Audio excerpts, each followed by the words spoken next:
Y'all got some. You got them over there. You got to find out. All right. How do you protect the integrity of? He's fired up. He's got some chicken going in. Something's happening here. We got some exotics going in, baby. All right. I mean, his is exotic. All right. Yeah. But I'll be dead and gone, so I don't know. You know, they may decide to sell out or whatever they're going to do, and then they'll blow the money, and they'll be living with a Joe Shit the Rag Man under the bridge. You don't never know what's going to happen. All right. You get to be as old as I am. I'm 58 years old now, man. Yeah, respect your elders. Well, I'm 50, so. Oh, well, you know, I got 8 years. Man, you look good. Wow, we're going to talk secrets later. Is it tallow? I don't know. It's just living. Living. Well, look at what living got me. But anyway. Listen, learn, get inspired.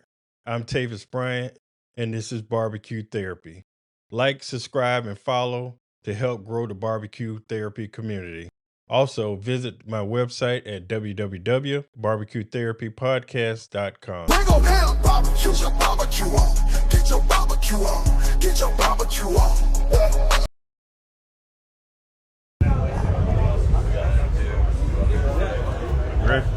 All right, welcome back to Blowin Smoke on the Doublewide podcast. My name is Tavis Bryant of BBQ Therapy Podcast.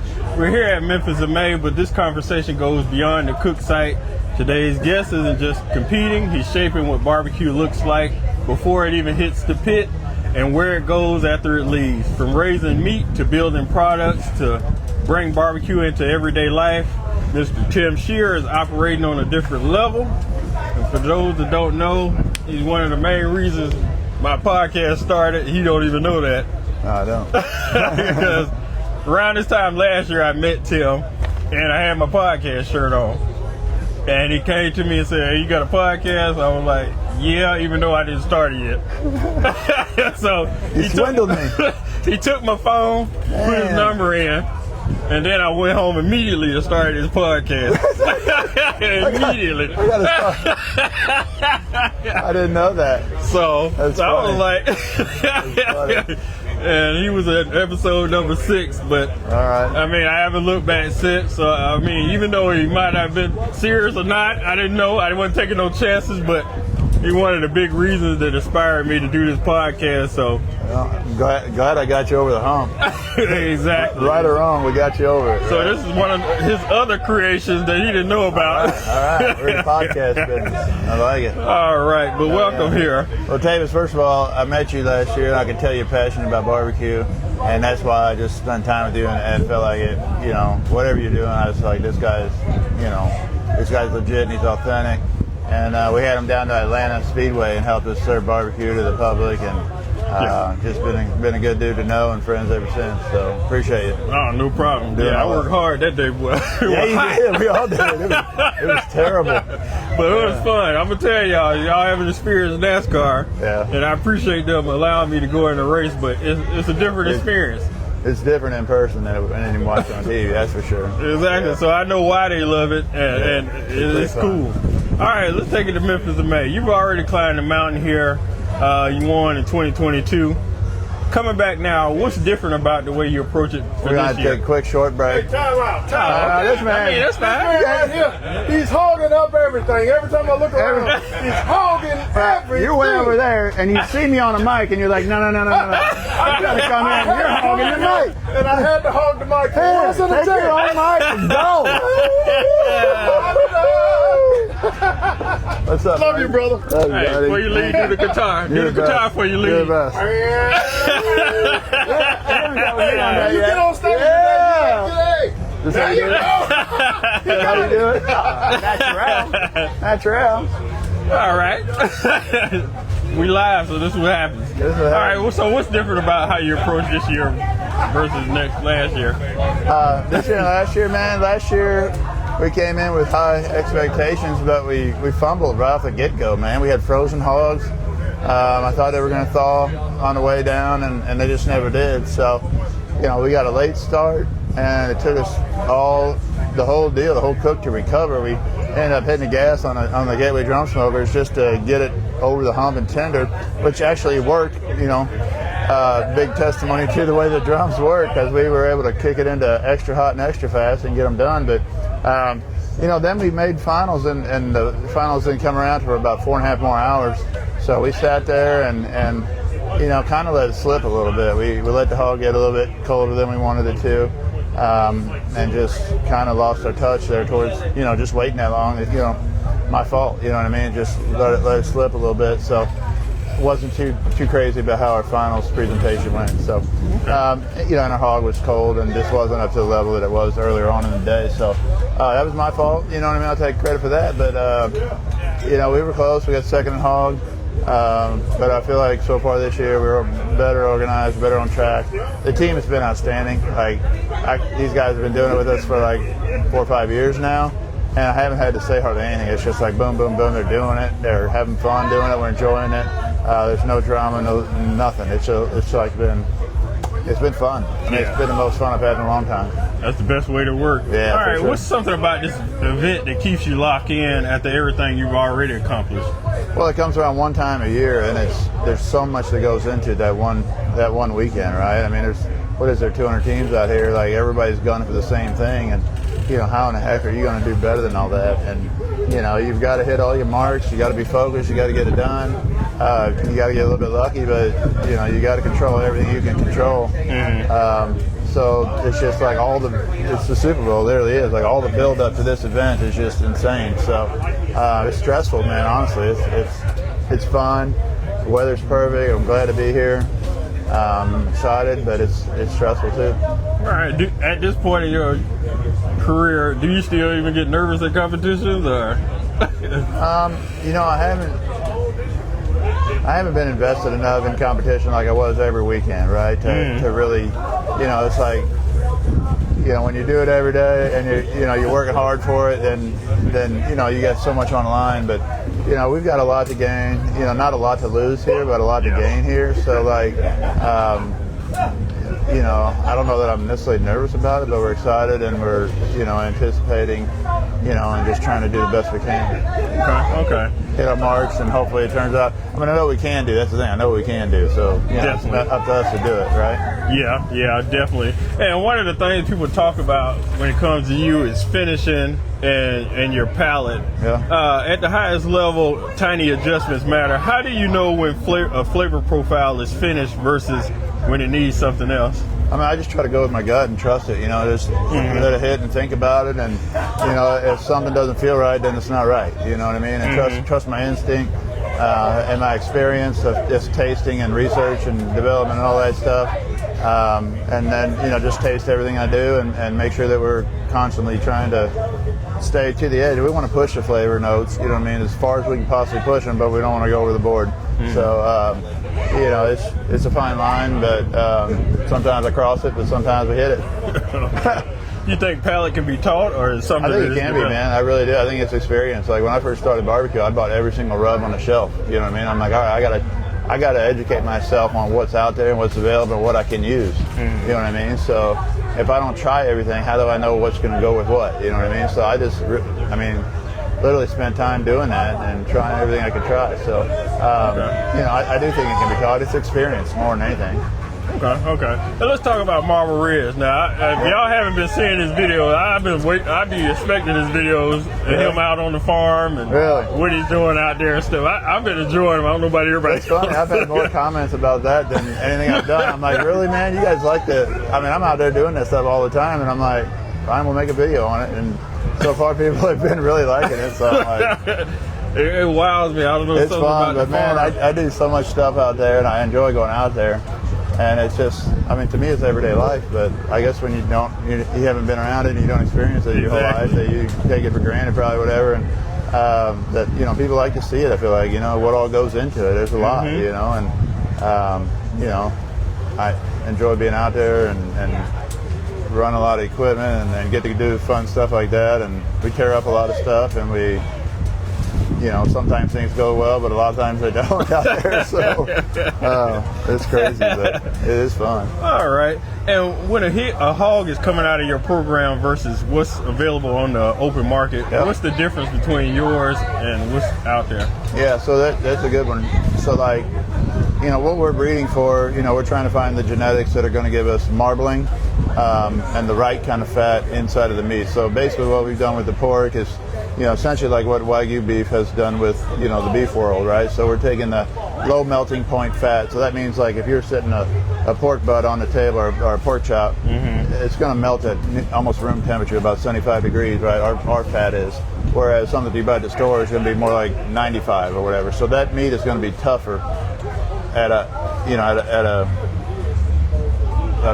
lower temperature, right? So basically we can cook that stuff to a lower temperature and the fat's going to melt and be more tender without overcooking it and drying it out. That's what I'm trying to say. So like that fat, is a key to our pork. And it's, the other difference is it's higher in monounsaturated fats, so it's healthier for you. It's just a totally different, composition of meat. Which it happens to taste really, really good too. So it's kind of there's 3 or 4 things there that make it better, better for you, better tasting, and easier to cook. And that's what we're after when we breed. Like, I'm not trying to breed these things for production and mass quantity. I'm trying to breed meat that tastes good. So, and then you got to look at your feed, and pork takes on a lot of the flavors of the feed that it eats. So we're feeding a sweet feed and towards the end, and a lot of oats and just things that encourage marbling. We want to get that fat inside of the meat, not just on the outside edges and the back fat and stuff like that. So. Okay. And do you think that gives you an advantage in competing when you have your own product? Well, own or not, I can tell you right now, I'm probably the only one in this parking lot that has a fresh, never frozen whole hog. You know what I mean? Like, we killed it on Monday, I picked it up yesterday and brought it last night. So, so the hog's never been frozen. It's fresh meat. So I think that helps. And but yeah, that's the reason I do it, because I do think it helps. You know what I mean? I think I wouldn't do it if it was, I could go buy one online and save a lot of trouble. But I enjoy doing it. Number one, it's a learning curve and research, and it's kind of like a recipe to me out there. I'm creating a pork recipe basically of actual pork, so it's different, it's fun, and I do think it helps give us an advantage. Okay. Now let's switch to the blues hog, because y'all always doing something new. Y'all been always known for rubs and sauces. Now you're expanding into the heat and serve meals. What drove that into that move? So a lot of people don't know that we've been doing that food service wise for about 5 years. We've been selling to wholesalers that sell to restaurants, convenience stores, hotels, things like that. So we've been doing this product in a bulk package, and it's been going over really well. Just now got into the retail, so we've got new packaging and just kind of ironed out the kinks and got into the retail world. And honestly, been working with Walmart for about 3.5 years, presenting and representing and trying to figure out what they wanted, because they really wanted to revamp their meat category, their heat and serve, because they have, they didn't really have an authentic barbecue brand in there. They had, they had Kingsford, they had Jack Daniels, some of these brands that weren't necessarily barbecue brands, you know what I mean? So, nothing against them, it's fine, but, they were looking for a new look, a new flavor, better, new marketing, better quality, things like that. So, I was like, well, that's exactly what we want to do, with this program. So we're doing about a 500 store test run with it right now. So far, I think it's going really, really well. The sales numbers look good. The feedback has been really, really nice. So we're excited about it, man. It's been a big time work in progress. Okay. Sure. And what's been the biggest challenge taking competition level barbecue and make it consistent for everyday Well, so people? like when I go to the co-packer, they tell me, "Oh, we've been doing this for 30 years. We know how to do all this." And I look at it, they make me a sample. I'm like, I appreciate your experience, but let's try this. You know what I mean? So we totally revamp what they do and their process and how they do it, and just literally everything. Like, we 100% spent weeks there and totally redesigned everything they do. And they're like, "Oh, you can't do that. It's going to cost too much. You get da-da-da-da." And then when they finally try the product at the end, they're like, "All right, we need to do this." All right, we'll do it. So I'm like, it's a fight, man. Honestly, it is. It's a fight to get people out of their rut and try something new. But I told them, literally, Walmart didn't want the same thing they already had. You know what I mean? Like, I'm here because they didn't want what they already had. So, trying to get that, point across, and just pushing it over the edge and getting everything lined up the way it needed to be is a challenge. And that's a tough category, honestly, because you got shelf life to worry about. So, but so far so good. Okay. Yeah. And also, you introduced products like the meat sticks, which is a completely different category. What opportunity did you see there with creating the meat sticks? Yeah, meat sticks is a really popular category right now with protein and some of those snacks like that. And I've been doing those for 3 years too, like working with co-packers, like trying to get them developed and struggling to get it out over the line of something that we felt good about. So, identifying like what are the issues. Some of them are dry, some of them are greasy, some of them are weird flavors. So we wanted to create something that was balanced and agreeable to everybody, and right texture was important to me, and flavor, and we're coordinating with our seasoning lines and stuff like that. So I think we've hit it, man. The reviews so far have been out of this world on those sticks. So really excited about those. It's a huge market right now. Okay. I'll definitely be over to your thing. Yeah. I know y'all got some. You got them over there. You got to try them out. All right. How do you protect the integrity of? He's fired up. He's got some chicken going in. Something's happening here. We got some exotics going in, baby. All right. I mean, his is exotic. All right. Now, how do you protect the integrity of Blues Hawk brand while expanding into new product lines? That's important for me, honestly. Like, that's why it takes 3 years and 4 years and 5 years to do all this stuff, because I could try it and people want to slap their our label on something they do, and that's not at all what I'm trying to do. Like, I want to create our own flavors, our own processes. I don't care if it takes extra work or extra time. A lot of times it takes extra money because we don't do things typically the cheapest way. That's what a lot of times co-packers want to direct you to the cheapest way that they've been doing it forever. They know that it works or whatever. And I'm like, okay, I get that, but hear me out on my angle. You know what I mean? Like, that's not my brand. That's not Blues Hawk's brand. That's something else. So we want to just kind of carve our own path. Like, I've always done it flavor first, quality first, and then we figure out the price at the end. Like, it's 100% always been how I do it. And we've got to. It's just, if we got to cut shortcuts and do all that crap, we're just not gonna do it. Exactly. So, if it's worth it, people will pay for it. That's right. I mean, that's how I look at it, man. I like, you just try it one time. If you like it, I think you're gonna buy it again. Even if it is a little bit more money, I think it's good enough to justify it. And if not, maybe it's just not, or not for everybody. So. Definitely. All right, one last good question. If I had a time machine and me and you went back to when you first started in barbecue, what advice would you give your younger self? Oh my God. Get a life. Grow up. Quit acting stupid. Same things I tell my kids. I don't know. Exact same stuff I tell them. Get your shit done. I don't know, man. That's about it. I mean, Brad actually texted me a article that Harry Sue did about, I guess it was about 10 or 12 years ago. He came to Springfield, Missouri and cooked. He came to shadow Drew from Hogtied, who was probably #1 team at the time. Brad and I were kind of just starting and doing really well.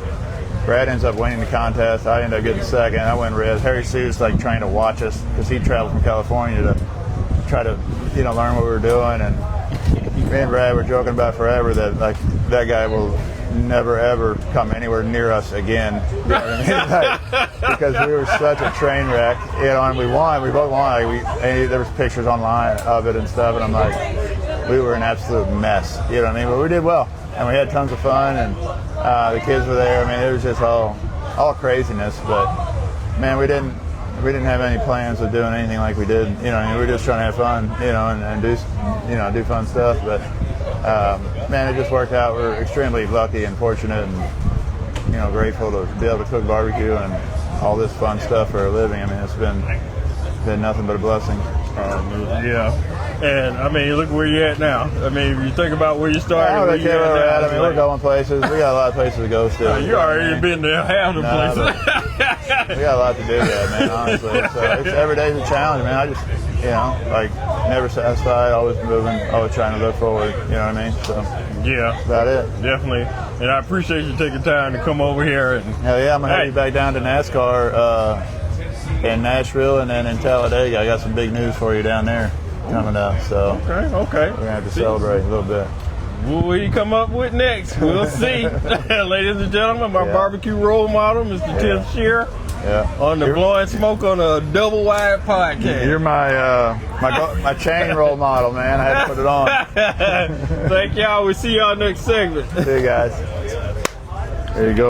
All right, welcome back to Smoking on a Doublewide podcast. My name is Tavis Bryant of BBQ Therapy Podcast, and we're at Memphis in May, where reputation doesn't cook the meat, execution does. And today's guest has spent decades being the standard people measure themselves against.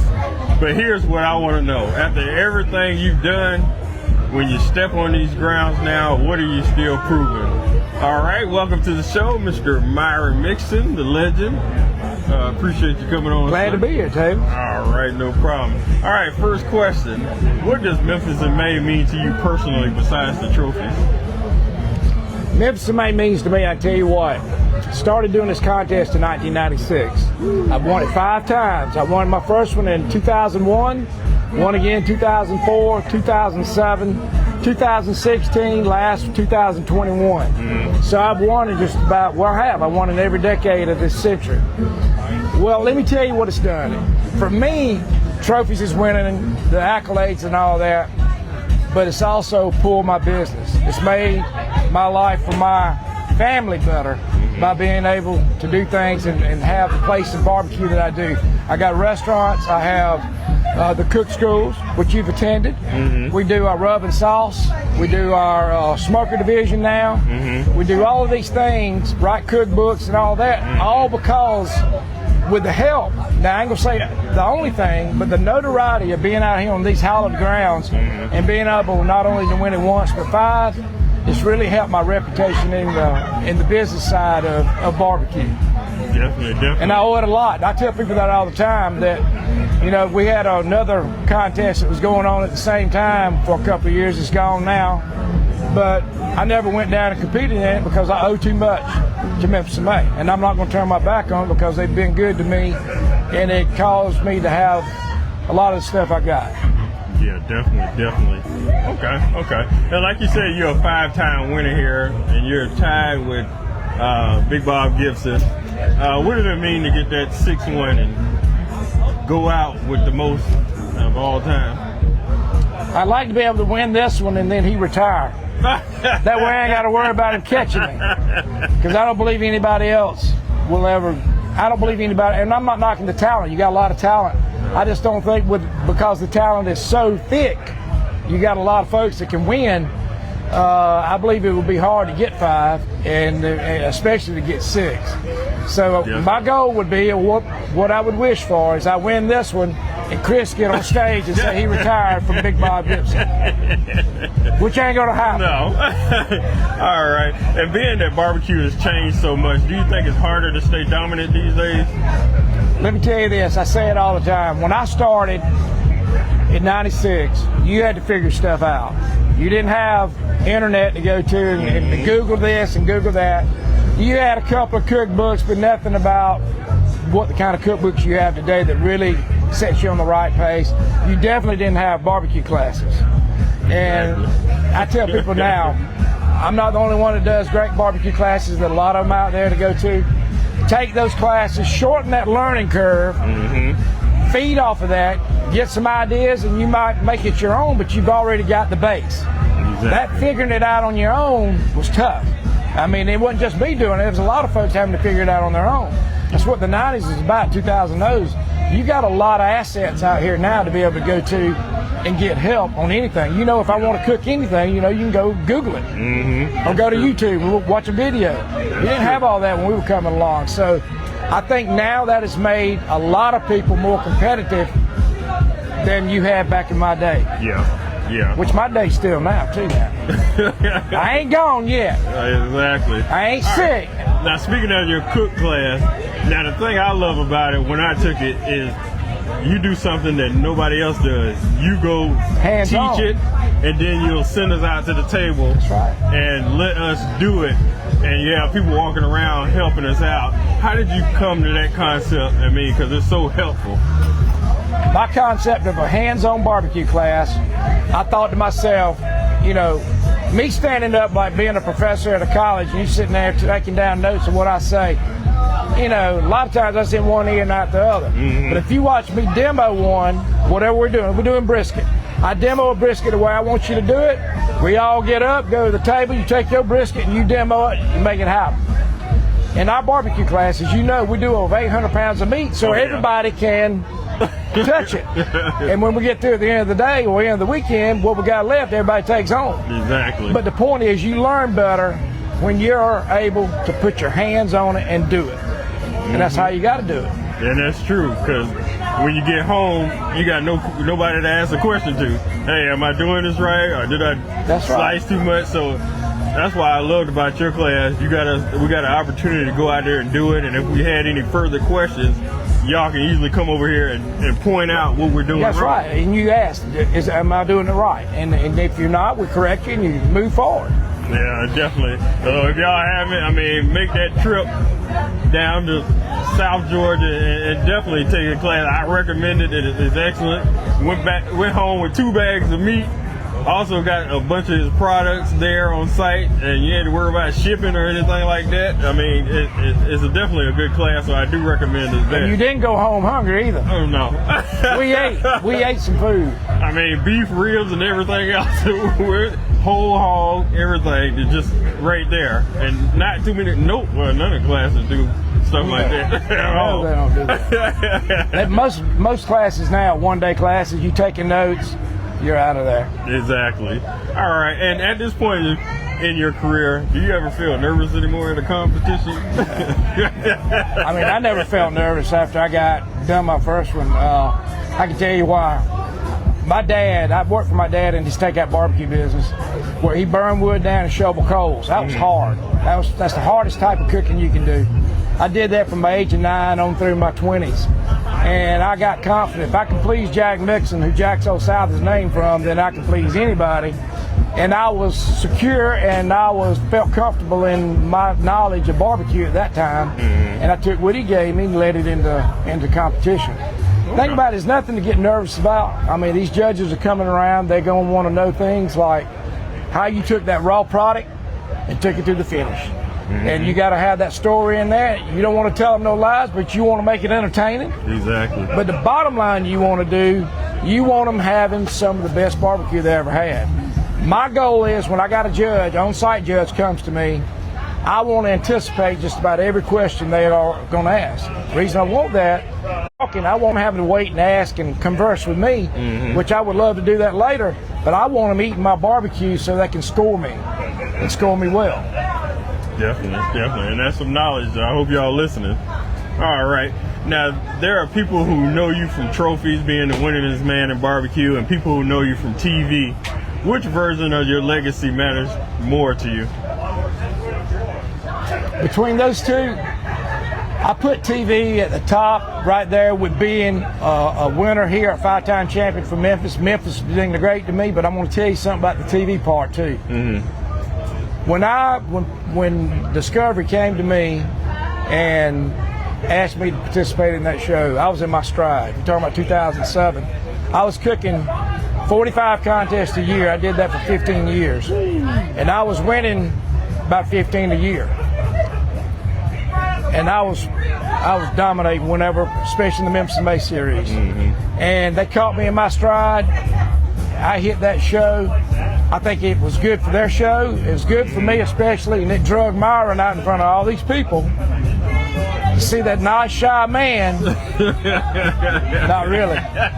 But they got to see who I was, and apparently they liked me, because I like all of them, but apparently they liked me, and that had a lot to do with my success in business.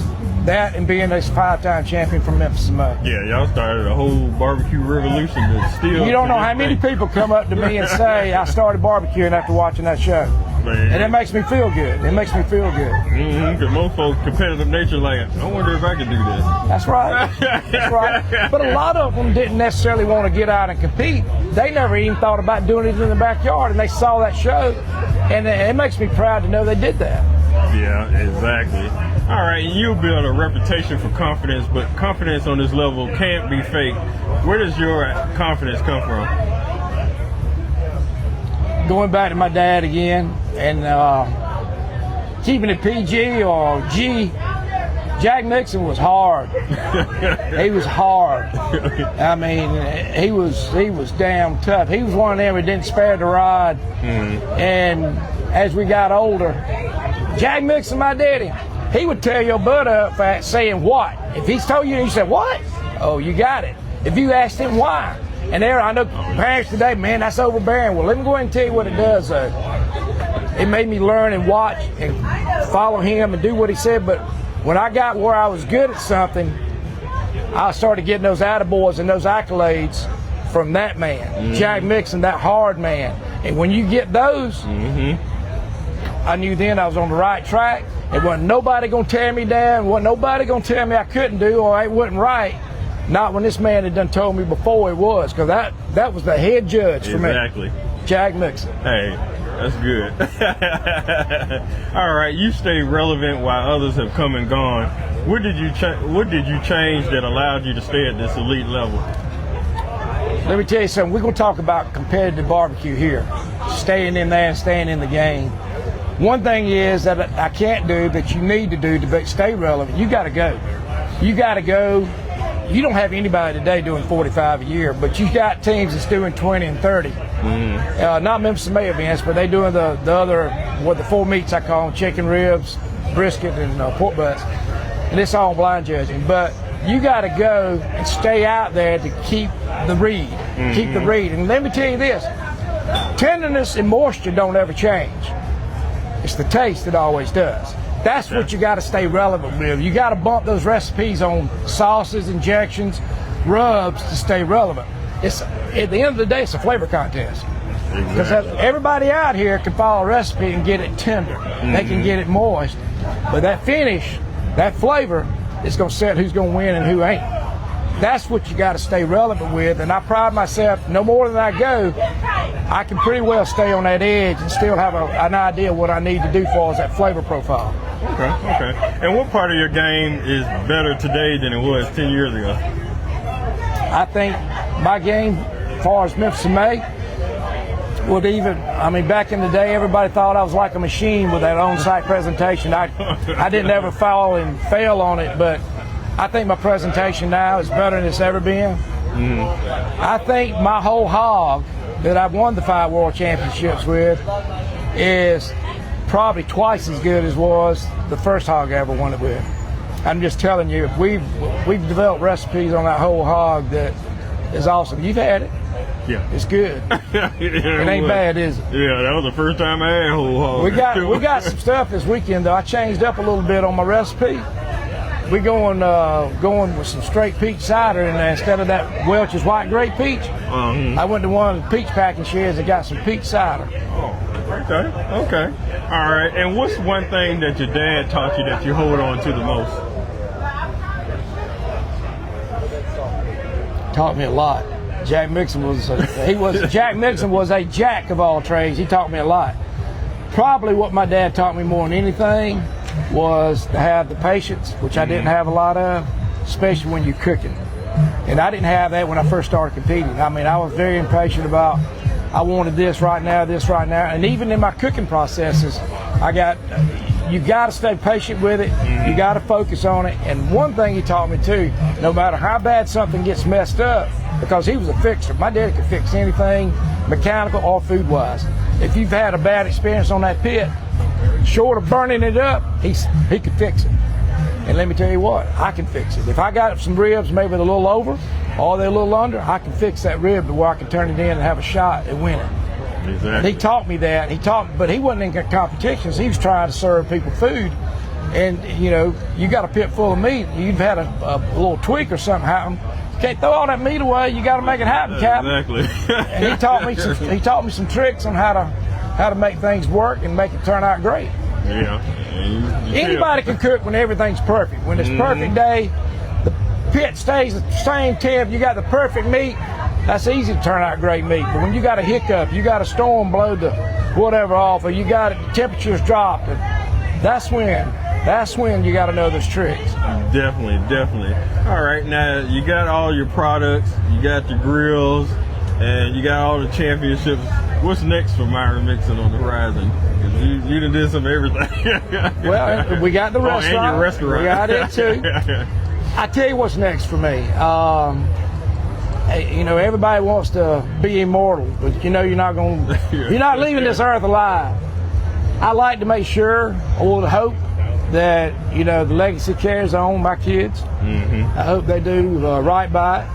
I don't want to see them take it like some folks are taking theirs and sell out to the venture capitalists. And next thing you know, they're building the damn smokers over in China and everywhere else and making crap product. I want to keep all our stuff right here in the good old US of A. I want them to look after the customers, because on our smoker division and all our stuff, not just our smokers, but we do it on all our stuff. But we have some of the best in our smoker division. We have some of the best customer service in the biz, by far. I mean, we look after our customers, and that's what I hope they do. Yeah. But I'll be dead and gone, so I don't know. You know, they may decide to sell out or whatever they're gonna do, and then they'll blow the money and they'll be living with a Joe shit the rag man under the bridge. You don't never know what's gonna happen. All right. Well, definitely appreciate you taking time to come on here. Ladies and gentlemen, the legend, Mr. Myron Mixon on the Blowin Smoke on the Doublewide podcast. Hey, I'm Tavis Bryant of BBQ Therapy podcast, and we'll see y'all next segment. All right, welcome back to Blowin Smoke on the Doublewide podcast. My name is Tavis Bryant of BBQ Therapy podcast, and we have Zane and Chet of Sweet Home Smokers Company. How y'all gentlemen are doing today? Doing awesome. All right. Appreciate you. All right. Question number one. If you had to give yourself a barbecue nickname, what would you choose? Man. I'd probably go with Big Z. Okay. I don't know, it's just his That's different. good. Yeah. Oh man, no clue. They don't call you nobody. They don't call you a nickname anywhere. Not yet. Not yet. Not yet. All right. And then, how did y'all discover barbecue and competition barbecue? So during the lockdown of 2020, COVID and all, we're out of Oregon, and so Oregon was one of the last states to actually open up. And a bunch of barbecue teams came to our parents and wanted to do a competition on their property. And through that, it's kind of opened up the doors for us to really get exposed to barbecuing and competition, and even just we're drum building, and so that kind of opened the door for that as well. Okay. Yeah, y'all talking about competition on y'all property. How big is y'all property? Good Lord. Man. Yeah, so it's a 5-acre pond, and then there's some land around that. So yeah, it's a really beautiful place. I don't know if you've heard it. It's called Icebox Cook-Off. Oh no, It's not happening anymore, but last couple of years. Yeah, I'm from Georgia. I'm from the other side. Yeah, on the other side. Oh wow. Yeah. All right. And what was the first thing y'all ever cooked, and how did that turn out? I think the first thing I ever cooked, I think, was a fox. Yep. It was. I did it for a bunch of my friends. It was horrible. It was. It Tasted like chicken, yeah, right? It tasted like chicken, but it gave me somewhere to start with. But, Oh, wow. And where did you get the fox from the butcher or where? my Yeah. uncle, he shot it the night before. And did you go to him? Did he ask you to cook it, or you just say, "Hey, I want to cook this"? He brought it to me. He was like, "I have this fox. Do you want to do anything with it?" I was like, "I'll cook it." I meant it as a joke, but I guess everyone else took it seriously. Oh wow. All right. And what do you enjoy most about barbecue? Is it the cooking, competition, being around folks? What do y'all like the most? Yeah, I just love the family. It's like everybody could join together and we could all cook together. It's just a great community, I feel like, with barbecue. Okay. And how long have y'all been in the competition world? Not long. Yeah, we're maybe just short of a year. yeah, we're Right new to the about a game, year. but Okay. yeah, we love it. Okay. And what has been the hardest part about when it comes prepping for a competition? Just preparing for one, y'all think? Just really just getting everything together as a whole, I feel like, is the biggest rush, and then just time management. Okay. And sometimes when things don't go right during the comp, how do y'all handle those situations and stuff? Panic? Yeah. I just try. Yeah. I try to calm myself down, maybe play some music, just take a breath, but. Okay. And what's one of the very important things that y'all have learned from competing so far? Yeah, just realizing, it's all gonna work out in the end.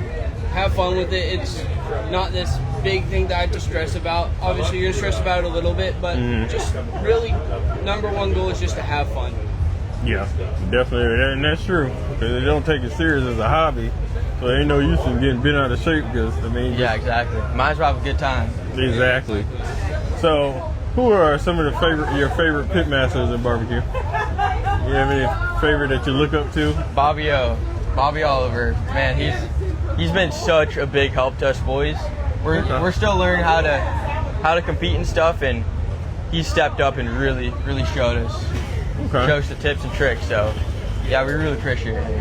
Yeah, and that's what it means. I mean, it means a lot where some of the people that experience take time to help you and not push you to the side and stuff like that. Because it's hard to find people to take the time to show you what they learned. And a lot of people try to hold it to themselves instead of teaching y'all so y'all can continue on, and then y'all can teach somebody else, and then they can teach somebody else instead of holding the information to themselves. Yeah, exactly. And do y'all see yourself continuing in barbecue as you get older, or maybe going into something else later on? Yeah, I see myself definitely staying within the barbecue world. It's something that I truly enjoy, so it would be in my best interest to stay and just have fun with it. Okay. Yeah, likewise. Yep. All right. And I asked this for a lot of people. If you can cook for anyone in the world, famous, non-famous, relative, anybody, who would you cook for, and what would you cook for them? Ooh. I think, for me personally, I feel like it'd be really cool to cook for Donald Trump, the president.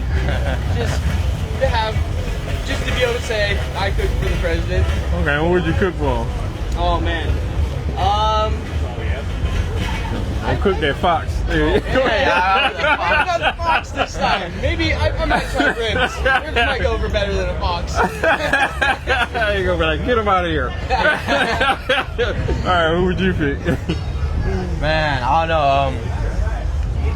I actually enjoy feeding people I love, so probably my family and like my relatives. Okay. Like Good answer. Thanksgiving, but Okay, that's good. And what advice would you give another person your age thinking about getting into competition barbecue? Just do it. Take the jump. I mean, there's so many people around here that are willing to help you and want to help you. There's so many people that came up to us and to also our brothers and our brother and sister that wanted to help us just because of how young we are and how inexperienced we are. So just do it. There's going to be there's going to be so many people that'll be willing to help you. Definitely. And what are some of y'all hobbies outside of competition barbecue? yeah, so we love being outside. So we're hunters, fishers. So yeah, we love to spend time outside. Yeah. Yeah, Oregon is one of my bucket list places. I want to see it so bad. Yeah, it's beautiful out there. It's beautiful, yeah. I love the outdoors and stuff like that. I want to Oregon, Montana. I want to go to those type of places and just see what's out there because I like outdoors also. So. Yeah, I know. It's beautiful. All right. Well, good luck in everything y'all doing, and continue on and focus and get all the information you can and as well as share it with other people. So I definitely wish y'all luck in everything y'all do. So continue on and good luck in all this, because this is a big opportunity. What you can, don't be afraid to go out and talk to people, because people ain't gonna push you away. They'll talk to you, teach you everything that they know. Without hesitation. You'll be surprised, because this time last year I had no podcast, and the guy that just left, he was one of the inspirations for me starting. Like, okay, he asked me to be on my podcast, and I immediately went home and got started working on the podcast, and at the end of this month it'll be a full year, and working hard got me this opportunity. He called me out the blue asking me, hey, we need a guest host for Memphis in May. Would you come and guest host? And I wouldn't have had that opportunity if I wouldn't have took this serious and learned all I could and try to be different from everybody else. So learn all you can. Don't worry about if you're different from everybody else. Embrace that and do your thing, because there's a lane for everybody. So just continue on what y'all doing, and good luck with everything y'all doing. Yes, sir, 100%. Yes, all right, ladies and gentlemen, Sweet Home Smokers Company on the Blowin Smoke on the Doublewide podcast. I'm Tavis Bryant, your host of BBQ Therapy podcast. We'll see you next segment. Welcome back to Blowin Smoke on the Doublewide podcast. My name is Tavis Bryant of BBQ Therapy podcast. And at Memphis in May, everybody arrives confident, but confidence gets tested quickly here, because Memphis in May isn't just another contest. It's pressure, reputation, it's legacy. It's standing in the middle of barbecue history and finding out if your process actually holds up under the brightest lights in the sports. Today's guests are stepping out into that environment for the first time, not as spectators, not as fans, but as competitors. Mr. Josh DeWitt and Mr. Jeremy Williams of JDQ Barbecue. Gentlemen, welcome to the show. Thanks, man. What's up? What's up? All right, how's everything going so far for y'all in your first voyage here? We're good, man. This is a trip, dude. Like, this has always been a bucket list cook. Always wanted to come down here. Jeremy came down here a long time ago, but always heard the stories. Wanted to see it for myself, and we actually won a contest this past year that actually got us a guaranteed spot here. So it was put up or shut up time. So it's like, yeah, we'll come throw our hat in the ring, see what happens. Definitely. And y'all both competed before, but Memphis May is different. What hit y'all the moment y'all arrived here? So we arrived different. I got here on Saturday, and I moved in with another teammate of ours, Keith, and we really just kind of could see the outline of what was happening. We really didn't see anything till about Wednesday, and that was when Jeremy and who he came in with came in Tuesday night.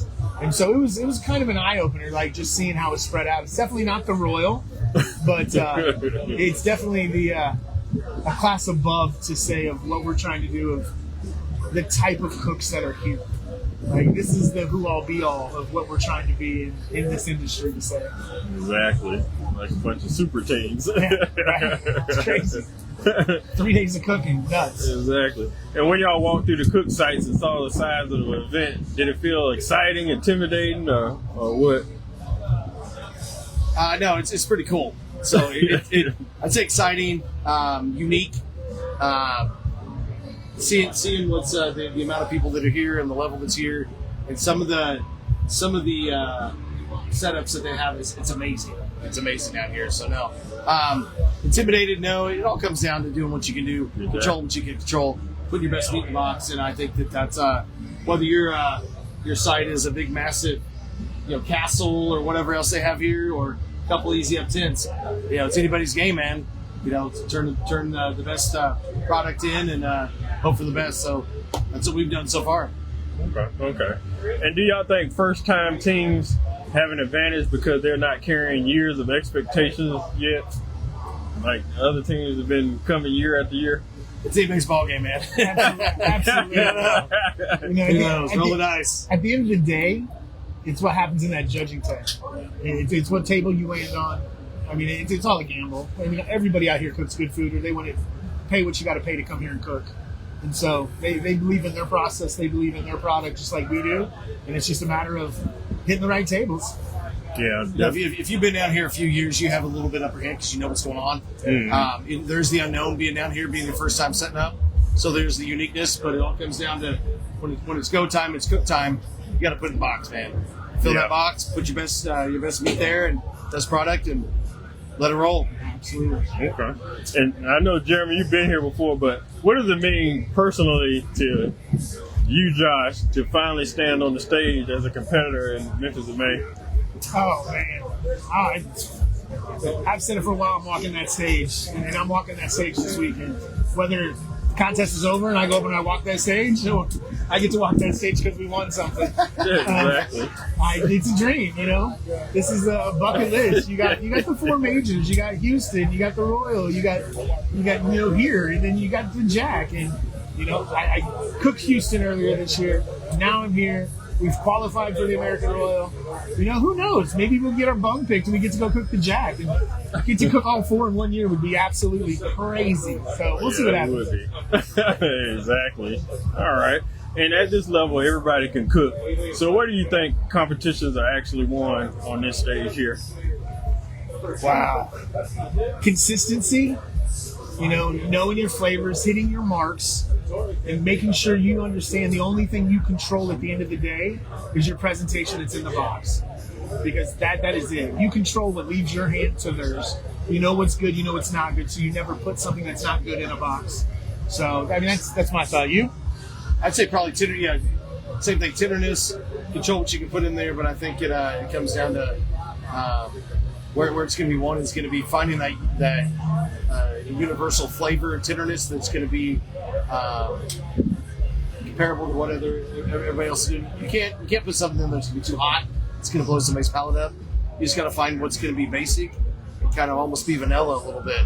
Make it good, consistent, tender. Like you'll be all right. As crazy as this sounds, basic barbecue wins. Yeah. It really does. People think you got to do this, you got to do that, you got to come here, you got to go there. And it's like, you really don't. You got to be consistent. You got to have a consistent flavor. And it has to be palate of what the palate of the judges are looking for to say. You don't know that, but you have a general thought process of all the times you've cooked and where you've been and what you've done, that you know what you're doing. Okay. And in y'all opinion, how much of championship barbecue is food quality and how much is emotional control? Say that again? How much of championship barbecue is food quality and how much is emotional control? Oh, man. It's 70-30 maybe. Yeah. You start off with a great product, and then you have 30% of what you can handle there. But I think one of the biggest things is we have great products that we get from great sponsors, and you start with great pork, great brisket. We have Cordy Meats that's going to send us great products. We have Prairie Fresh Pork that you're cooking with some of the best meat in the world. It's going to help you start off right. But then it comes down to you to figure out, all right, get out of my head, figure out what you're going to do with that meat and prepare it. So is it emotional? Yeah, I'd say 70-30. That'd be my pick. Yeah, I'm right on point with you. It's emotional about the money that you spend to keep doing Yeah. All right, let's talk about y'all being teammates. Strong competition teams usually have clear chemistry. What makes you two work so well together? We're still trying to figure that out. No, it's really kind of funny. The things I do, he can come in and finish. The things he does, I can come in and finish. It's pretty interesting how well we do work together. We have for years. Sometimes you balance things out. Any good partnership is at it. So what I strive in helps out. What he strives in helps us both out. And so we say, hey, you go do this, you go do that. We come together, and then when it comes down to certain situations, like, all right, let's put our heads together and figure it out together. And so there's everybody's got their own little role and their little niche, and just do it and get it done. And so yeah. Okay. And what personality traits do y'all have that balance each other out? Well, personality-wise, I'll let you start. Well, I'm the outgoing, want to talk to everybody, make sure that we know everybody that's here, see what everybody's doing, so on and so forth. He's more of a crack the whip. We got to get this done. Let's go. Where are you going? Mr. OCD, but you gotta have that. Exactly. You know, he's a teacher by trade. I mean, he plans everything out, which is great because I'm not. I mean, I can get it done, but being consistent, planning out is one of the biggest things you can do. And he does that so well, and it keeps me in line, keeps our team in line, and that's why we have the success we have. Absolutely. All right. And what will make you leave Memphis in May and honestly call this experience a success? Walking that stage. Bottom line. Walking that stage. Coming home with some kind of hardware. Yeah. Here JDQ be called and walking it. You know. Let Memphis know we've arrived. Okay. We're here. Definitely. And I see you brought some props here. What's this one with no label there? So it's the new one of the family that will be out this year. I've been stalling it because I've been waiting on a line of sausages that I partnered with Cordy, and it just came out a couple weeks ago. And so now I can put my time into this, and I can finish it, get the label done. It's done. It's just a matter of getting the label and getting it out for marketing for what it is. But it's a salt butter garlic. It is nothing like anything that's on the market. It's a lot of fun. It's a lot of fun. So Okay. yeah. And if I wanted to find your products, where would I look? Well, Smoking Brothers, first of all. You go online there, you can get it. You come to my website and get it. I'm in about over 200 dealers throughout the United States. You know, from Shields to a lot of private Ace Hardwares, most of all your mom and pop barbecue stores. But I'm growing daily. I know I'm in new dealers. Definitely. Wish you the best of luck and all that. Okay. All right, ladies and gentlemen, JDQ Barbecue, Mr. Josh DeWitt, Mr. Jeremy Williams on the Blowin Smoke on the Doublewide podcast. I'm Tavis Bryant, your host of the BBQ Therapy podcast. And we'll see you next segment. All right, welcome back to Blowin Smoke on the Doublewide podcast. My name is Tavis Bryant of BBQ Therapy podcast. And we have Landon Holloway of Arkansas Smoke Show joining us. How are you doing today, sir? Good. All right. First question. If you had to give yourself a barbecue nickname, what would it be?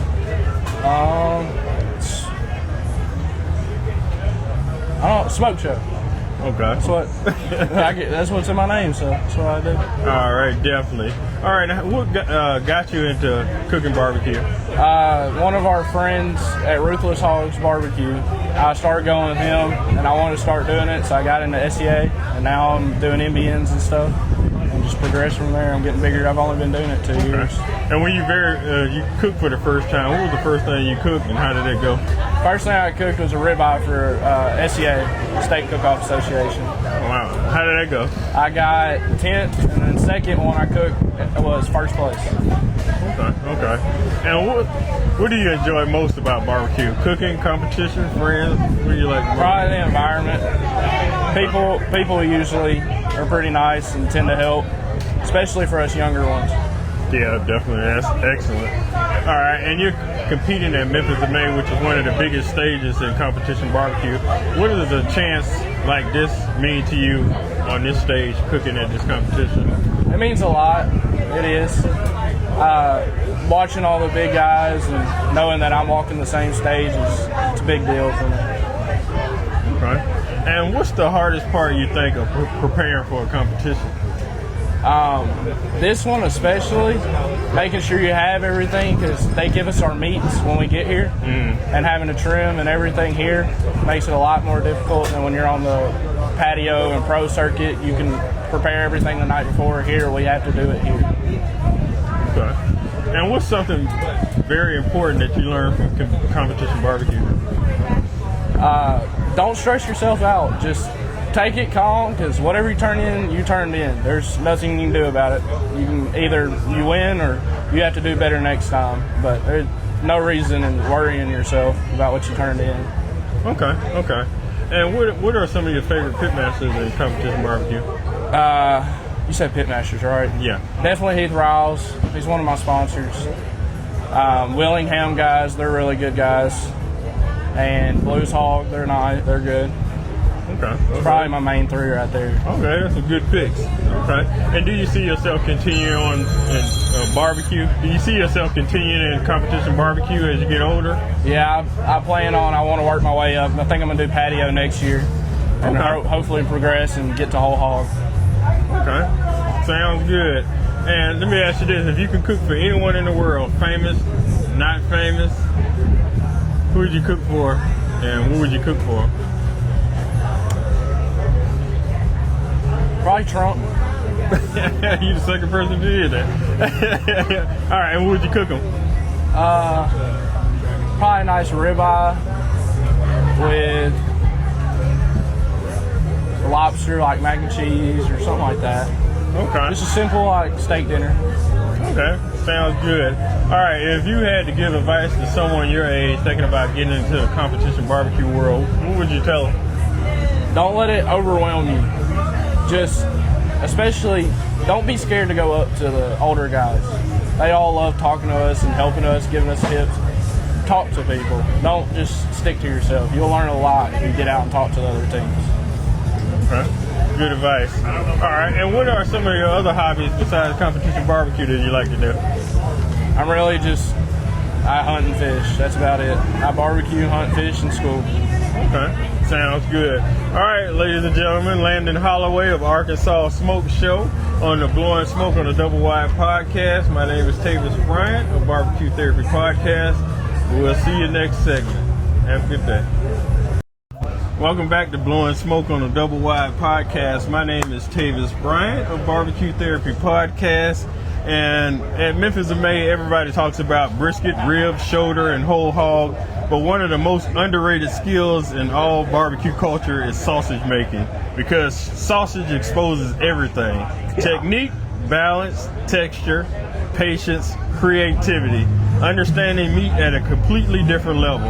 Today's guest became known as a sausage sensei because he's helped people understand that sausage isn't just food, it's craftsmanship. Yep. Welcome everybody, Mr. Bill Dumas, the sausage sensei. Welcome to the show. Pleasure to be here, my friend. And for backstory, me and him been texting back and forth for a long time. Yeah, I've been trying to hook up with him, so it's a pleasure to finally catch up to him and get to ask him some questions. Hey, baby, on account of Willie T. Exactly. Yeah, you know. That's my guy. All right, let's kick it off. All right, a lot of people can grill meat, but very few truly understand sausage making. What separates the two? Well, I'm going to say something very controversial. Are y'all ready for this? Yes. Are you sure? Yes. I'm going to say something that's hugely controversial here at Memphis in May. Right? Sausage is not barbecue, but barbecue is sausage.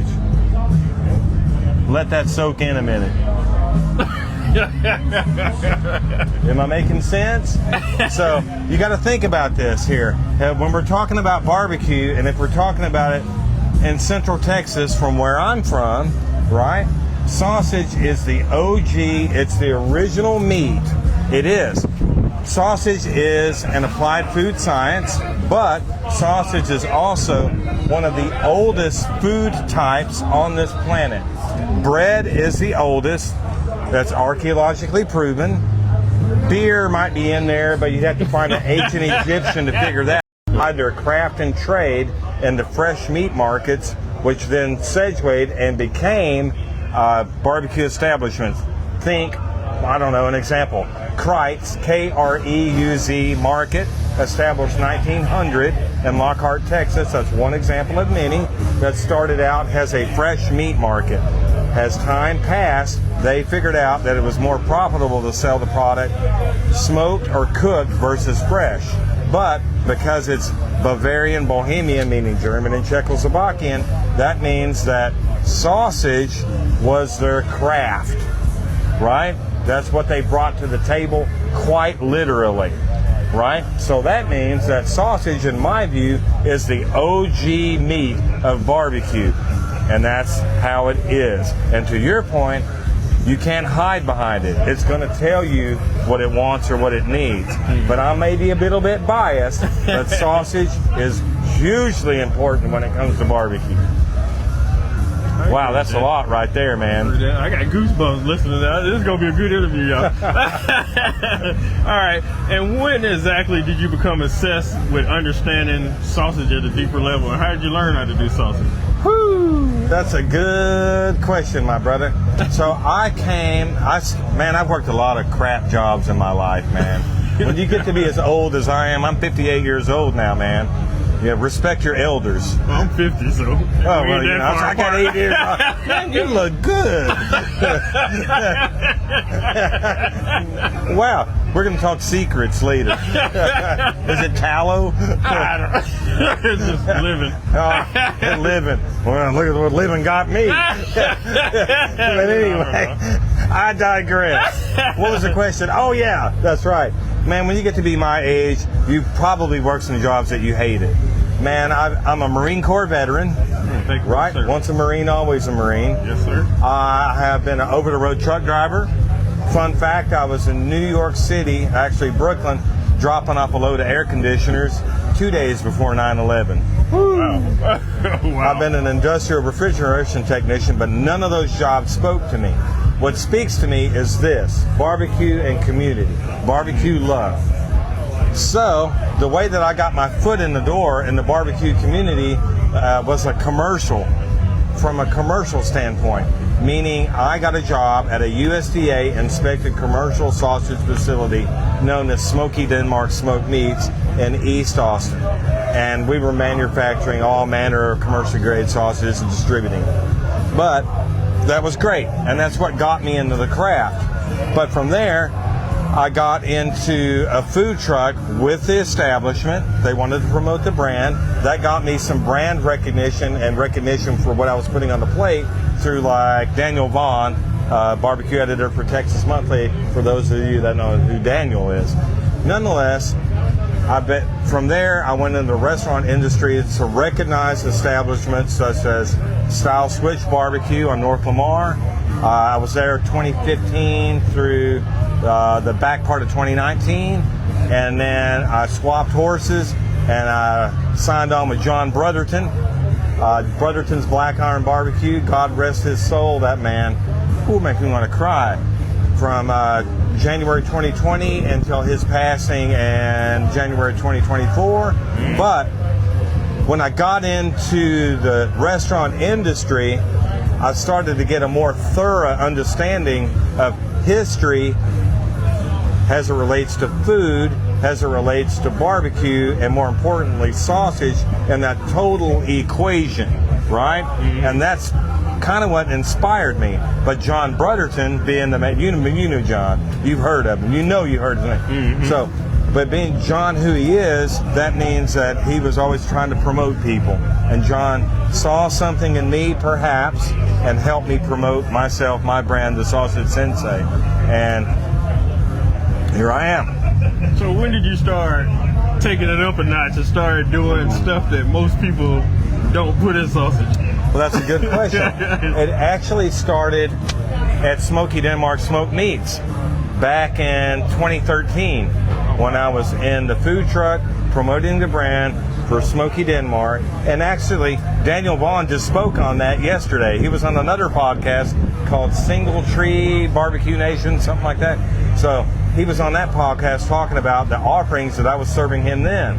Back in them days, I was making macaroni and cheese sausage, apple pie sausage, all different kinds of boudins, you name it. Dude, I was in the game before there was a game, right? I created the game. Don't want that to sound like ego, but it's fact. But it started then. I took a little bit of hiatus when I was at Style Switch, but when I got in with John Brotherton, we started really ramping it up. Wow. All right, and do you think sausage makers teach patience better than any other form of cooking? Oh yeah, you said it earlier. You cannot hide mistakes with sausage because it is an applied food science. That means you have to be accurate, and I mean dead accurate, with ratios of meats to fats to salts.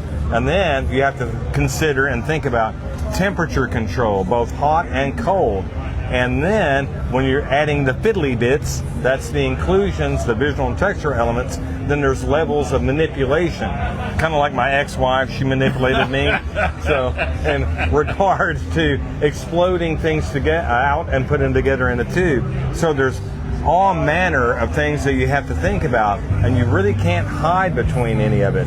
the margin of error is very, very thin. It's razor thin. And matter of fact, I had a good conversation with Ernest Cervantes about this not more than 2 or 3 weeks ago, because we were talking about the sausage that he was serving on his plate in relationship to fats and ratios and not being able to hide. Okay. Now, great sausage is all about balance. What's harder to achieve, great flavor, texture, or consistency? All the above. All the above. All the above. Because as I mentioned, sausage is an applied food science. So one thing always affects the next thing. It's like a hand in a glove. And it's very specific because sausage operates on the same spectrum as that of artisanal baking. So in other words, I reckon that the most qualified person in any professional kitchen could be the pastry chef, because they understand the minute, down to the molecular level of ingredients and how to extract and make the ingredients perform correctly for them, amongst everything else in the kitchen as well. So it operates with that. You have to have a myopic focus, and you have to be able to step back, take a minute, and reflect. Okay, that's excellent. All right, now how much of sausage is science and how much is instinct? Say that one more time. How much of sausage making is science and how much of it is instinct? Well, sausage making is probably about 98, to quote Ronnie Millsap, the country music singer from the 1970s, it's probably about 99 and 44/100% science, and the rest of that is instinct. However, like with any craft, no matter what craft you're in, let's just say you make the most awesome fly fishing lures that catch you the most trout, right? You have to understand how to put those lures together correctly to attract the fish. But once you understand the basics, the ABCs and 1, 2, 3s, then you can start bending and breaking rules and applying your own self into it. Therein the instinct. Does that make sense? Yes. But you have to learn how to crawl. If I give you, let's say I give you a 1959 Gibson Les Paul Gold Top, and I give you a Marshall half stack, that's not going to turn you into Jimmy Page, and you ain't playing with Led Zeppelin. What that does is that gives you the equipment to perhaps play like that. What you have to do is you have to put your time and energy into the instrument and learn it intricately inside out, and letting it become you and you it. It's this, it's that, right? It's breathe in, breathe out. And only then can you start bending and breaking rules and applying your own personality to it. Am I making sense? Yes. All right. And what role does fat play in making a truly memorable sausage? Hey, baby, fat's where it's at. You know, that's it. Fat in regard to sausage, fat in regard to sausage is several things. Fat is, let's just say, the glue in combination with the protein extraction that holds the sausage, the matrix together. It's also moisture, right? Lacking the proper amount of fat, it'll be dry as a desert. Too much fat, it'll be a grease bomb. So there's a happy medium, but it is the glue and it's the flavor that keeps it held together. That's where it's at, baby. Okay. Now you teach classes, a lot of classes. What gives you more satisfaction now, creating on your own or helping somebody else learn sausage? Funny that you mentioned that. There's a really good friend of mine that's here today. Perhaps you know him, perhaps you heard of him. This gentleman is a beautiful human being, and I love him dearly. Chuck Flavor Train. He's right back over there. Chuck, have you met him? You know him? No, I haven't met him yet. Oh, I know but you know who he is. So Chuck's been on the path of he's been on the path to make sausages, right? And Chuck told me today that that I inspired him. Man, this guy, if you look up Chuck, look him up. This guy is not only is he a beautiful human being, but he's also very, very talented. He's very, very well spoken. But if you look him up on a social media standpoint, he's explosive. He's all over the place. So for this gentleman to tell me that I inspired him on a deep level, that tells me that I'm on the correct path. And I'll tell you why that is.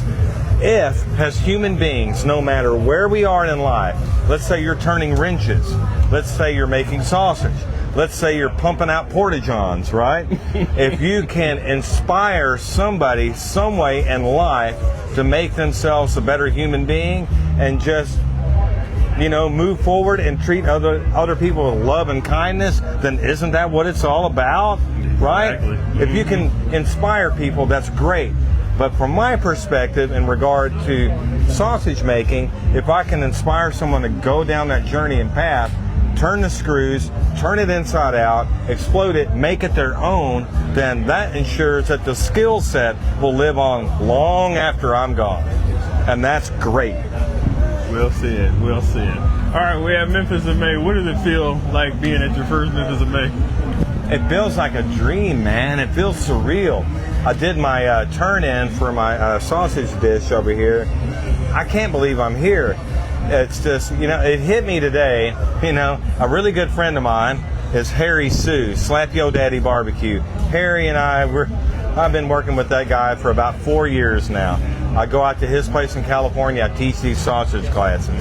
So years ago, when Harry was on the very first season of BBQ Pitmasters, season 1, along with Myron and Tuffy, you know, never in a million years would I have ever guessed that I would be here in Memphis in May doing a sausage turn-in or doing a podcast with you or just being with Harry Sue, with someone that I admire so much. You know, it's just, I can't believe it. And here I am, man. It's like, what kind of weird alternate universe am I in, dude? I feel the same way.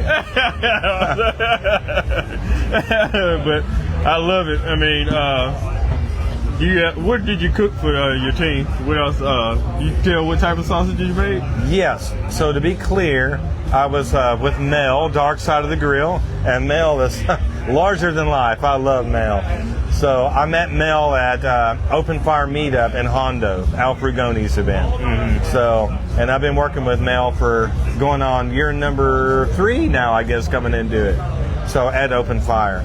So with all that being said, I was invited out here to do the ancillary, meaning extra turn-in, which would be the seafood category. So I teamed up with a gentleman from Tampa, Florida, Danny Hernandez, the brisket shop. Okay, he's Cuban, right, with a love affair of Spain. So what we did is and this is what we turned in, the Spanish seafood paella sausage. So the sausage, the base, it ain't pork, nope, and it ain't beef, nope, and it ain't chicken, nope. The base protein for the sausage is red snapper. Oh, wow. Yeah, baby. And to that, we added, studded in, so you see it in the fiddly bits, meaning visual and textural, the heavily saffron bomba rice, spiny lobster, scallops, mussels, and shrimp, along with the beautiful fish stock and everything else. It screams seafood paella. So that's what we turned in. Wow. All right, last question. When the smoke clears years from now, what do you hope your work ultimately represents? I hope it represents myself, because the only person that's better than playing you is you, right? True. That's it. I hope to remain true to myself. I hope to remain true to what I do. I hope to inspire others, and I just want to keep poking holes into what sausage can be and become, and I want to do that on a larger scale. And to that point, we're launching a YouTube channel here very soon, the Sausage Sensei channel. We're rebranding in the hopes of getting the sausage universe exploded globally into the intergalactic field. We're gonna go into interstellar overdrive and shoot sausages into the next dimension. That's what we're gonna do. All right, and as y'all can see, I can talk to him forever. Mr. Bill Dumas, the Sausage Sensei on the Blowin Smoke on the Doublewide podcast. My name is Tavis Bryant. We thank y'all for tuning in. Yeah, man. Welcome back to the Blowin Smoke on the Doublewide podcast. My name is Tavis Bryant of BBQ Therapy podcast, and we're here with Booyah Baby Barbecue, which is representative of Cordy Meat Processing. How are y'all gentlemen doing today? I'm doing wonderful. How are you? I'm doing great. All right, I'm just gonna ask you a few questions and get you out of here. All right, first question: if y'all had to give yourself barbecue nicknames, who would you choose? I'd probably go off my friend. His name is Meat Jesus. So I'd like to call myself the Meat Jesus, but in the baby form. What about you? All right. I don't know. I would probably say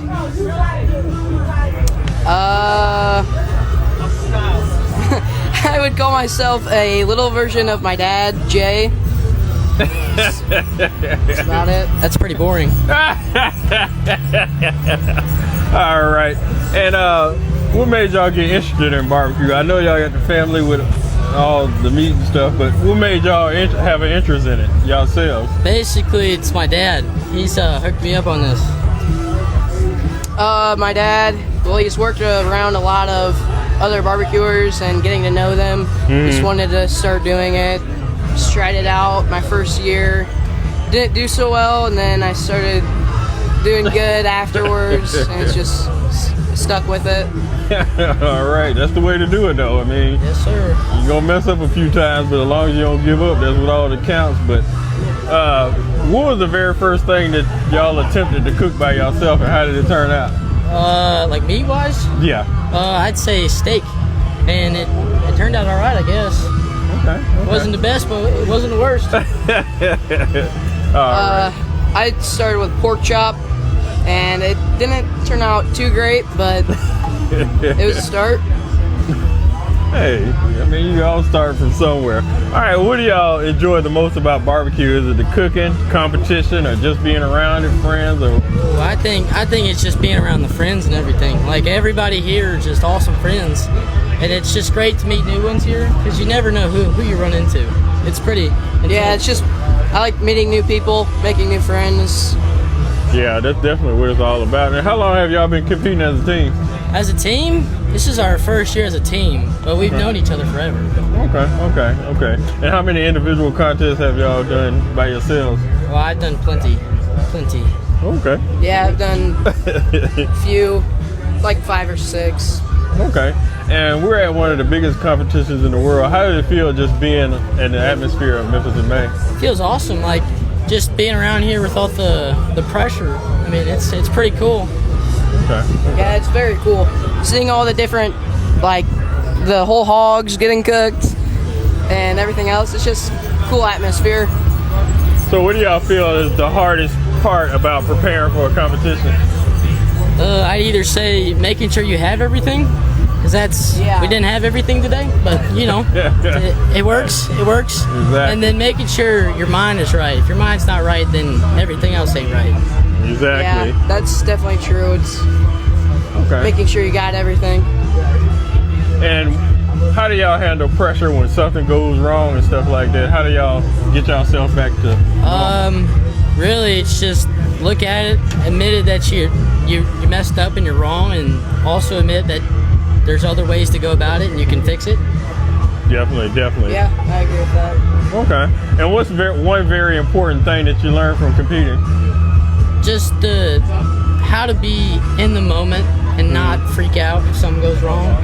And if you do win or if you do place or you get something big, just to stay like level-headed and not be like cocky or arrogant about Don't it. be cocky. Definitely. It's the biggest thing. Because you get humbled quickly. Yeah. You can head out and win something big, and then the next one you go dead last. Oh yeah, definitely. And do y'all see yourselves continuing on in barbecue as you get older, or yes, venturing sir. into something Yes, else? sir. Yeah. Okay. And who are your favorite pitmasters other than your parents and stuff like that? Well, my dad's not on the list. Just joking. I'd probably say I'd probably say like Brian Wynn or something. He's pretty cool. Okay. He's good at what he does. That man right there, Mr. JDQ himself. He's pretty good. I like him.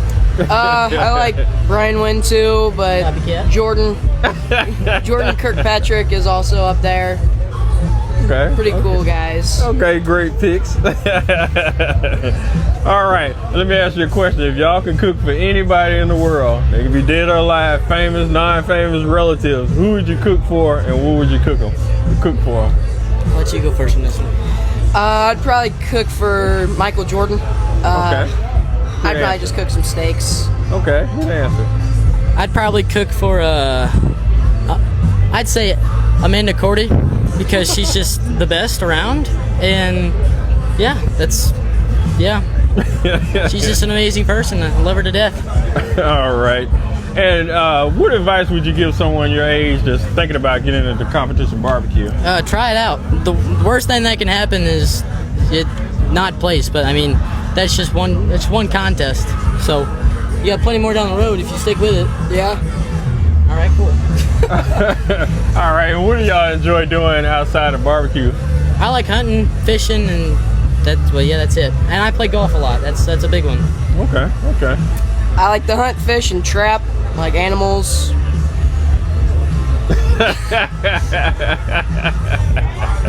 All right. And how do y'all feel y'all did in the competition today? Oh, I don't know. Probably awful. Who knows? He thinks awful, but I think we did pretty good. You'd be surprised. That's the times you win. All right, ladies and gentlemen, Team Booyah Baby Barbecue on the Blowin Smoke on the Doublewide podcast. My name is Tavis Bryant, and we'll see you next segment. Yes, sir. All right, welcome back to Blowin Smoke on the Doublewide. My name is Tavis Bryant of BBQ Therapy podcast. And I got one question: will the real Dan Wright stand up? All right, he was here first. I'm here with Dan Wright of Smoking Brothers and Dan Wright of Take It Easy Barbecue. It's nice to meet y'all, gentlemen. This might be the first time that we had two people with the same name on a podcast together. All right. Dan Wright of Smoking Brothers. You want to tell us a little bit about yourself and what you do? So my name is Dan Wright. I live in North Idaho. I am a dealer for Smoking Brothers. I've been a dealer for 8 years out of a Ace Hardware that's in a grocery store that is owned by my father-in-law. We own 16 grocery stores and one of them has an Ace. And I don't do competitions, but I have a passion for barbecue, passion for sausage. Love the whole game, so it's just kind of my hobby. And so in doing that, of course I get to know Smoking Brothers, and then it's allowed me to do things like Memphis in May and get out here to these different barbecue competitions and meet people. Okay. So you make your own sausages? I do, yep, I do that for fun. I do, and just barbecue for fun. It's just something it's a hobby. What's the most interesting one that you created? So, there's guys that will create really different flavors. I mean, I suppose the strangest one I ever done is a chicken cranberry sausage, but mine are pretty traditional. I'm kind of a more traditional sausage maker.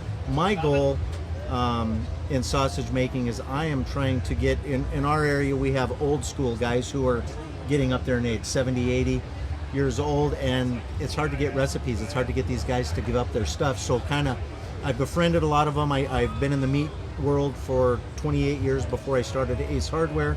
And so I know a lot of these guys, so my passion is trying to get the old school recipes and the old school methods and keep that alive before these guys pass, because everybody's doing things differently now. So how long have you been making sausage? I started in '92 when I got my first job in a meat department. We used to make it commercially. And so I started there, and then we quit making it commercially, and I just kind of left it for a few years, and then I kind of brought it back 10 years ago or so and started doing it at home and just messing around playing with it now. And so I do summer sausage, smoked sausage, just all kinds of different stuff. So how long that process take to make a sausage? If I'm doing it by myself, if you have the right equipment, it's not too bad. I can do a 60-pound batch in 2.5 hours start to finish if I'm doing it by myself. That's getting it ready, and then you have to smoke it, which the smoking can be 4 to 10 hours depending on how you're doing it. Okay. Wow. All right, let's switch to the competition there, right? All right, your name, Take It Easy. With the name Take It Easy, first, how did that come about? Yeah, so Take It Easy Barbecue got its name from so actually back in 23 when I started, I was cooking with a buddy named Calvin, and that was kind of a saying that we all said to each other, like, "Hey man, take it easy," "Hey, take it easy," So we're trying to come up with a name that we could try and put on a shirt. It kind of becomes a thing, and now it's hilarious because anywhere you go.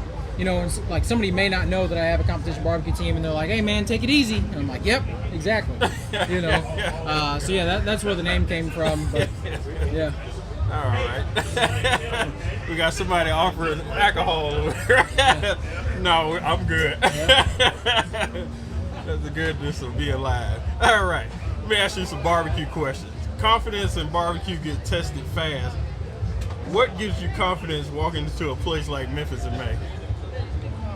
Oh, Memphis in May for me, it's kind of been a story that's been building over 4 years. So, not a lot of people know this, but I actually judged Memphis in May for 2 years. My first year down here judging it, I actually judged ribs on site, did blind box whole hog. I judged sauces, beef entry, several entries. So because that's kind of what got my barbecue story started, was on the judging side. So I was interested in, I want to judge one of the largest contests in the country, and I took the class, passed the test, and came down, started making friends, and there's judge friends now that I meet down here every year. That we sat at the same table, and we sat around and talked about the entries that we had, afterwards and things like that, and just slowly started building, my relationships around all these teams. And now I've been fortunate enough for the second year to be asked to be part of the Heath Riles barbecue team. So it's kind of evolution, just as my competition has, from judging to now part of the competition. Yeah, how did that conversation go? Did he call you, or did somebody reach out? Kind of twofold. So last year, we're trying to get more public involved in this event. That's kind of why Live Fire's here. We've had the sampling tent. So last year was Heath Riles' first year of having the sampling tent. So I came in, some other ambassadors, just to prepare samples with Heath Riles products to get those flavors in the public's mouth. So last year we actually launched the hot honey peach glaze and gave out samples, and did that. And then this year he did call me and asked me if I'd be willing to cook his poultry entry for my chicken's been pretty hot right now on the circuit. Last year I ended up 6th in the KCBS, which is a huge accomplishment as far as I'm concerned. And right now it's hitting pretty good too. So we're gonna give it a run and send it tomorrow. Yeah. And what do you think make this atmosphere different from any other barbecue competition? It's and there's just so many teams from all over, right? You got the internationals, you got some local teams, right? You got the patio division, you got the kids, you got the big names, right? You got the Heath Riles, you got the the Myrons, you got the just the Blues Hog. You got big names here. You got some little guys kind of trickled in, and it's just it's a great time. There's a lot of stuff going on. It's one of my favorite events of the year. It's a big reunion for me too. Just get around to some teams I typically only see once a year. My first year down here, actually, Smoke Masters Barbecue, Will Hare. He took me in and he fed me dinner and made sure I kind of had a pit stop. Made sure I had water and made sure I had all this stuff. And to this day, him and I talk, pretty often.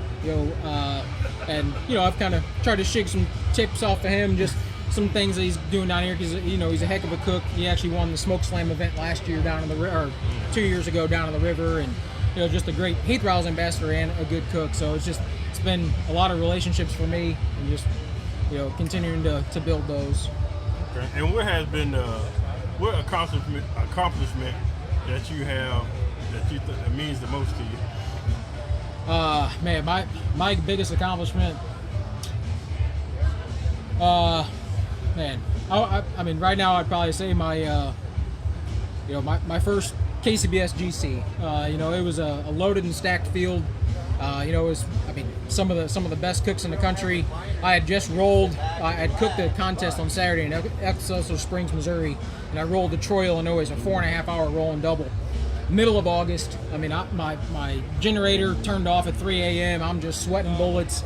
I had to add more oil. It shot all over my hand and my shoes. 3 a.m. Right. I have no sleep. I've been driven on this thing, and somehow or another I put together a heck of a cook. Ended up with 2 perfect scores. I'm perfect in chicken, perfect in brisket. survived the other 2 categories and walk grand champion. That was a cool deal, especially just with who was there and seeing all them come up and congratulate me. And, I'd won some events prior, but that was my first KCBS win, and just with the field that was there, that was an accomplishment. But I definitely can't forget about my 2 calls to the American Royal this year. I had a 15th place chicken call in the Invitational, and then I had a 15th place call in brisket in the open category out of 400 teams. So, again, chicken and brisket right now are hitting. We're continuing to run those recipes and just kind of tweak the others and just survive those, and hopefully end up as the last call. Yeah. A lot of people I came in contact with at American Royal got some type of call. Between you, Brian Payton, Weeze, Josh DeWitt. I was in Luke Darnell trailer. I came across Rooters and Tutors with All right, and what's on your bucket list for barbecue?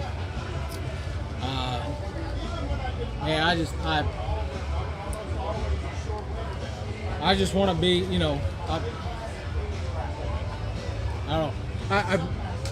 I used to say I want to be a world champion. I, achieved a, St. Louis style world rib championship a couple weeks ago down in Oklahoma for the Rib Cook-Off Association. That was definitely a heck of a feeling, but we're not done yet. I want a square trophy. I want a barrelhead, some of those big prestigious trophies, and, we're working our way there. We're just still putting the miles on it, and hitting the trail. At the end of the day, I just, I hope, I want people to know take it easy in the lot. Yeah, definitely. And Dan Wright, Smoking Brothers, what's on your barbecue bucket list? Well, I'm not a comp guy. I mean, I'm on the other end. I do the sell the seasonings, do stuff like that. So for me, I mean, this was actually one of my bucket list things, to be at Memphis in May, be at one of the big 3. I consider the big 3 to be the Royale, Memphis in May, and the Jack. And so for me to be able to come to this and meet these guys, meet the guys that I either sell their products or that I meet online, follow them online, talk to them, stuff like that. This right here was one of my big ones. And so, for me, I guess the other thing would be maybe to go to the other 2, but I've been to this 3 years now. I love coming here. Like he said, I get to reconnect. When I first came to this deal 3 years ago, I was introduced, Ryan from Smoking Brothers introduced me to Meat Whiskey. And then getting to know those guys, they're really nice guys, super good guys. They were one of the products that I brought in. And then I got an invite here. And so when I got an invite here, I had known other people because I'd sold their products. So I had talked to them online, messaging and Instagram, Facebook and all that. And so then this venue allowed me to meet them in person for the first time. And it was, we were sitting in the Meat Whiskey camp, and Bob Trudnak had come through, and I had just met him, and I had just met Big Jake for the first time. And I was talking to other people, people come in, and I'd introduce myself and talk to them, and Bob Trudnak had actually asked my wife, she goes, "Does your husband do competition?" And she said, "No." And he goes, "How does he know so many people?" And she said, "Doing just what you see right here. I interact, I network with people online, same way we met. We meet through Meat Whiskey, kind of meet online, little jokes here and there about the 2 names and stuff, but then I meet him in person. And then when I meet him in person, you get to talk to him and I gain a friendship. And so I've done that through the years.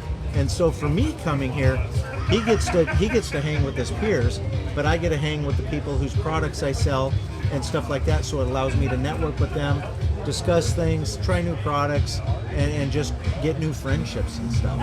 So it's a very neat experience for me, but I'm on the other end of it.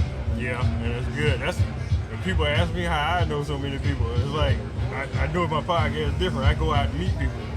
My thing is, if I don't have the podcast, I'm not worried about it. My thing is to go out and make friends, right, and get introduced to more people, because I like hearing people's background, stories, that everybody, where they started, to where they're at now, and that excites me.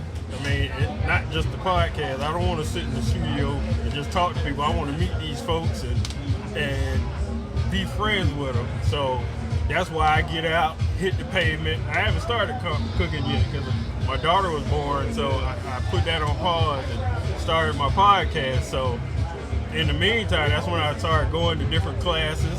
We're regardless if I'm competing or not, I want to meet people at the classes as well as get an opportunity to learn from some of the best.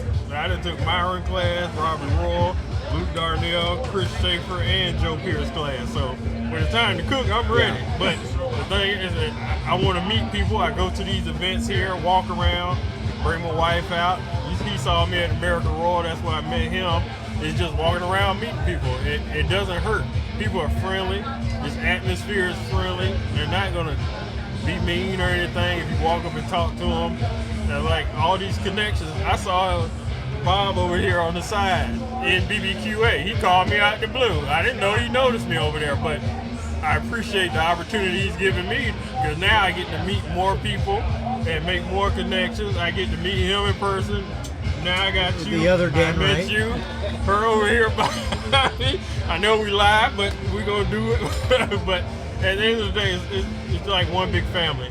I'm honored to just meet everybody. That's something that to be said with that. I think the barbecue community is one of the biggest and best families there is because you got all different kinds of backgrounds, people from all over the world, and everybody comes to something like this. And yeah, there's competition and there's, you know, you might have different personalities, but when it all comes down to it, if you need help, somebody's going to help you. And everybody's friendly, talks to you. You get to eat a lot of good food, especially if you know people. It is one of the best communities out there by far. If we all look back to where we started, did you ever think you'd be cooking with Heath Ryle? Did you ever think you'd be where you at right now? No, I never thought I'd meet any of these guys. They were all on. It was all on social media. People that were untouchable, and that's the other thing. And I tell people this in my store all the time when they come and look at the different products. These guys really are just real people. Heath Riles is one of the most down-to-earth, genuinely friendly guys there is. I mean, he's a big name in social media, big name in barbecue, but when you sit down and talk to him, the dude's just the same kind of guy like the rest of us, and they're all that way to an extent. And it's really neat to see them and meet them in this environment, but then get to know them on a personal level. Yeah, exactly. Like I said, last year, my podcast didn't even exist this time last year. Yeah. The reason I started this podcast, I was kicking the idea around. I had made shirts. I always advertised, even though I didn't have it. Went in the Blues Hog tent. Tim Shear looked at my shirt. You got a podcast? I said, kinda. He said, can I be on your podcast? He took my phone, put his phone number in my phone. I immediately went home and started the podcast, and they looked back since. Immediately. I don't know if he was serious or not, but I made sure. He was episode number 6. But other than that, I appreciate y'all for taking y'all time and coming on the Blowin Smoke on the Doublewide podcast. We got Dan Wright and Dan Wright, and Smoking Brothers, and Take It Easy Barbecues. Everybody have a good day. Thank you.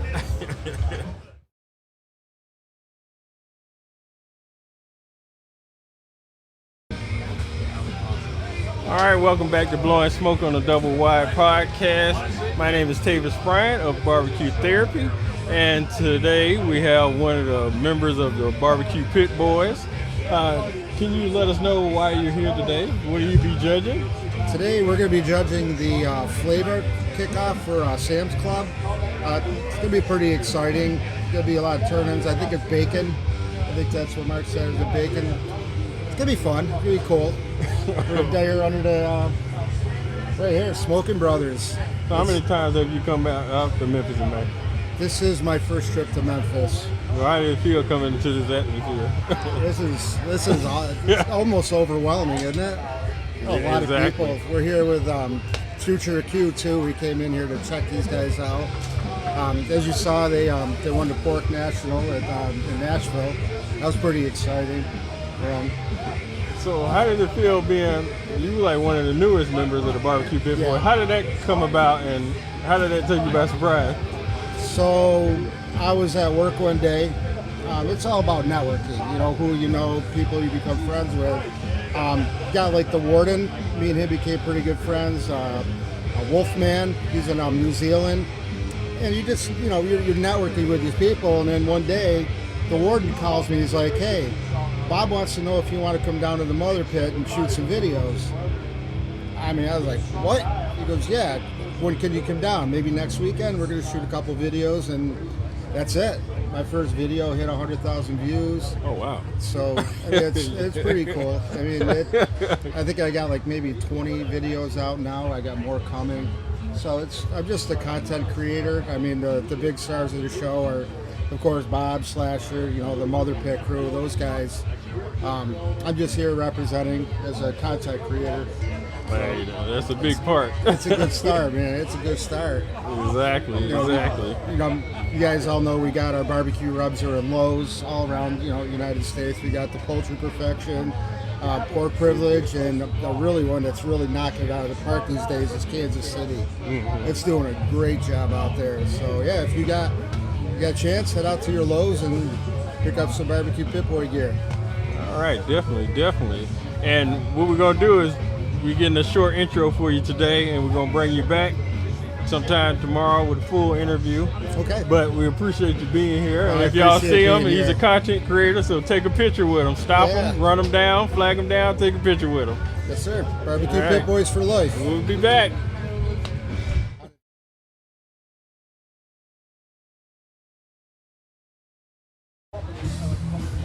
Welcome back to Blowin Smoke on the Doublewide podcast. My name is Tavis Bryant of BBQ Therapy podcast, and today's guest sits in a rare position in this world. Smoking Brothers, Gateway Drums, Myron Mixing Smokers, different styles, different cultures, same fire.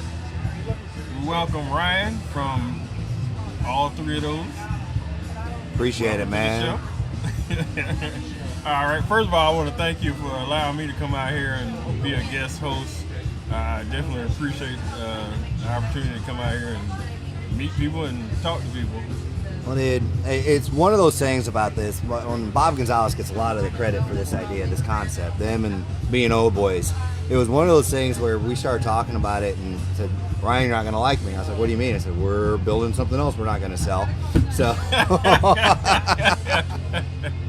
and I was like, well, okay, what do we got? I mean, it's a good idea. Well, I mean, I'm part of it, so. Well, if you'll think about it, a lot of us that do the podcast and everything, we come out to these events, we hang out, we get to it, but we don't necessarily have a home base. Yeah. And with us being here with the kids' queue and doing different things right in here, we have the space. And I was like, that's a great idea, Bob. Let's just invite our friends that have the podcast, give them a place to do it. Exactly. And that way they don't have to worry about having a home to sit down and have loud music in the background. Yeah, because definitely, I mean, this is one of my dreams, to get a tent and just set up, but I appreciate y'all letting me come see how it feels and stuff like that and getting an opportunity to talk to these different people. And I mean, it turned out wonderful because I love it. I mean, people are coming in and we're doing the interviews and people are having fun. So, I mean, it's successful. So the kids' interviews have been my best so far. Those have been my favorite. I love those. Exactly. All right, let's get into the question. Now, you're involved with multiple smoker brands and they all have different identities. What does each one represent to you? So we'll start with the OG, if you will. Smokin' Brothers was actually a barbecue competition team. And we were designed back then, we would take other grills that we were using and modify them to cook the way we liked it. And it was always a pellet grill we were using. And as we progressed, we kept on fixing them, doing them our way. And then finally it came to the point where, you know what? I think we can make our own. And I talked to my dad, my brother-in-law. I was like, let's do it. And so in 2011 is when we started making our own Smokin' Brothers grills. And there's some things that we've changed up, and we knew we wanted sturdy, we knew we wanted American made, we knew we wanted to own our own electronics. And we couldn't get the electronics right away, but we got the structure of the grill right. We also insulated it so you have more even control of the temperatures. And on top of that, a lot of times whenever you're with a pellet grill, it has such a finite small place where the burner is, so it doesn't necessarily heat up the whole cavity as well. So when you do that, you've got to rely on what your thermal dynamics are. And so that's why we insulate every one of our grills. It holds the temperature better, allows that smoke to kind of just sit there and fill the whole cavity before it goes out the center of the stack. And did y'all have experience in building them, or y'all had to learn new skills as far as going from just modifying to building them from scratch?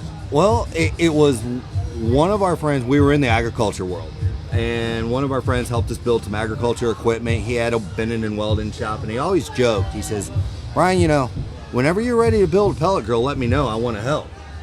And I looked at David one year, and it was I think it was February of 2011. Gave him a call, and he goes, "Hey, would you be interested in still building pellet grills if we got on?" And he said, "Come on over. I'm serious as a heart attack." And so I drove over. He was in Lexington, Kentucky, Nicholsville, Kentucky to be exact. And we sat at his lake house, wrote down our plans, went to his welding shop that next morning, made 2 prototypes and made 2 of each. He took 2 and I took 2. Went back home, cooked on them, came back the week later, made some changes, and then a month later we were selling barbecue grills. Wow. And did the originals look similar to... Very similar to the Smoking Brothers on what we've got. Oh yeah, we got turn in walking. There they go. Oh yeah.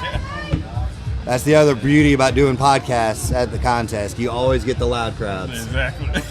Which is great. But no, they've all had that similar look. We came out with the Premier Plus in 2020, which is we lengthened we raised the roof a little bit and put a little stainless flare to it. But they've all had the welded frame, the insulation from the beginning. Yeah, I like the size of them. They're very huge. Well, and then you talk about iron mixing. And one of those things, the way that worked, at first he had approached my brother. And at the time, my brother was like, and it was right when everything was kicking off we just are busting through right after COVID. So everyone in the barbecue industry saw a huge boom. And so my brother's like, "Brian, I don't think we got time." I was like, "No, we say yes. And we see what it's about first.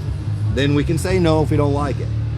And because we've built other people's brands before, and that wasn't what we were in for, but I wanted to hear what they were talking about. And David came to me and was, David Mixon came to me and was like, "We're not talking about building just ours. No, we want your name on the smoker as much as ours." That meant a lot to me because that means this is a co-branded situation. And so we took their smokers, made a little bit of modification. I was always worried about it because, when you're dealing with Meyer Mixon, we've all seen the shows. We all know how he can be. And so I would call him and say, "Hey, Myron, we can't quite tweak this." Ryan says, "I don't care what you do to the inside of the smoker. As long as you keep the outside sexy, the rest you can mess with." And so that's what we did. And we've been doing that for a little bit. The Gateway, I would say, is the one that came me out of the comfort zone.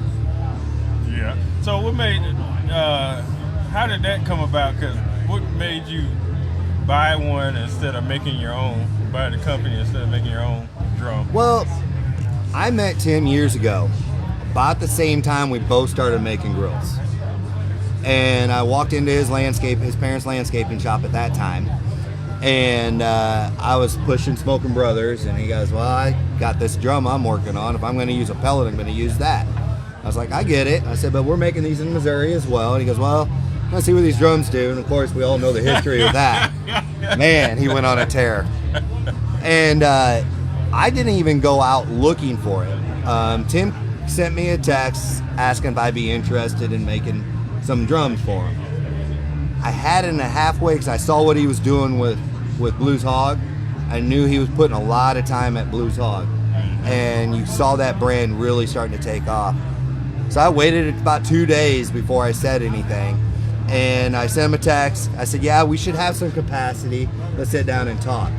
He called me within 10 seconds. And the rest, I guess you could say, was history. But it's been a great transition. We've learned a lot because Smoking Brothers never been like in-your-face type marketing, whereas Blues Hog and Gateway Drums, you hear them coming from miles away. Exactly. And so it's kind of cool because it allows us to be a little bit different. Yeah. And we're starting to have fun with the brands now. Yeah, I said he changed the game when he came out with those because people was able to go to sleep now and wake up and just jump in the competition. Turn and burn, baby. They can even spend the night in their own bed and get up early and get there. So I said that's one of the top adventures of barbecue. Yes. All right. Let me ask you a barbecue question. How much of great barbecue is equipment, and how much is still the person running it, as far as if you say? So, to me, equipment is everything if you have the knowledge about it. So, what I would suggest is learn your equipment, whether it's a Weber kettle or an old hickory pit. Learn the equipment you're cooking with, and then hone your skills on that equipment. Then that's what makes great barbecue to me. Definitely. All right, and Smoking Brothers has grown from competition team to grills, pellets, sauces, rubs, accessories, gateway, now and Myra mixing line. Has it ever hit you how big this has actually become? It's shocking to me. I think the weirdest feeling I think I ever got in barbecue, because barbecue's taken me in a lot of great places, and my friends were like, dude, you realize you got Meyer Mixon, Tim Sheard, Heath Riles, and started just naming off everyone. I was like, yeah, they're just people like us. They're just better cooks. Exactly. But no, it is shocking. It's humbling to see. But like, I had an experience a couple weeks ago, and it was probably an experience I would never have ever gotten to do without barbecue. And we got a chance to help cook at an event, and we cooked all day at this event, and we were able to walk through, and they have a tradition that the cooks of the event get to walk through the suites that you were cooking for all day, and then go straight to the roof and watch the horse race. Oh, wow. And you talk about chills. We walked into that room, and I first time I ever there. And the history in that room, everyone started standing up and clapping as the cooks walked by the people we've been serving all day. They were telling us thank you for what we gave them that day. And then we all had to sit back and watch a great Kentucky Derby. I know that must feel good. Oh, it was awesome. All right. And what's harder, building trust in barbecue or maintaining it once people expect that consistency from you? Maintaining trust in barbecue is what you're saying? Or? Well, what's harder, building trust in barbecue, building the trust, or maintaining it once people think you, I guess, expect consistency from you? Well, to me, consistency isn't a question. I mean, that's something that is there, and it's always going to be there. My brand has always been one where I've relied on customer service if needed, which means if I'm the one that has to answer the phone, I'm going to answer the phone. And to me, if you're not willing to do the work, then you probably shouldn't be in the business. Yeah. And work ethic builds trust and character. Yeah, and that means a lot. I mean, being in the position you are and them talking to you about a problem is different from somebody talking to customer service, because they talking straight to the top of the line, and it means a lot that you took the time to reach out to them concerning their problem and not making it feel small or them jumping through hoops to get an answer. So the way I look at things with our equipment that we sell, we want your backyard to be accessible as our own. And that's what we've built it on. And that's what we'll continue to build it on. Exactly. And how do you scale, since you have multiple brands, how do you scale without losing that credibility? Because a lot of times when companies get big, the quality goes down. So how do you maintain it? We make sure every one of our coworkers cooks on our products we make. We want them to experience the cooks, the failures, and the successes behind all the products that we put out of our factory. To me, that's how you can maintain from start to finish, even in scale. Yeah, and that's a good answer, because it's good that everybody knows about the product, because if anybody be out in the street and they ask about your product, everybody knows from the front office to the back office, and it helps a lot. Let's talk about the KSQ. You're involved with the KSQ here in Memphis and Maine. Why is investing in young cooks so important right now? Juniors Q is just as much about education as anything. They're our future in everything. So to me, education, barbecue, if you can combine those two, is the most important thing. Because the more you can educate the youth, the better future we're going to have. Exactly. And when you watch the young pitmasters cook today, what impresses you the most? I think today it was funny when we had the cooks meeting today. Tuffy got introduced, and he was talking about, and Mr. Stone was sitting there talking. And he's there, "You nervous?" and pointing to the 8-year-old. He goes, "Nope." That's what I'm talking about. Yeah, the boy had confidence. It was awesome. All right, Memphis and May still carries weight in the barbecue culture. What makes this event different from any other contest? If you come down, just walk around. You see a barbecue community that's come together, whether we're on the parking lot or we're in one of the big tents. Everyone's coming together, having a good time.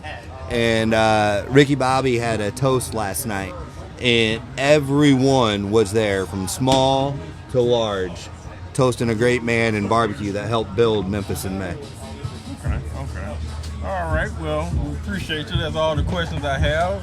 And we thank you for joining us on Blowin Smoke on the Doublewide podcast. Appreciate you, Ryan, stopping through. Well, thank you for the barbecue therapy, man. Oh, no problem, man. Anytime you need me, hey. If I'm available, I'm here. All right. Thank you. Hey, appreciate it. All right.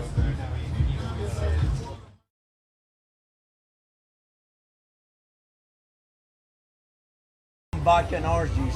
Knock the table. All right, welcome back to Blowin Smoke on the Doublewide podcast. My name is Tavis Bryant of BBQ Therapy podcast, and there's pressure everywhere. Pressure from judges, pressure from reputation, pressure from teams parked right beside you, and today's guests know exactly what that pressure feels like. Not because they got hot for one season, but because they stayed dangerous for years. Boar's Night Out, you recognize them. They've been winning everything that's not nailed down lately. And ain't sharing none with nobody. Gentlemen, welcome to the show. Man, thank you for having us. All right, from what I read, y'all started out as a group of post-divorce guys, correct? Yeah. So what happens when one of y'all get married? Do you get kicked out of the group, or what goes on? Well, funny thing is, gotta tighten your belt loop up. You gotta act like a grown folk. The funny thing is, now all of us are married. All right. So we're at Memphis in May. Do you feel pressure anymore like you used to when you come in here? Yeah, my lower back. Yes and no. It's different pressure. You know, back in the day, when we only worried about partying and entertaining versus what we're really here for, it was a different pressure on you. The pressure was, can we ever walk that stage? And it took many years. People think you just show up to Memphis and May, you cook something good, you can get close to being a world champion. That don't happen here. This is the stage where the big boys walk. And it took us many years to hit that because that wasn't our focus. And you know, now the pressure's on us because we have done so well over the years that now you have that target.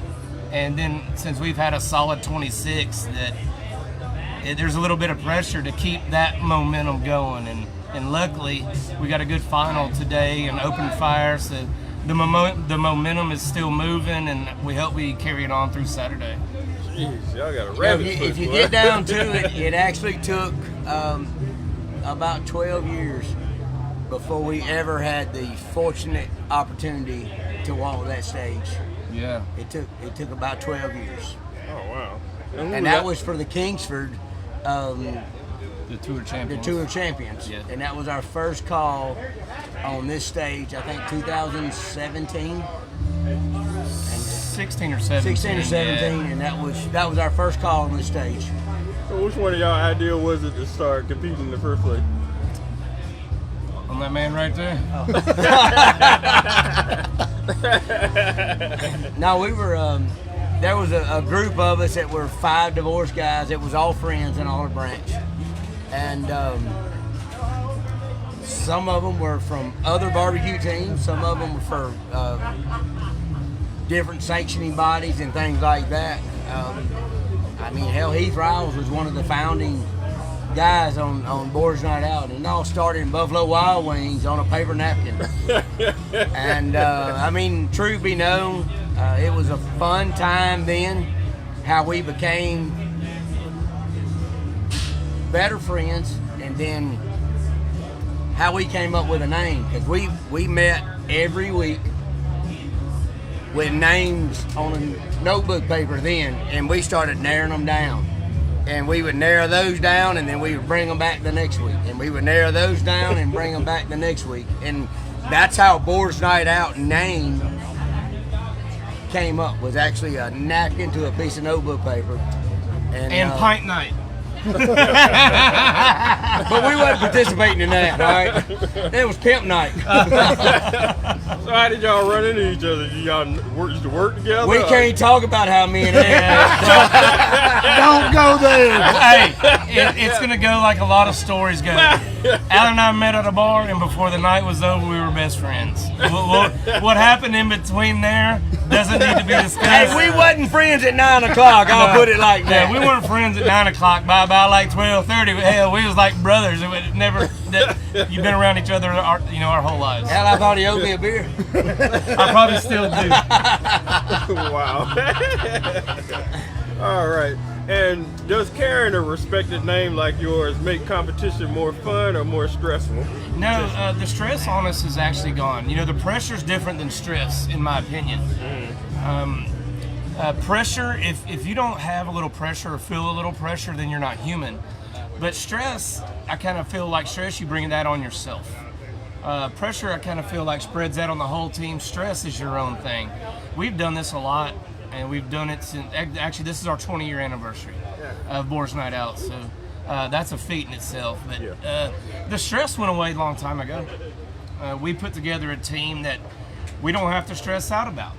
If earlier, live fire, we messed up on a little bit of timing, which worked out in our favor in the long run. But I had meat on a grill. I walked away from it, left it sitting there to start doing a presentation. And these guys, without me even saying the meat is still on the grill, we got a 10-degree window to hit it without checking up. That meat was off the grill in the middle of the first course that I was doing a presentation for. So honestly, Boar's Night Outs over the years have become a fine-tuned machine. And I think that's why we've been successful over the years, is we've never let pride get in our way, and we're going to try our damnedest every time that we go out to win. A lot of people say we're here just to hang out with our friends. We don't care if we win. Good, because we're going to get in your wallet, because we can hang out any other time. We're here to compete.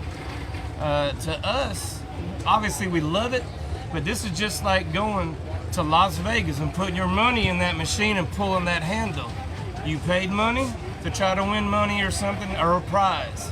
That's exactly what we're doing. We paid money to win, to compete, and to win something really cool. We like our friends, but we're here to try to win. Yeah, we can hang out any other time. I know that's right.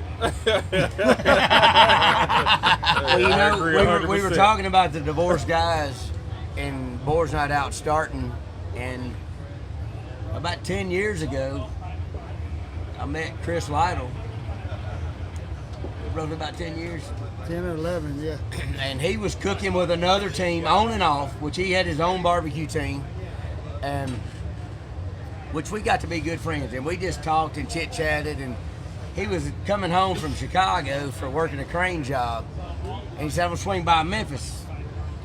And when he got here, I said, congratulations, because you spending the night. You're the new night man. And he's like, what do you mean? I said, you'll understand later. Yeah. But we're gonna take this one by one and charcoal at a time. And he stayed that first night. I got to finally go home and get a little bit of sleep, and has become one of the best. Oh, it's the best things we ever did. Friends, best night men, best team members that I've ever been fortunate enough to know. And that's on a serious note. Best person. Oh, Bob, we'll get you in a minute. Just hold tight. Eric had only met me a couple times. And Eric's like, who in the hell is this? Eric was ready to go to the house. He said, who's staying tonight? And Alan turns around and says, Lytle is. And Eric looked at me and said, you ever cooked a comp hog at Memphis in May? I said, no, but it can't be any different than the rest of them. Eric said, I'll be back at 4:30 in the morning. And if anybody knows me, that's a lot of trust. Or I was real tired and ready to go to the bed. But it worked out. But that's how friendships. When you meet those people in life, you have a building of trust, and you have a friendship that doesn't matter if we're sitting around a fire pit or a charcoal grill with thousands of dollars worth of meat on it. But when you have that bond and you make that connection, like with Bob, but it's just there. And some of my best friends are sitting right here that I could call anytime over anything. It ain't gonna be barbecue. And it's 100% a barbecue family, but it's a family, it's a friendship that without them throughout my life, I probably wouldn't be where I'm at right now. No doubt.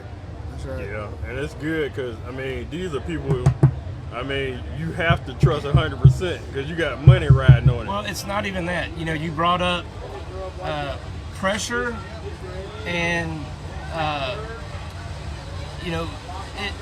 we don't have the pressure no more.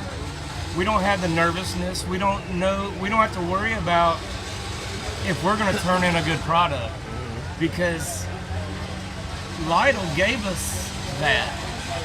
He's our night man. And if anybody out there listening has a competition team that wants to be successful, the most trustworthy person on your team also needs to be the guy that can run the pit the best because he needs to be the night man. Lytle is a guy that's quiet.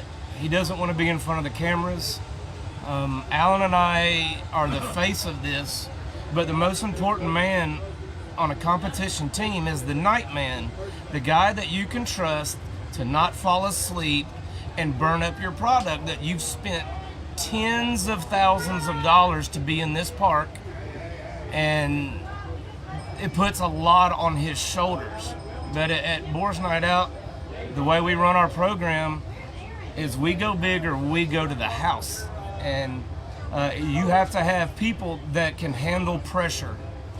When we cook 3 hogs from Jim Compart, by the way, for one, they're very expensive if you got to buy them. You have a lot of teammates counting on you. And when we wrap them hogs up at night, Alan and I are not the bosses. We're not the owners. We're nobody. Chris Lytle's the boss. The night man's the boss, and what he say goes after those hogs go to bed at night.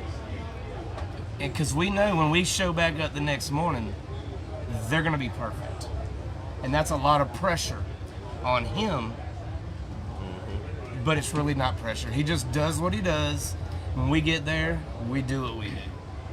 Exactly. Let me interrupt real quick because it's humbling to sit beside my 2 best friends, and they say this all the time, but I tell everybody it's not pressure when you got 2 best friends like this that put you in the position you're in and trust you with what you got. It takes all 3 of us plus a whole team we got over there. We had half of them here, and they're still over there. And it takes every one of us to make sure that hog's where it is. It ain't just one night guy. Yeah, I don't like some of them over there. All the time anyways. But it still makes a great team. No, I'm just kind of kidding. Just kind of kidding. But in a sense today, we were fortunate to qualify for open fire at Memphis in May. And even though we had that going on, we still had a whole nother group. That's right. To do wings sauce, and do sauce and things like that, turkey, and then some of them cooked steak. So they had a whole nother contest at our other booth. Let alone. Wow. And I hadn't seen that booth since 5:15 this morning, I believe. And talking about divorce, guys, some of our wives that were here stepped up to help get all that organized. Yeah. Mine didn't. She ain't coming. Alan, I wasn't going. She's sitting by the pool. I can tell you what she was doing. But when you have a group of people that you have cooked with and been with for so long, it's almost like the left hand knows what the right hand's doing. And there's so many different personalities, and that's probably what helps our team work, because we have some that are really, really good at what they do, but not really good at what the other one does. And That's right. they all fill that blank, fill that void. That's it. When it comes down to getting ready for a contest, we got one to say, hey, we're going to do this. What do you need? Or give me a list. And we don't have to worry about that list no more. That list is taken care of. When the food gets ordered, when the grocery store runs, mandate 2 or 3 times a week, sometimes 2 or 3 times a day because we forgot something. And it happens, and it happened today. We had guys going to the store last night at 10:30, 11 o'clock, and waiting on stores to open this morning at 7. So we could have what we thought we needed to be in the top today. And those guys and gals pulled it out. They pulled it off for us. Hey, that means a lot. I mean, every piece is important. Yeah. There's no big person, little person. Everybody has to move in sync for the machine to go. That's right. 100%. One little screw knot there, it's gonna fall apart. That's right. So Now wait a minute, we got a nut and bolt wrench, a box, and we can go find a loose screw. I promise you. But we got to fill in the blanks every now and then. There's plenty of loose screws around there. We got a few of them. But you're exactly right. If one thing doesn't happen, there's usually somebody else that stands beside of it that can fill that in and grab it. all right, and let's talk about live fire versus regular competition barbecue. What big of a difference between the two? You know, growing up in the Memphis area, we've all been coming down here since we were kids. So we grew up around Southern style Memphis barbecue, cooked on, you know, water cookers or offset pits where you get that great bark and it's low and slow. That's what we all hear. And then you start seeing open fire cooking, and you know, open fire is really nostalgia. That's what the cavemen were doing. That is the first form of what we do in cooking comp barbecue. And you know, the open fire guys, they have their techniques, and it's leave silver skin on, leave fat on. It protects from the heat, and we've always been the opposite. Let's get the silver off. Let's get the fat off. Let's build bark. And what we have done is we've melded what we know about putting flavor into meat differently than they do. I'm not saying ours is better by any means. It's a different way of introducing flavor. We do 1-bite challenges in our barbecue competition. Those judges really, they take 1 bite of a rib, it's either awesome or it's not. Or they eat whole hog, they eat 3 criterias, and then they're done. You know, so we prepare ourselves for basically a 1-bite challenge. Out here, we have to figure out a different way because we don't have lids. There's no convection style cooking going on. Because when you have a smoker, you can create convection with dampers and flues or whatever, stacks, whatever. Well, in open fire cooking, you don't have that, so you got to deal with windage. So if your fire's over here, the wind's blowing to the right, your meat has to be over here so the heat catches it. So you have to figure, you got a little physics involved in this. So is it reinventing the wheel? No. But I think that we're bringing a flair to open fire cooking that open fire cooking hasn't seen.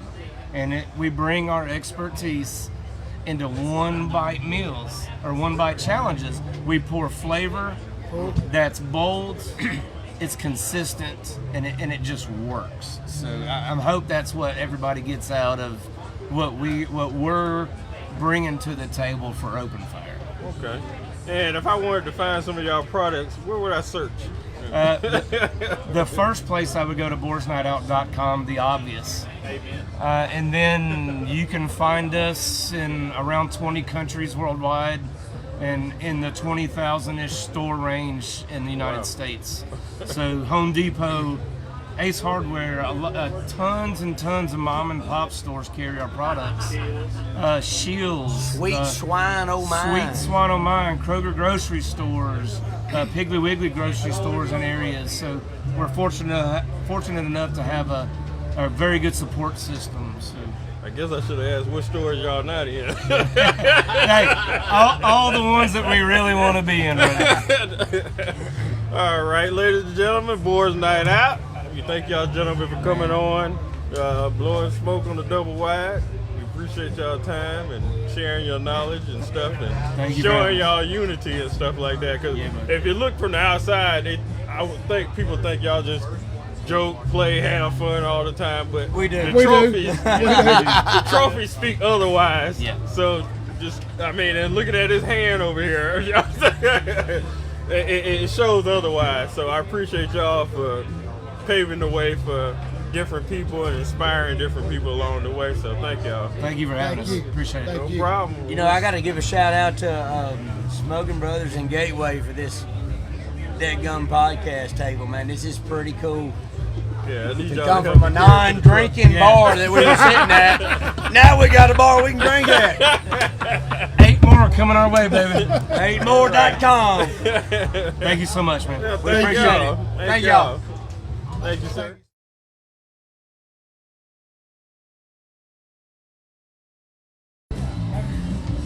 Welcome back to Blowin Smoke on the Doublewide podcast. My name is Tavis Bryant of BBQ Therapy podcast.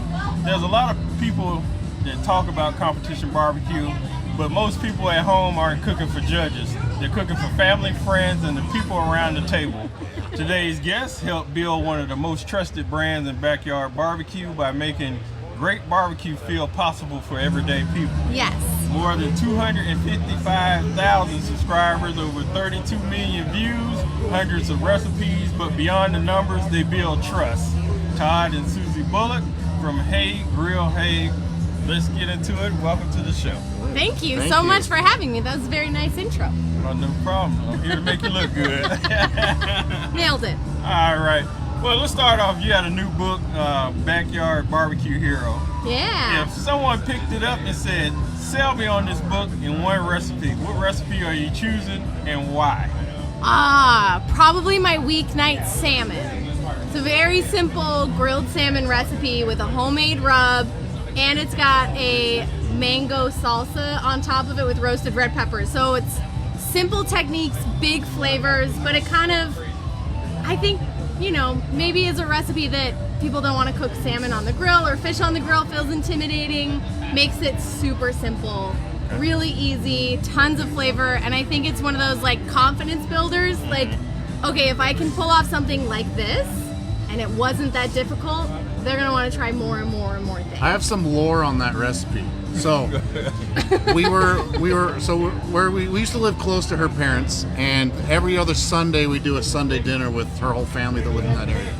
And her dad had this side of salmon out, and her dad was always the cook on the grill, on the salmon, tri-tip, whatever. And he gave it to her, trusting her finally, saying, hey, will you come up with a seasoning for this? And she pulled all this stuff out of the pantry like I'd never seen before. She was zesting a lime, and there was brown sugar in it. I think there was basil in it. She just kind of came up with it on the spot. She fights me on this, but I remember it happening specifically. And we all ate that salmon, and we just couldn't believe it. It was the best salmon any of us had had. And I saw in her dad's eyes that day, he gave her the mantle. He handed over. He passed the torch that day. Yeah. So that's why it's in the cookbook. It really does have a lot of the recipes in the book are from our family, stuff that we love to make and we love to eat, and what brings our family together. So that's a lot of what's in the book is giving other people the opportunity to have those moments where you become the backyard barbecue hero, where you're the one that gathers the family and feeds your people. Yeah, it's good. I like how when people make books that regular people can actually cook out of, Yes. not just stuff that I don't have this in the cabinet, so how am I gonna make this? And honestly, that's why we published the book. So we self-published. We did every recipe in the book ourselves. We edited the book ourselves. And it's because I had spoken to, we have a lot of followers online. We built this amazing brand. So we had agents reaching out and say, hey, let's sell your book. We had publishers reaching out. but they all wanted to create a book with a very high level of difficulty or make it seem really exclusive or special. And I get that that's what might sell books on, you know, a retail store shelf, and that's awesome, but it's not who I am, and it's not who my audience is, and it's not how I want to talk about barbecue. I want it to be accessible and fun and approachable and easy so that you can build those moments. So that's why we self-published Backyard Barbecue Hero. Definitely. And what do you hope people feel after cooking from that cookbook? We always say our goal is to help you make better barbecue so you can feed the people you love and become a backyard barbecue hero. I think everybody that kind of gets into barbecue, the moment that you're hooked is the moment. It's like my dad looking at me like, we've passed the torch. You know, when you put something on the table and your family's eyes go pop, you feel like you're wearing a cape. Like you have done this thing, and I want everybody to have that feeling. So the recipes in the book are all really approachable, accessible, fun recipes to cook that are gonna work out really well so that you can have your own barbecue hero moment. Okay. Now let's take it back. Now you said you started back in 2005 just hoping the food came off the grill edible. And at what point did that turn into a mission to help other people cook better barbecue? You founded Hey Grill Hey in 2015. What happened in those 10 years in between that to build the confidence in the craft? I mean, you can tell them about the first time we ever grilled anything together. What, barbecue chicken? Parking lot yeah. steaks in college. That Parking was lots. 05. It was dark. I didn't have a meat thermometer, and they were medium well to well done. It was embarrassing. We were in the parking lot of my college apartment with a Coleman camp stove. Yeah. But we wanted a steak. We wanted to cook a nice steak. We were having date night at home, and he was out there with a headlamp. We had no thermometer. We over-seasoned those things on propane. They were terrible. And that was the first time we ever cooked on a grill together. So the next 10 years, the grills that we had over those 10 years, we had free grills off of Craigslist. We had donor grills. It was not our specialty, but we always wanted to learn. And then in about 2012, I ended up with a job. I'd worked for other websites, other companies, helping them create content and learning about blogging. And a grill company wanted to start a food blog for their grill. I said, I don't know anything about barbecue. And they said, we don't know anything about blogging. So you bring the blog stuff. We'll teach you the barbecue stuff. And I think we'll figure it out. So that's when I first started cooking barbecue, was in about 2012. And we fell in love with that wood-fired, low and slow style of cooking almost overnight. It became a little bit of an obsession. And so when I didn't have any more work, their blog was running. They didn't need me anymore. Todd said, what do you want to do next? And I said, can we just keep doing barbecue? We'd fallen in love with the food, the lifestyle, the barbecue community. We loved that our house was the gathering place. At 6 o'clock, we still say it. If you come to our house around 6, we'll feed you. It's one of the values of our company. All of our employees live by that sense of like being the place that gathers and being the place that feeds people and what that means. So that's when that really started. This being the BBQ Therapy podcast, right? So I want to tell you something. So I'm a very kind of creative, whatever it is, left brain person, like musically creative. Right brain. Yeah. I don't know. One of the brains. One of the brains. The creative one. And I got stuck because I did really well in some accounting classes. I got stuck in this business degree accounting world that I was really sad in. I just was not thriving. I didn't hate it, but I was just like, I don't know. It could all have just ended and I wouldn't have cared, right? So she saw this in me and she did everything she could to build this, to get me out of that funk and let me leave that world and come in and be with her in this world. And it was life-changing for me. And it's the barbecue world and this barbecue business has been like a dream come true for me, literally, from my own mental health and from my, what I view as possible. Like she's an idol to me, to like what is possible. You can build something and make it meaningful and be really successful with it. So. Exactly, and that's, Thanks, baby. You got some brownie points there. Yeah. So when you built, well, first, how did you get the name of it? Hey Grill Hey. First. We were trying to figure out, once I decided, okay, I want to start my own barbecue website. I want to start my own blog finally. I feel like I'm good at writing barbecue recipes. I think I can teach people. And I'm really just like a mom of 3 kids. And I loved cooking barbecue because I loved feeding people. I didn't know the restaurant world. I didn't know the competition world. I just knew my backyard. And I knew I could write recipes that people could follow. So that's kind of what pushed us into that space. And I knew I wanted it to be a blog, but we didn't know what we wanted to call it. So we were playing every name on Girl and Grill and something, because I wanted people to know that a woman ran the website. I wanted people to know that this was a fun, approachable place to be. So we were looking at funny things, and he was in the opposite end of the grocery store. We were looking for a specific ingredient, and he yelled, "Hey girl!" And I was on the other side, and I yelled, "Hey!" And we both came around the corner. We were like, "That's it! Hey Grill Hey! Hey Grill Hey!" And it stuck. There was something in like the pop culture back then with Flava Flav's TV show with all those girls he had, and like there was this girl that she'd always be like, "Hey girl, hey, hey girl, hey." She'd always say that. So it was like a play on a pop culture thing that's now way outdated, but it works. But the name has stuck. Yeah. Hey Grill Hey is still it. You made it yours, so it's yours now. All right, the internet rewards flashy content, but trust is harder to build. Yeah. How did you earn that trust with your audience? Recipes that work.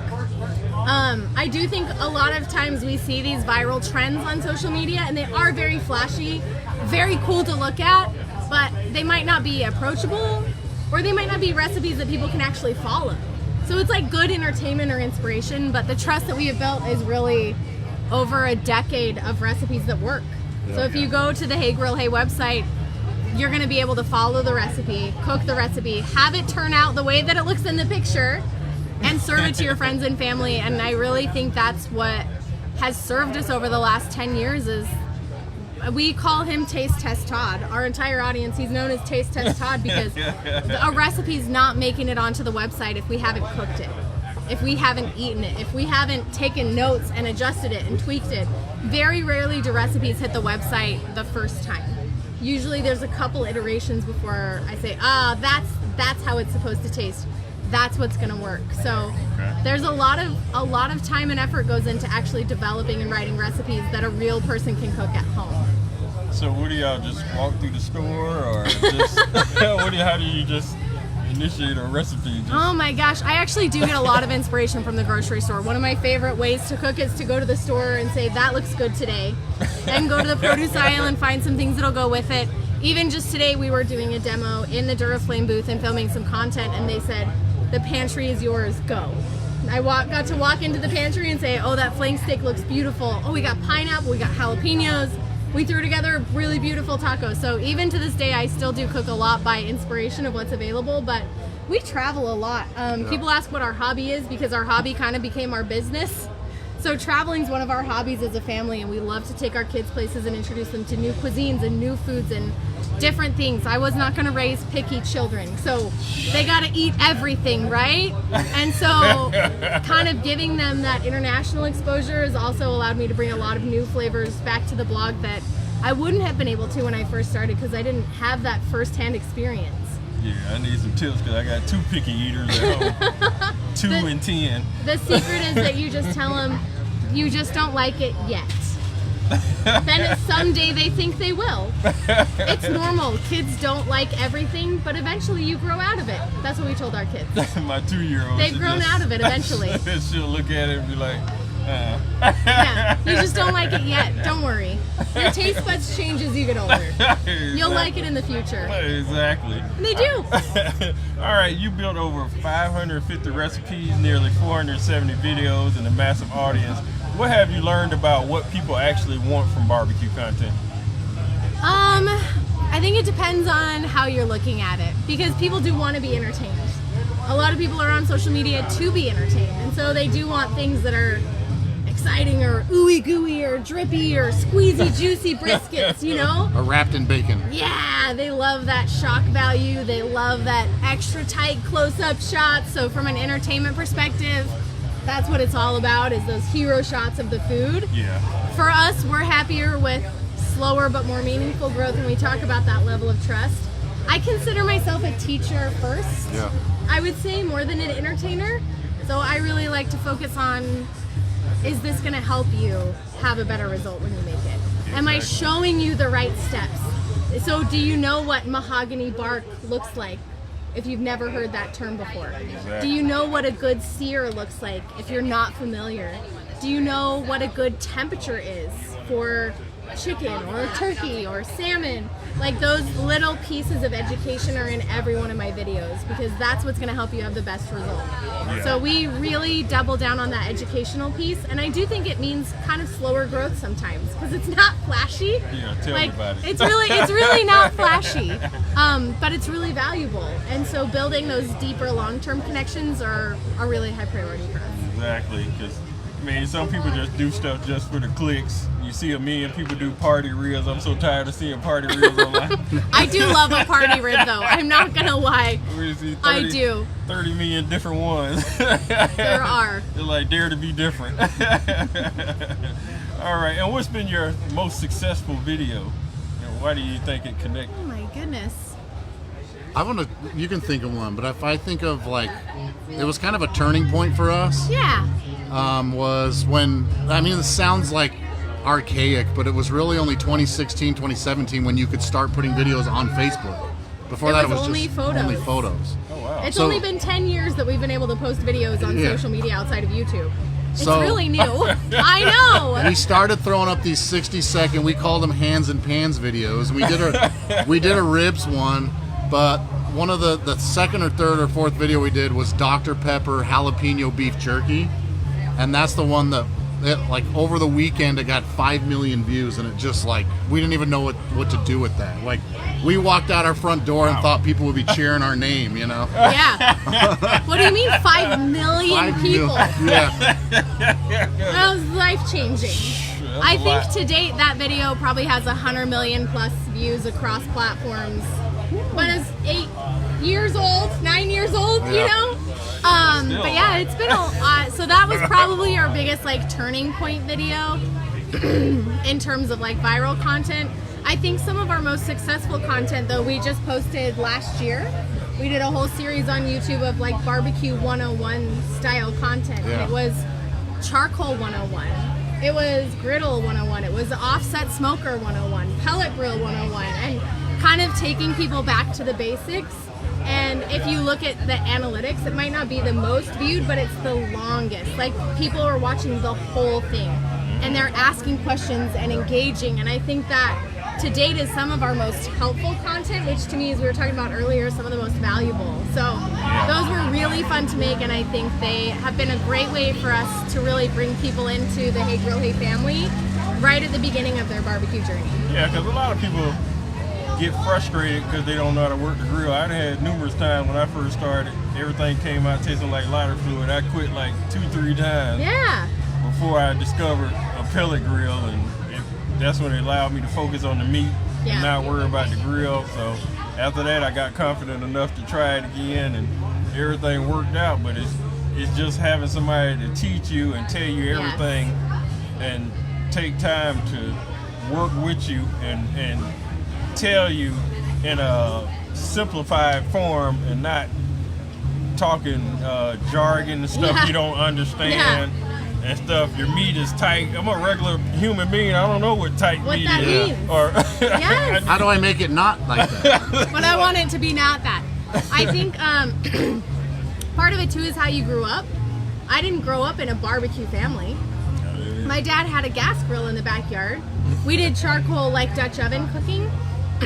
But I didn't grow up with a lot of charcoal grills. I didn't grow up with low and slow cooking. So if you don't have any of that background, really, like, starting from scratch can be very intimidating and very overwhelming. So we've made it a big piece of what we try to do to say, it's okay. We don't care where you start from, and we don't care what kind of grill you have. We always say, cook on what you have. All of our recipes are written with temperatures, because almost every grill has a dial on top of it. Exactly. If we can get you close to temperature, you can have a good result. It doesn't matter what you're cooking on. And she's always, from the beginning, it's funny, she says, I'm writing for toddlers or drunk adults. So if a toddler or a drunk adult can understand it, then I've written it in a way that's helpful. It's always with the goal to be as easy as possible. Explain more than I think I need to explain, because I was the beginner once. I mean, I've joked that it's toddlers and drunk adults, but really it was for me 10 years ago when I first started and nobody explained anything to me. Exactly. There were no resources online to help me. There were nobody, you know, and I didn't have that family background. So if I could understand it, then I wrote it well enough. But sometimes we forget. We get so far into this barbecue world, we forget where people start. And we do use the jargon and the terms that people don't understand. So that's always my filter. It's like, is it simple enough? And can I make it easier? Can I make it more approachable, more simple? And so that's always a filter we try and pass our content through, for sure. All right, let's talk about y'all working together. Y'all built this together as husband and wife. What personality differences actually make this partnership stronger? Ooh, I think we're the same in a lot of ways. We're very even-tempered. Like, neither of us are very high or low. Yeah. You know, pretty even keel, so that's been great. I don't know, what else? I think with that though, there's a lot of yin and yang in our. I'm very laid back, take the easy route. She's very driven, learn more, do it the hard way type of person. And so, not do it the hard way, do the hard thing. Yeah. But like that, and the way that we are, we just pull each other closer to the center. I chill her out a little bit. She motivates me to work harder and have more motivation, you know. So that's been really awesome. So there are times it's been hard, you know. It's very difficult raising young kids and running this business together. There's nothing that's super simple about it. But clear communication, always being there to support, respect each other, that's been key through the whole thing. And we've had changes over the last 10 years. When he first quit his job as an accountant, he came home and took over lead parenting of our 3 kids. He was volunteering at their school. He was texting the other stay-at-home parents for play dates. He was driving carpools, and I was focusing on the business full time. And that has shifted multiple times over the years. There's times where I've been the lead parent and he's had to step in because he's done like a lot of our product development and sourcing. And so when he was in a busier phase of the business, I pulled back. So there's a lot of give and take. It's never just been a cut and dry situation. But I think that's how it has to be. If you're spouses and business partners and co-owners and co-parents, like, we share a lot of responsibilities and a lot of roles. And so, and plus y'all know how each other functions, so you don't have to worry about, okay, what this guy doing or what this person doing is somebody that you don't know. So since y'all married, y'all both have the same interest in what's going on. Yeah. And if one lose, the other one lose. So it ain't so it's good that y'all have it together and work on it together. And it's been very cool. I will say an unexpected benefit of all of it is raising our kids together, because us both being self-employed and a lot of our business we built from home. So we were both there every morning for breakfast before the kids went to school. We're both there when they get home in the afternoons. And now that they're older, they actually come to us at the warehouse after school. And they come pack boxes, and we're working shoulder to shoulder as they've gotten older and kind of stepped into those roles. And I don't think I appreciated, because I started this when my baby was 1. I had a 1-year-old, a 4-year-old, and a 6-year-old. And I didn't appreciate how valuable and impactful it would be in their lives and in our parenting to have them grow up in a household where mom and dad are working together every day, and we have the same goals and we share a vision and they're involved in it. And it's been such an amazing thing for our family. We're all so close. I mean, our kids would say that they're each other's best friends, and that's just because they've worked side by side and they've seen us work side by side, and I think they understand that sense of collaboration and teamwork and hard work, and you know what can happen in your life if you put something valuable in and you chase what you're excited about. Exactly. So just say 5 years from now, what do you want everybody to say about Hey Grill Hey? This is my favorite brand in barbecue. I know it's a big goal, but when I started my website, there were not a lot of women publicly in barbecue, right? On TV, on social media, there just weren't a lot of us. Now there's so many, and I love all of them, and I'm so excited to see that growth and see more women confidently step into this role. The same thing is happening right now in the product space. There aren't a lot of women with barbecue products, with seasonings or sauces or products like that. Sure. And so I'm making a push with my brand right now into national grocery and national retail to hopefully open that door for more women to come in too and to take up more of that shelf space. I mean, I can't think of a woman-owned brand on national grocery store shelves right now in the barbecue sauce aisle. True. That's true. Right? It's true. And I feel like that ratio is just a little off. And, you know, if somebody's going to do it, it might as well be me, I guess. So Right. we've got our whole team on it. We've been working on the project for about 9 months, and we're getting ready to start rolling out in our first grocery stores, hopefully by the end of this year, and within 5 years, hopefully everywhere. And part of me driving for that isn't to expand the business or whatever. It's to open the door for people, other women in the barbecue space, but also for our audience. I want it to be easier for them to find us. I want it to be easier for them to cook those recipes and easier for them to have those moments and easier for them to incorporate Hey Grill Hey into their day-to-day lifestyle. So that's our next goal. Right. We don't know You if we'll can be do able it. to do it. You'll be able It's to do real it. scary, Right. man. But It's you know- real scary. You know, I told her last night, it's like every fiber in my being is saying don't do it. But that makes it even more like important to go for it, right? Yeah, think about 2005 and think about where you're at now. Yeah. Yeah. Did you ever think you'll be where you're at now? No, I just Exactly. I was just sitting in a room with Tuffy. And if 2015 us saw us sitting in a room with Tuffy, we would have cried. Yeah. And I just gave him a big old hug, and I have his number saved in my phone, and we've been friends for years. So, like, absolutely in no universe would I imagine that we would be where we are now. And that's just a testament to what's possible and what the potential is. So, I don't know. We're just not going to limit ourselves, and we're going to shoot for the stars, and hopefully Hey Grill Hey sauces and seasonings will be on a store shelf near you in the next 5 years. There you go. Who knows? There you go. Yeah. That's it. I mean, I've been doing this less than a year. I'm sitting here talking to y'all right now. At the end of the month, it'll be my first year doing this podcast. Amazing. Congrats, man. That's it's awesome. like getting out there doing the hard work pays off. Yes, and it does. just do it. I mean, saying you can't is going to defeat you before you get out there. Yes. At least fail before you. I mean, but hard work pays off, and it shows that the hard work that you put in is proven. So, I mean, if I wanted to be a backyard barbecue hero, where can I get the book, and where can I find you online?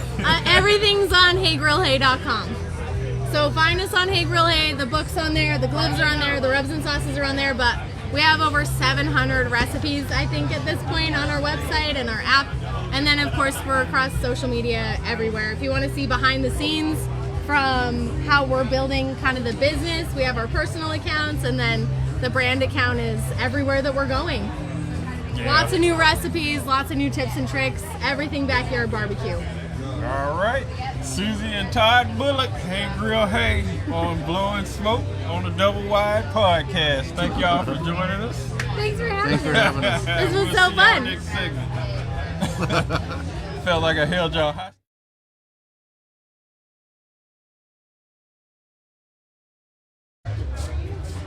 Welcome back to Blowin Smoke on the Doublewide podcast. My name is Tavis Bryant of BBQ Therapy podcast.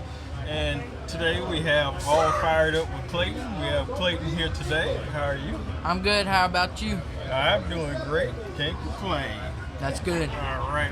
Let me ask you a couple questions. Number one, if you had to give yourself a barbecue nickname, what would it be? Oh, I don't know. That would be a tough one. Probably Fired Up Pitmaster. All right. All right. And how did you find Competition Barbecue? So I had major foot surgery last September of 2025. My uncle sat me in a director's chair, put me by the grill, and he told me to cook, so I did. And I started to learn how to cook different meats like pork, beef, chicken and all the stuff you cook here in competition. And I've just been practicing ever since, I don't know, I began in October because I had to wait 8 weeks to get off my foot. And that's how I started. October last year? Oh, wow, you rolling. And what drew you into liking this? Well, all the friends I've made here, all the big people I've met, and how nice they are to me. Okay. And what was the very first thing that you cooked? Brisket. Brisket, chicken, ribs, and pulled pork. Came out the gate cooking brisket. How did the brisket turn out? I had to practice it a little bit more, but it turned out decent, better than I thought it would. Okay. Wow, you came out the gate with a brisket. And what's your favorite type of smoker to cook on?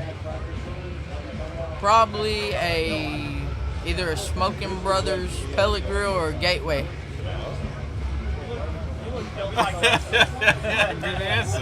Good answer. And what's the thing that you love the most about barbecue? Is it the cooking competition, being around it?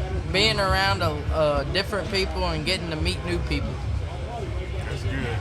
And when you cook, do you ever get nervous? And if so, how do you handle that? I do not get nervous. Okay, I'd like to hear. My dad gets nervous. He'd be walking around the whole park and trying to forget about it. Is that him over there?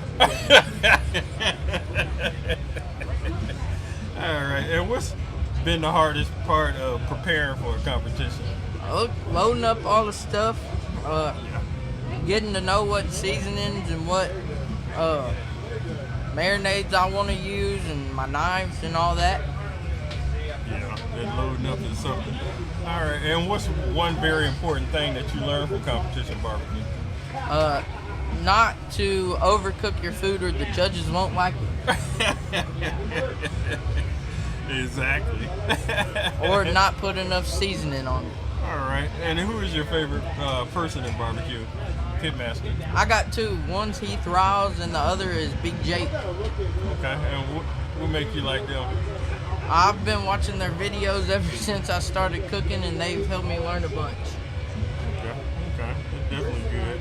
All right. And do you see yourself continuing in barbecue as you get older, or maybe changing to something different? No, I do. I see myself doing it probably the rest of my life.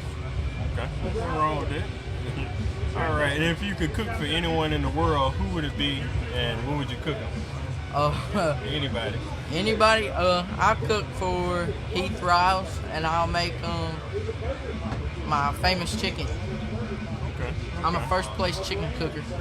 Okay, nothing wrong with that. All right.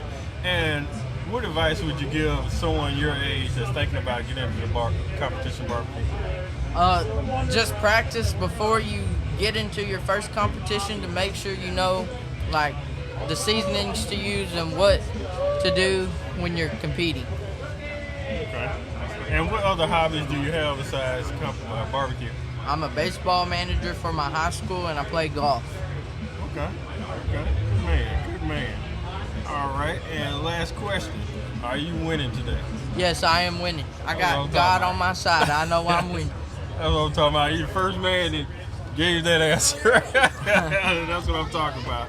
All right, everybody. All fired up with Clayton. You got Clayton right here. Thank you. All right.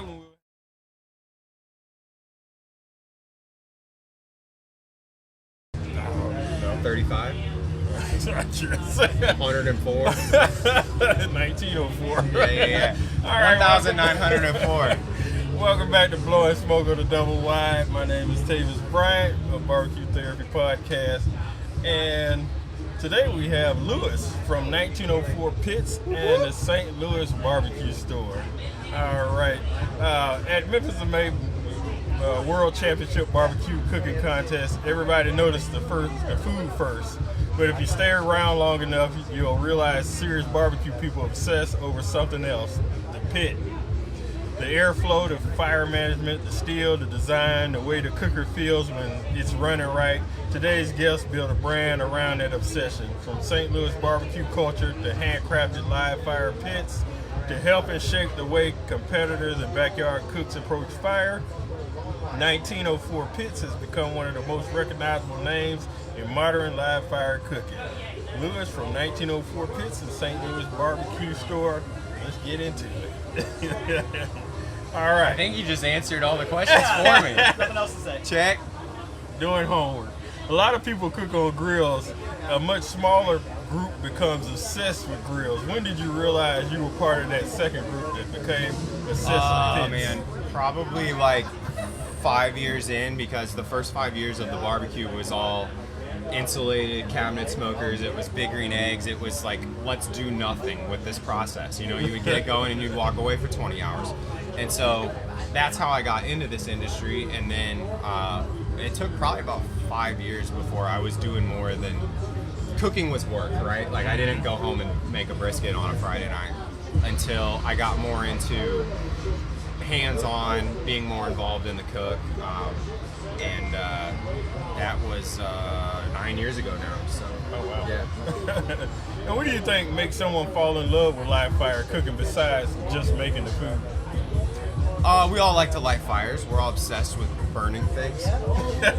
And no, it's a beautiful thing. It's a dance. It can be different every time, or it can be samey every time. Growing up, my grandfather had a cast iron stove outside by the pool, and all the grandkids would come over there and we'd swim, and he'd always be cooking something. He'd be sweating bullets. It's 104 in St. Louis, and we were making fun of Grandpa, like, this old man doesn't know what he's doing. But looking back on it, you know, whether it was like pork steaks or just normal burgers or chicken or whatever it was, like, that was always a part of our summer hangs. And now we're going back to that, you know. Now we're going back to, like, we want to get dirty, we want to be involved with the pit, and I love that. So. You probably like, y'all laughed at me, now look at y'all. Oh yeah, now we're doing it tenfold. Now we're trying to make money doing it. He was just having fun.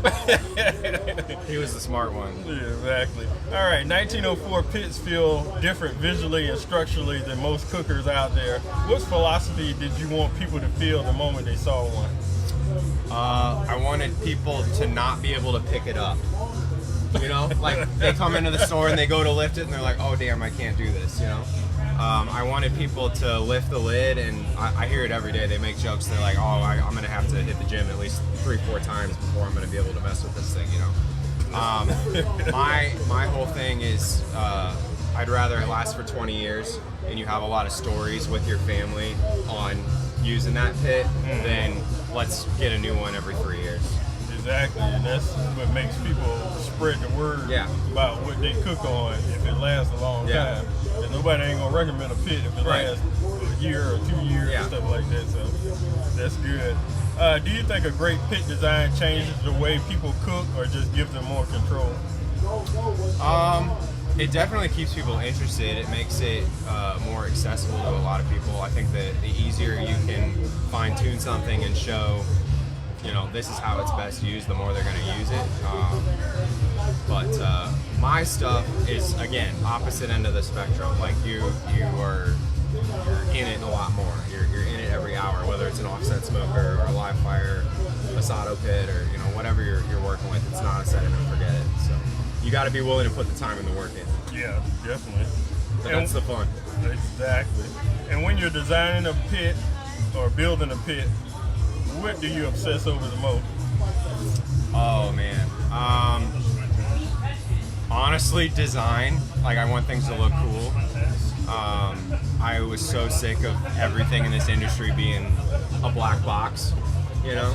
So coming into this, I wanted it to be visually pleasing and people to walk into the store and want to hover around it and check it out and spend time next to it. So it's fun to build something that's constantly adaptable and always being able to come out with new things, and it's not just here's a square box with a grate and a heat deflector in it, go home.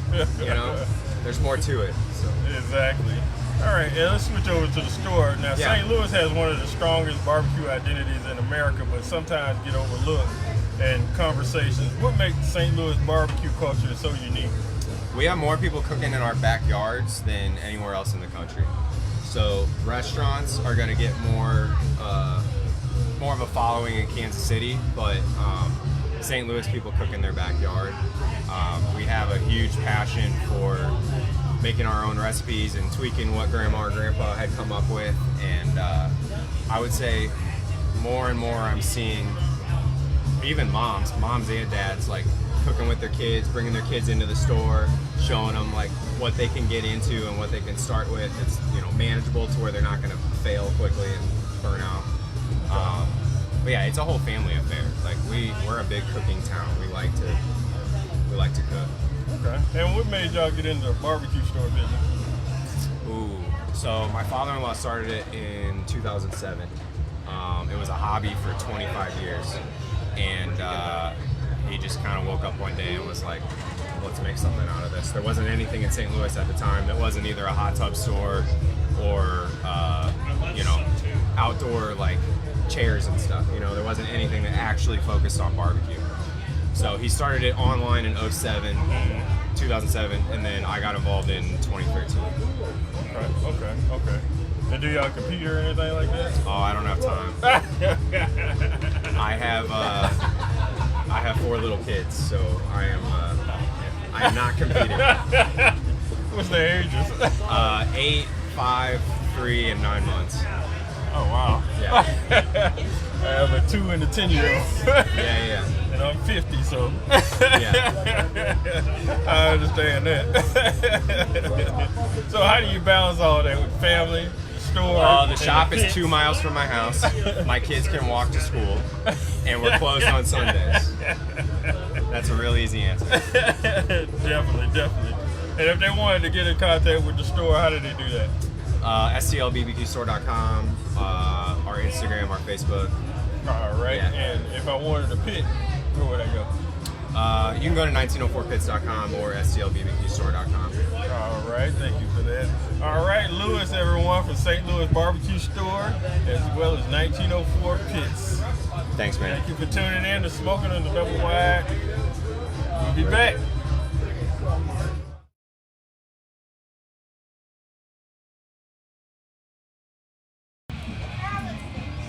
Welcome to Blowin Smoke on the Doublewide podcast. My name is Tavis Bryant of BBQ Therapy podcast, and I'm here with Carly from Team Give 'Em Hell, and I just got a couple of questions to ask her.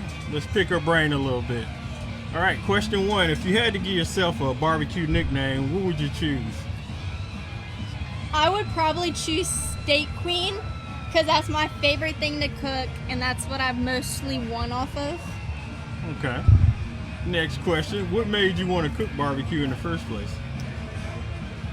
Back in 2020, my dad started heavily cooking competition barbecue, and I've always started kind of helping him. So I decided, I think I want to do this. So I started doing kids' cues, and now I cook on my own. Okay, and what was the very first thing that you cooked? I think the first thing was probably a pork chop. How did that turn out? I think I got top 5, I believe. Okay. Yeah. Okay, excellent. But after that first competition, were you sucked in? Oh, yeah. I was all in for it. All right. And what do you most enjoy about barbecue? Cooking, competition, just being around it, friends?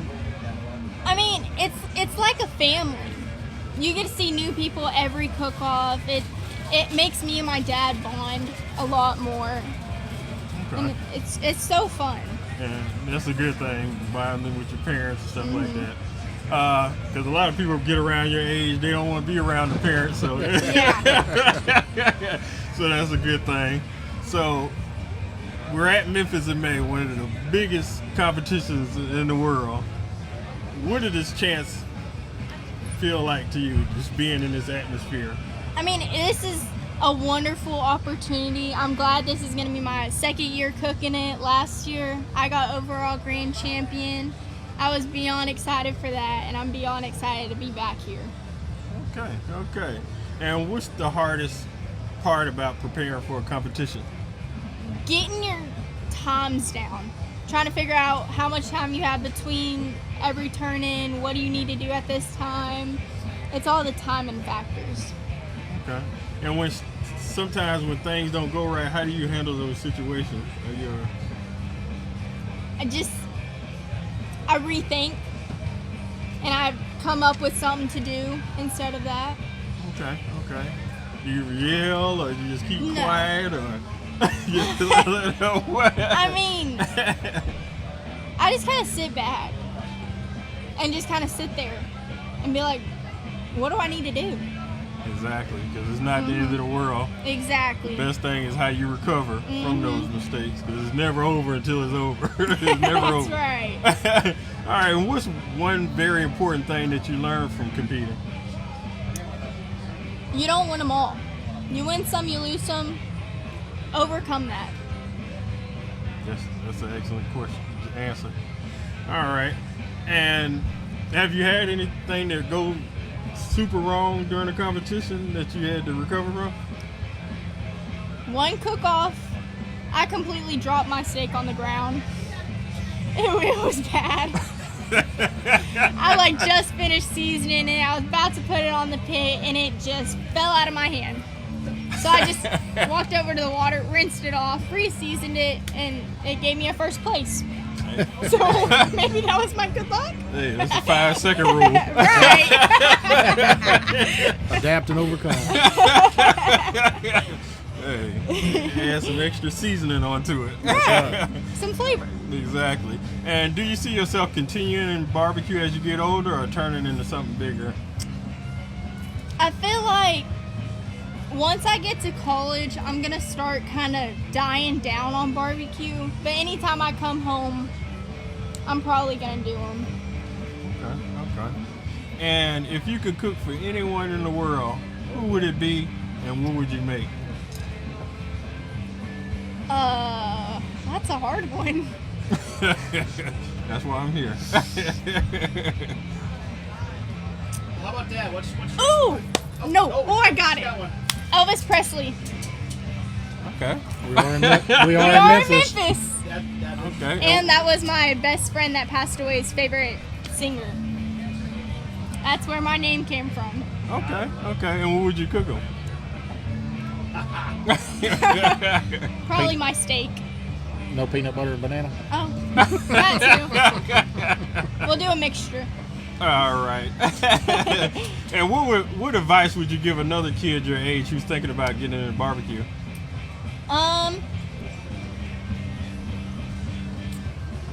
Don't let it stress you out. Don't think about it too hard. Just roll with the flow. Exactly. It's all in fun. There's no reason to get bent out of shape over a hobby. Exactly. All right. And what other hobbies do you have besides barbecue?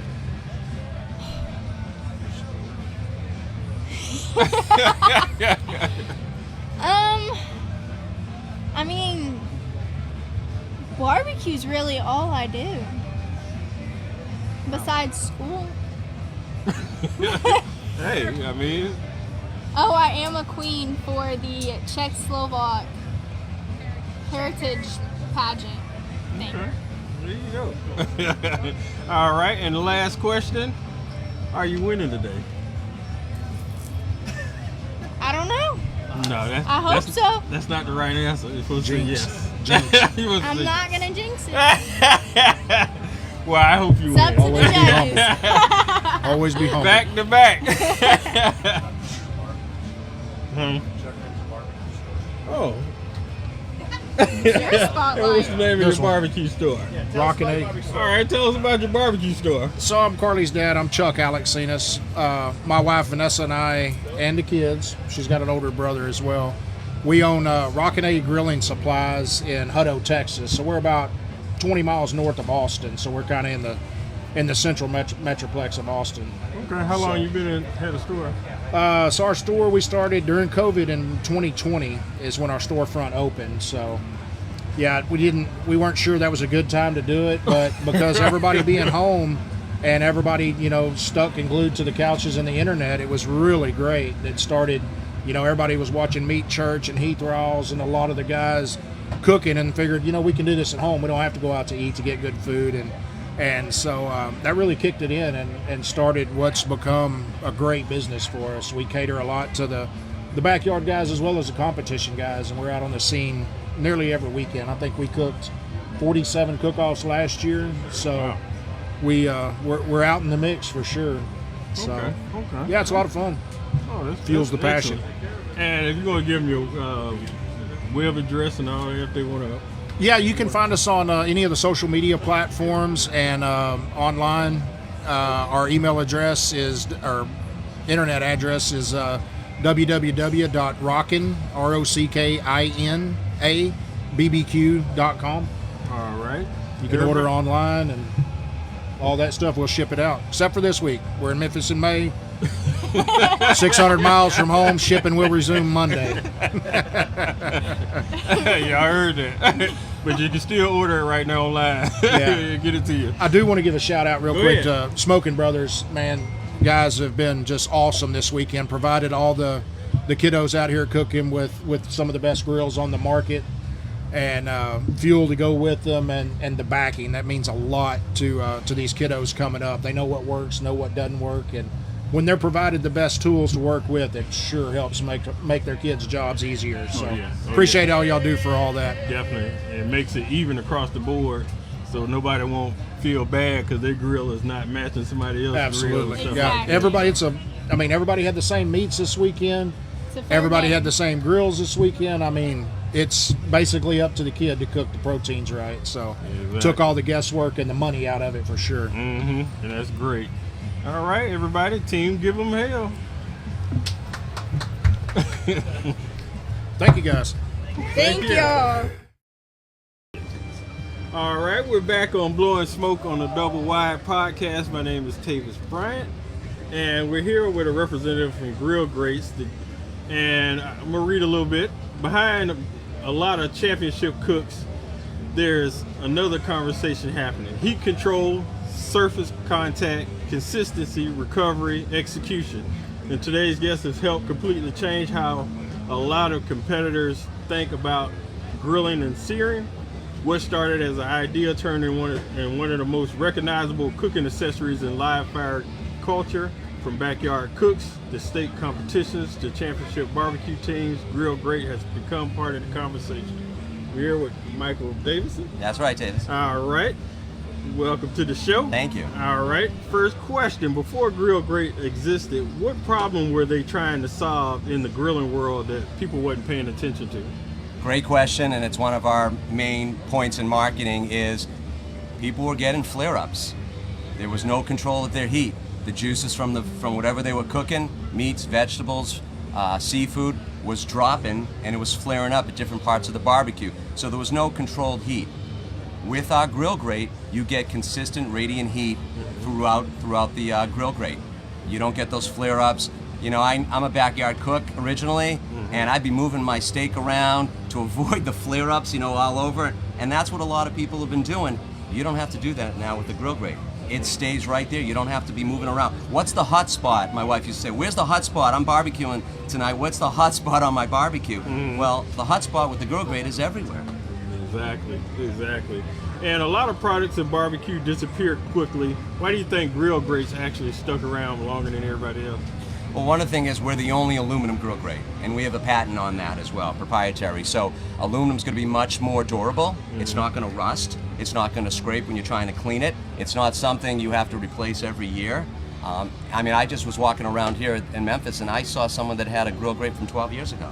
Oh wow! And now, granted, we like them to buy more, but I think I think the durability is what not just what our customers like to have us, but I think what the stores that are selling our product like, so they're not coming back the next year and say, hey, this didn't last. It only lasted me one season. Come on. Yeah. So I think that's a great question. I think the durability is a great answer. But one thing about it, if I got something that lasts 12 years, I'm going to tell somebody else about it. And then they're going to tell somebody else about it. And then they're going to tell somebody else about it. Right. So as you know from meeting people here, word of mouth in this industry is gold. Right. Exactly. Referrals and recommendations, people take it to word. Yeah. All right. And do you think great grilling is more about controlling heat or understanding heat? I think it's more about controlling heat, which leads into what you just said. You got to understand it to control it, right? And I think when you look at these competitions, and by the way, we're a sponsor of this event, the SCA state competition, they got to have that controlled heat. Exactly. They can't have one part medium and one part well done. They got to have a consistency if they want to do well in these competitions. Yeah, exactly. And what do you think is something people misunderstand about searing and surface contact? I think, and this is not more so much for the competition and the pitmasters, I think for, as you said, your backyard barbecuers, they don't even know you can get a sear. Because you're not going to get a sear on your steel rails that you're buying. You're just not going to get the sear. With our products, the raised flavor zones, you're going to get a sear. Yeah, exactly. And state competitions help create a completely different energy in barbecue culture. Did y'all see that shift early when y'all started with the product? Actually, not right away. We were more trying to sell it to, the backyard barbecues, the everyday mom or dad barbecuing. But when we started seeing in competitions, and it caught on like wildfire. I mean, I think 90% of the people in competitions here today are using a grill grate. Oh wow! And when people use grill grates for the first time, what's the reaction you hear the most? Consistency. It's not like this one seared and this one didn't. But the biggest thing is when you lose the juice from your meat and it goes to the bottom of your grill, besides making your grill completely dirty, by the way, you lose that flavor. With the enclosure of our grill grates, it goes back up into the fruit. So if you're entering a competition, besides appearance, of course, you want to keep that flavor. Yeah, definitely. And at what point do you think that grill grate became part of the barbecue culture and not just another product? I think events like this have put us on the map. And don't forget, a lot of people here, a lot of these teams, most of these teams, honestly, have great social media followers. So it's almost a way, yes, we're sponsoring Memphis in May and other competitions, but honestly, it's marketing for us. There's a lot of followers and people, and I was a backyard dad, right? You're like, I want to barbecue like the professionals. I want to get that nice sear. I want to hold that flavor. And I think, especially, during the pandemic and everything, people are buying new barbecues, and they're like, I want to step up my barbecue game. I'm done with the hot dogs and hamburgers. I want to step up my barbecue game and do a real steakhouse. Even if I have a pellet smoker, I want to get seared on my steaks. Yeah, definitely. And that's when I got into competition barbecue and got interested in it during COVID. I just started looking at videos, YouTube videos, stuck in the house. That's when I first discovered a pellet grill, and from then on, I didn't look back since. So that was definitely a good time for barbecue, and a lot of people got into it then. When people hear the name grill grates years from now, what do you think they hope they associate with it? We want quality. We want them to understand that it's not a replacement, we're an upgrade. So we're going to upgrade whatever you have, smoker, gas. We want you to be able to get a steakhouse quality product. So if I wanted to get a grill grate, where would I get it from? So, of course, you can get it online at grillgrate.com, but let's not forget the 1,500 independent stores and some of the hardware stores that carry our product, because that's our lifeline. Those people are supporting our product, and we're in a lot of independent stores. We're not in all of them, but we're getting there. Very good. All right, ladies and gentlemen, Grill Grates, Michael Davison. Thank you so much. Really appreciate it. Take care. Thank you. Hey, thank you.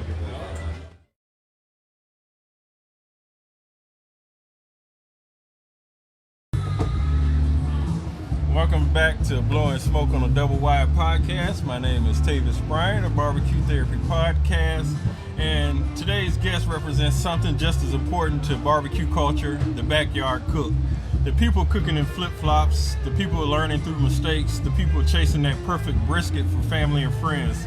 Today's guests help thousands of backyard pitmasters feel like they actually belong in this world. from New Zealand to the growing barbecue culture of Australia to now building one of the most relatable educational barbecue platforms online. Jared from How Low Can You Slow? Thank you. Welcome to the show. Thank you. This is awesome. All right, no problem. Welcome aboard. All right, first question. You didn't grow up on traditional American barbecue culture. You discovered Low and Slow cooking from New Zealand. What pulled you into that barbecue scene? Yeah, you know, I think so. I've always been interested in cooking, and I think that, like, in my opinion, barbecue is kind of like the ultimate quest of good food, because you can do it a million different ways. You can do it the same way, and somehow it still ends up different. It's just one of those things that I think, like, it's, in my mind, it's kind of like the ultimate thing to be really, really good and spend a whole lot of time doing. So I just kind of fell into that world of barbecue, and like most people, you just kind of keep going down the rabbit hole. Yeah. And when the barbecue culture started growing in New Zealand and Australia, what did it feel like watching people fall in love with that low and slow cooking? Yeah, you know, it's a really interesting thing. So it's definitely grown a lot since I was in Australia. I've lived in the US now for coming up on 7 years, but Jess Prowse from Hardcore Carnivore and a couple other people, they sort of got together to build this community, and they did a great job of it. So it was really sort of something that was pretty small when I became involved. I mean, I think it was probably like 10,000 members across both countries. So it wasn't teeny tiny, but by contrast to the US, it's very, very small.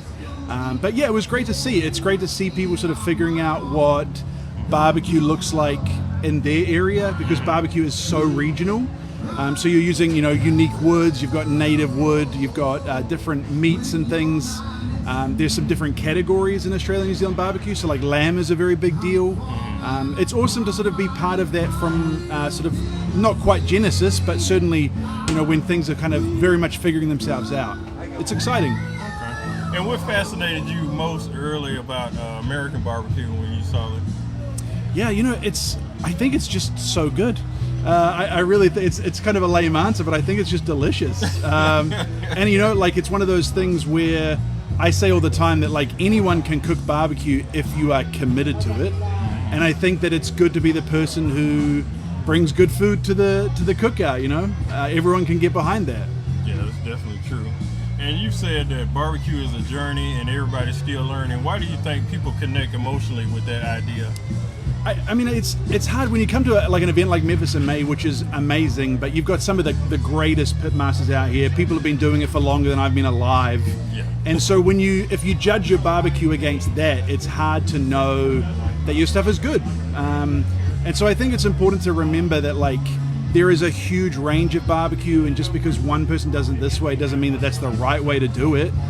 So all that really matters is that you're trying to make something good, and if you like it, that's good. You know, that's what good barbecue is. Yeah, that's what I say. It's kind of like art. Everybody can do their own portrait. There's no one way of doing it. So you can't down somebody for not doing it the way you do it, because it's like art. There's so many ways to do it. Yeah.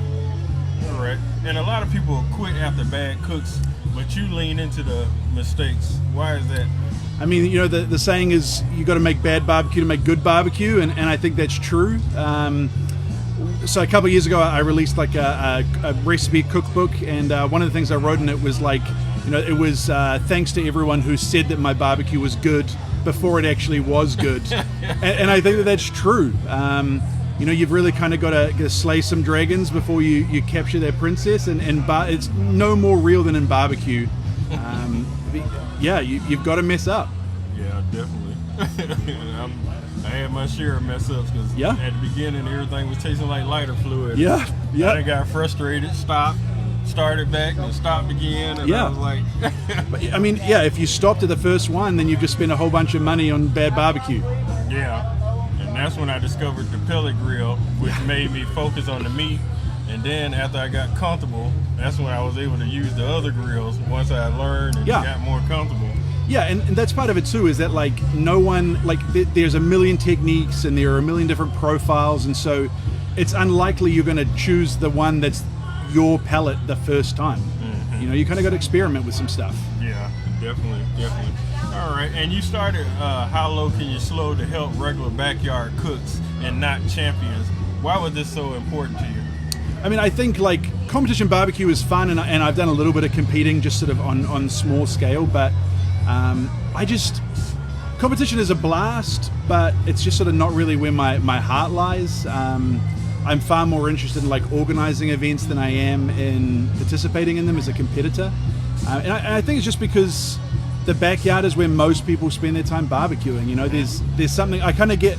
I say that I get a little bit romantic when it comes to food because, you know, there's something about like feeding your family or feeding your neighbors or your friends that is very like intimate in a way, you know.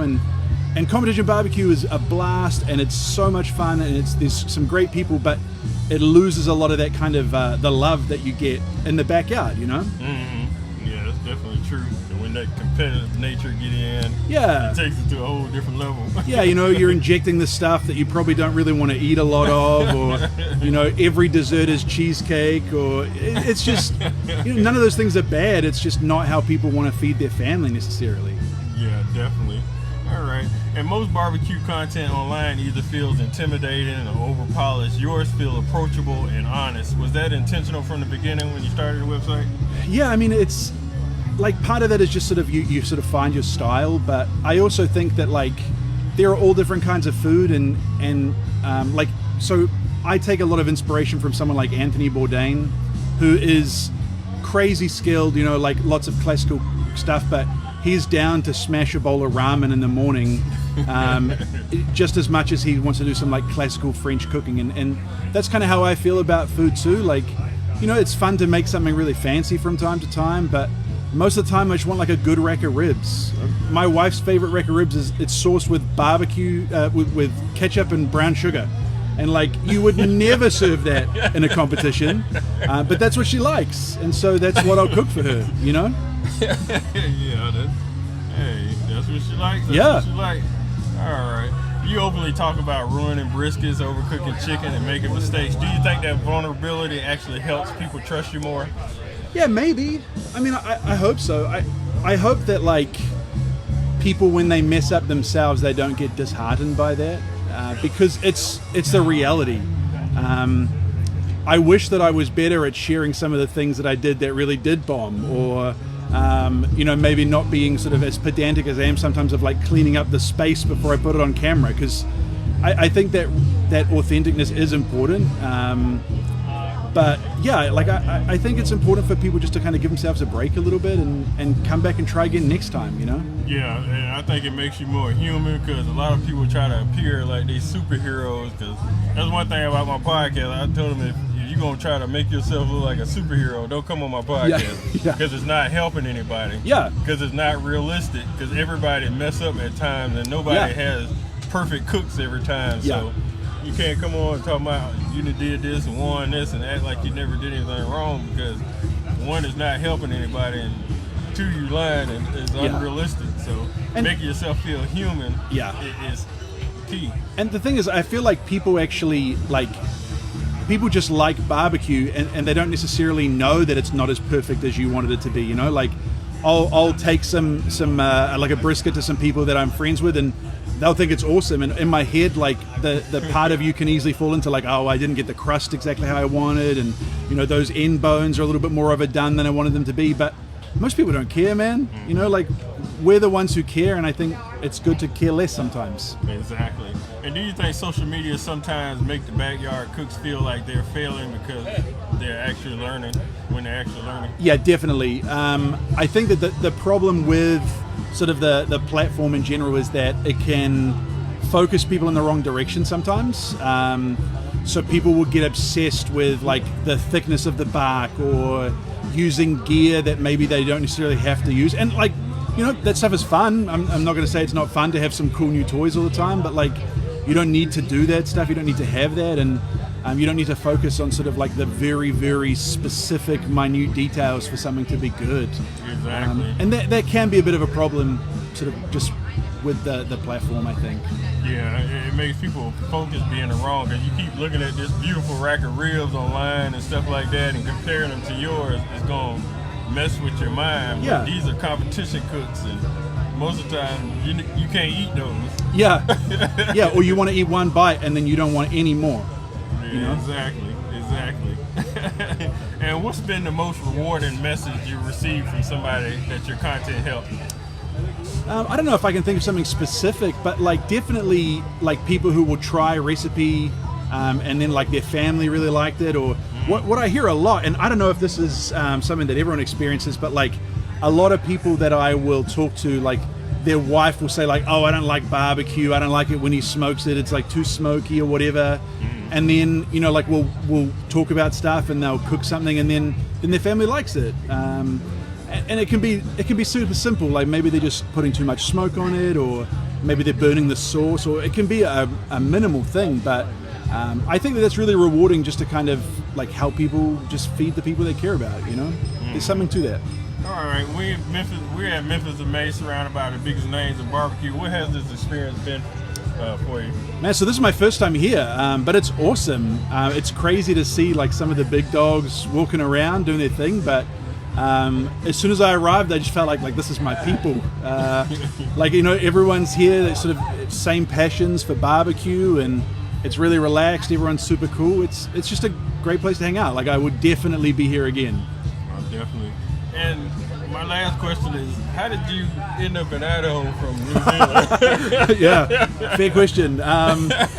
So, you know, you always hear about like people saying that, you know, foreigners come to the US and they take all the jobs and all the women, and I thought, that sounds great. I got to get into this.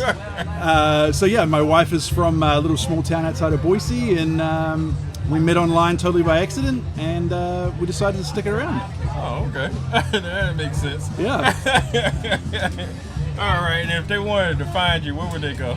So you can find me on Instagram _HowLow_Can_You_Slow, and on TikTok, YouTube, HowLow_Can_You_Slow.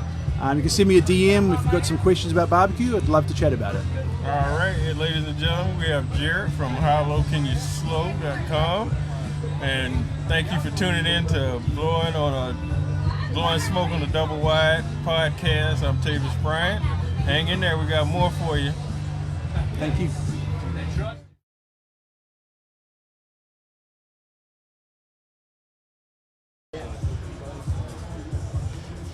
Welcome back to Blowin Smoke on the Doublewide podcast. My name is Tavis Bryant of BBQ Therapy podcast, and one of the biggest conversations in barbecue right now isn't just who's winning, it's about where competition barbecue is headed next. Today's guest is helping shape that future. The Rib Cook-Off Association just held its World Championship, and now RCOA has officially partnered with Memphis and May Barbecue also. That means the RCOA winners have a direct road to one of the most respected stages in barbecue. That's a major shift in the competition world. Welcome, Miss Jody Harris of Rib Cook-Off Association. Wow, we sound kind of good on paper, don't we? Man, that's awesome. You know, everybody came up to me instead of RCOA, they were calling it Roca, and I was like, who's Roca? Who's Roca? But just RCOA. Definitely. Making it difficult. All right. Y'all just came off the RCOA World Championship. When you looked around at the field of teams, what stood out to you immediately? You know what? Everybody had fun. And that's our number one rule, was having fun. And wow, we had a great group of people there cooking, and every time I saw them, somebody was out cheering on, you know, the kids. Brad Gibbon from up north, he was out cheering on the kids. And, you know, we saw a lot of people that's been in the industry a long time. They're cheering on the newcomers. I mean, gosh, what an amazing experience. Yeah, exactly. And what does this year's World Championship say about how much the RCOA has grown? Well, we grew, I haven't really put the numbers down, at least 20-25%. Oh, so wow. To me, that's pretty good. Yeah, definitely. All right. And you know me, I like to shake things up, so who knows what next year's going to be, right? Definitely. And it's getting bigger as it go along, and it's catching on because, like you said, it's easy. Go in, get out. That's right. And you know, a lot of the guys, they can bring a pop-up, which we're looking out here at Memphis and May. You can bring your pop-up, and You can cook ribs, wings, and now it's bring your own ribeye. I mean, how fun is that? Exactly. It's great. And I have you home in time for dinner, so Mama's not mad at me. Exactly. Especially those that got kids. That's right. That's right. And do you think this championship that y'all did was a turning point moment for the Rib Cook-Off Association? You know, it was our second year, and I think we had a great year. We saw a lot of great growth, and we had a lot of partners that joined us. I mean, my goodness, Gateway Drum put out a killer drum to the world champion. You know, we had Sweet Home on there. They did something, a drum for the wings, and you know, we just really had great partners that said, hey, we want to be a part of this, and that's what we do as a community, as a family.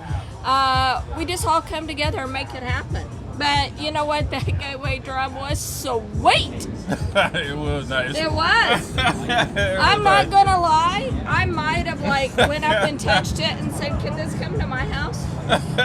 And old Bob over here, he told me no. Can you believe it?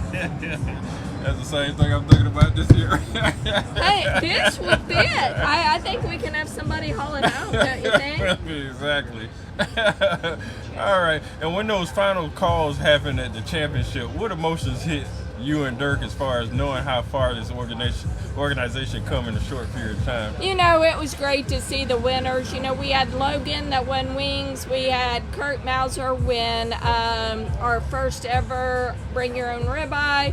We had the CBA guy, Smoking Aces, win the ribs, and you know that's so emotional. But you know, something that we did in the very beginning, if you didn't have a chance to watch, we give out some awards. Dirk and I really look at the community throughout the year, and we see people doing things above and beyond, and we recognized them. And I can tell you, we gave out 4 special awards.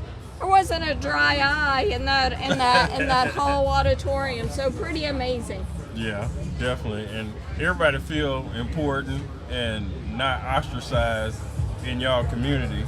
Everybody help each other, fellowship, and like you said, you always push the motto of having fun, and that's what it's all about. It's not to be taken super seriously because this is a hobby. That's right. You're not going to die if you lose, so it's a hobby. That's right. You know, I had one of the cooks come up to me and said, you know, gosh, I was towards the end, but he said, I really didn't care. He said, my good friend got a call, and how cool was that? So, you know, we tell everybody have fun, no drama, and, you know, if there is some, I just send Dirk out to handle it. I don't have time for it. Yeah, I know that's right. So y'all got a partnership with Memphis in May that some of the contests y'all hold, they get entry? Yes, how cool is that? So if we have a contest with at least 30 cooks cooking in the rib category, and the winner is a member, they win a guaranteed entry into the next year's Memphis in May contest. So we actually have 2 guys, Jeremy and Josh with JDQ, and they're out cooking under Rib Cook-Off's guaranteed entry. Oh, wow. Yeah, kind of cool. And that's great because I like how they're starting to combine all the associations, SCA, y'all, KCBS together, because it's like one big family. Everybody's doing the same thing, so it's getting everybody involved. The live fire coming here, so it's bringing everything under one roof, which is good, and giving y'all an opportunity to showcase what y'all do versus everybody else. So. You know, one thing about us at RCOA, we love partnering, and we partner with people, and you know, we have partnered with Outlaw. Well, they will have their competition on a Saturday. Our cooks go in on Friday, and it just gives even the cooks that are there for Outlaw an opportunity to cook ribs, and you know, we're just sharing the love of barbecue. Isn't that fun? Exactly. And what's your goal for the Rib Cook-Off Association within the next few years? Well, if I told you everything, I'd tell all my secrets. And you know, I kind of hold some things to my chest, but we want to organically continue growing the Rib Cook-Off. We have some major announcements that's going to come out next week. Probably Monday. It's going to be pretty exciting. We have a great event that's getting ready to come up. So Gateway Drum's going to be a part of it. Wow. And then we might have another country coming on. Okay. Yeah. So, you know, it's just growing organically, making sure everybody's having fun. And at the end of the day, we just want to be a good partner. We love our partners coming on. And, you know, we all like burning meat. Mm-hmm. Yeah. Exactly. And I mean, it's good that y'all bringing it across the seas, giving the other people a chance to experience the cooking and stuff like that, the ribs, and compete differently. Because I mean, over there, they don't get the experiences like we do. So y'all are touching places, don't get an opportunity to do that. And it probably means a lot to them to just get out there and feel like we feel, just having fun, building communities, and as well as getting the opportunity to come over here and compete because y'all brought it over there. So it's you know, our COA Europe, one thing about them is, you know, they started about 2.5 years ago, and they maybe had 6 contests the first year. Last year was over 12. This year they're doing maybe 2 a month. But when they came over to the United States, we had a couple of their points winner on a podcast there at Worlds, and they pay maybe $75 to get to go compete. They don't make any money. They make zero money. Now they might get a little trophy or get some product, but they don't make any money. Wow. So we're taking that opportunity to them, and then when they come over here for Worlds, wow. And let me tell you what, 2 of them walked out with quite a bit of money. Oh wow.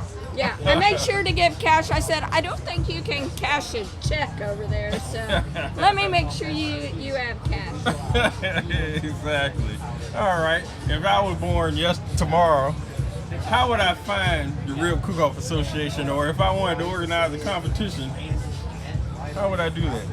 Well, go to our website, ribcookoff.association.com. Get on Facebook, find Rib Cook-Off Association. We're on TikTok, we're on Instagram. But if you go to the website, there's a number up there. Guess what? That's Dirk's number. So if you want to have a contest, you call that number. Dirk's going to pick up. He's going to talk to you about the contest. And just to learn about our organization, just go out to the website. All right, Miss Jody Harris, Rib Cook-Off Hey, I have a question first. Yes. How do I get one of these?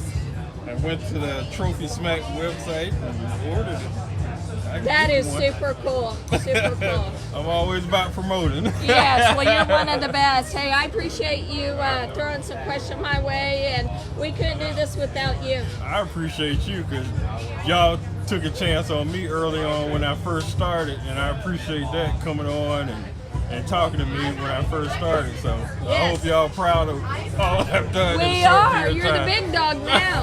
I hope so. All right, but on that note, we see y'all on another segment. See you Blowin later. Smoke on the Doublewide. Yes.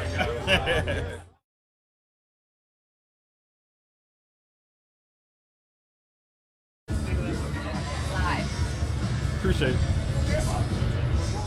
Good.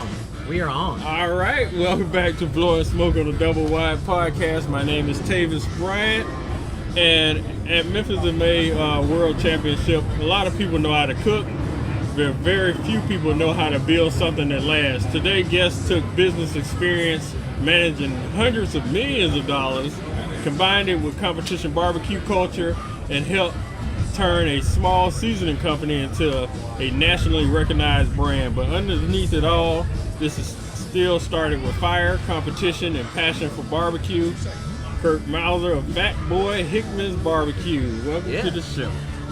Glad to be here, my man. All right, We've been going to do it.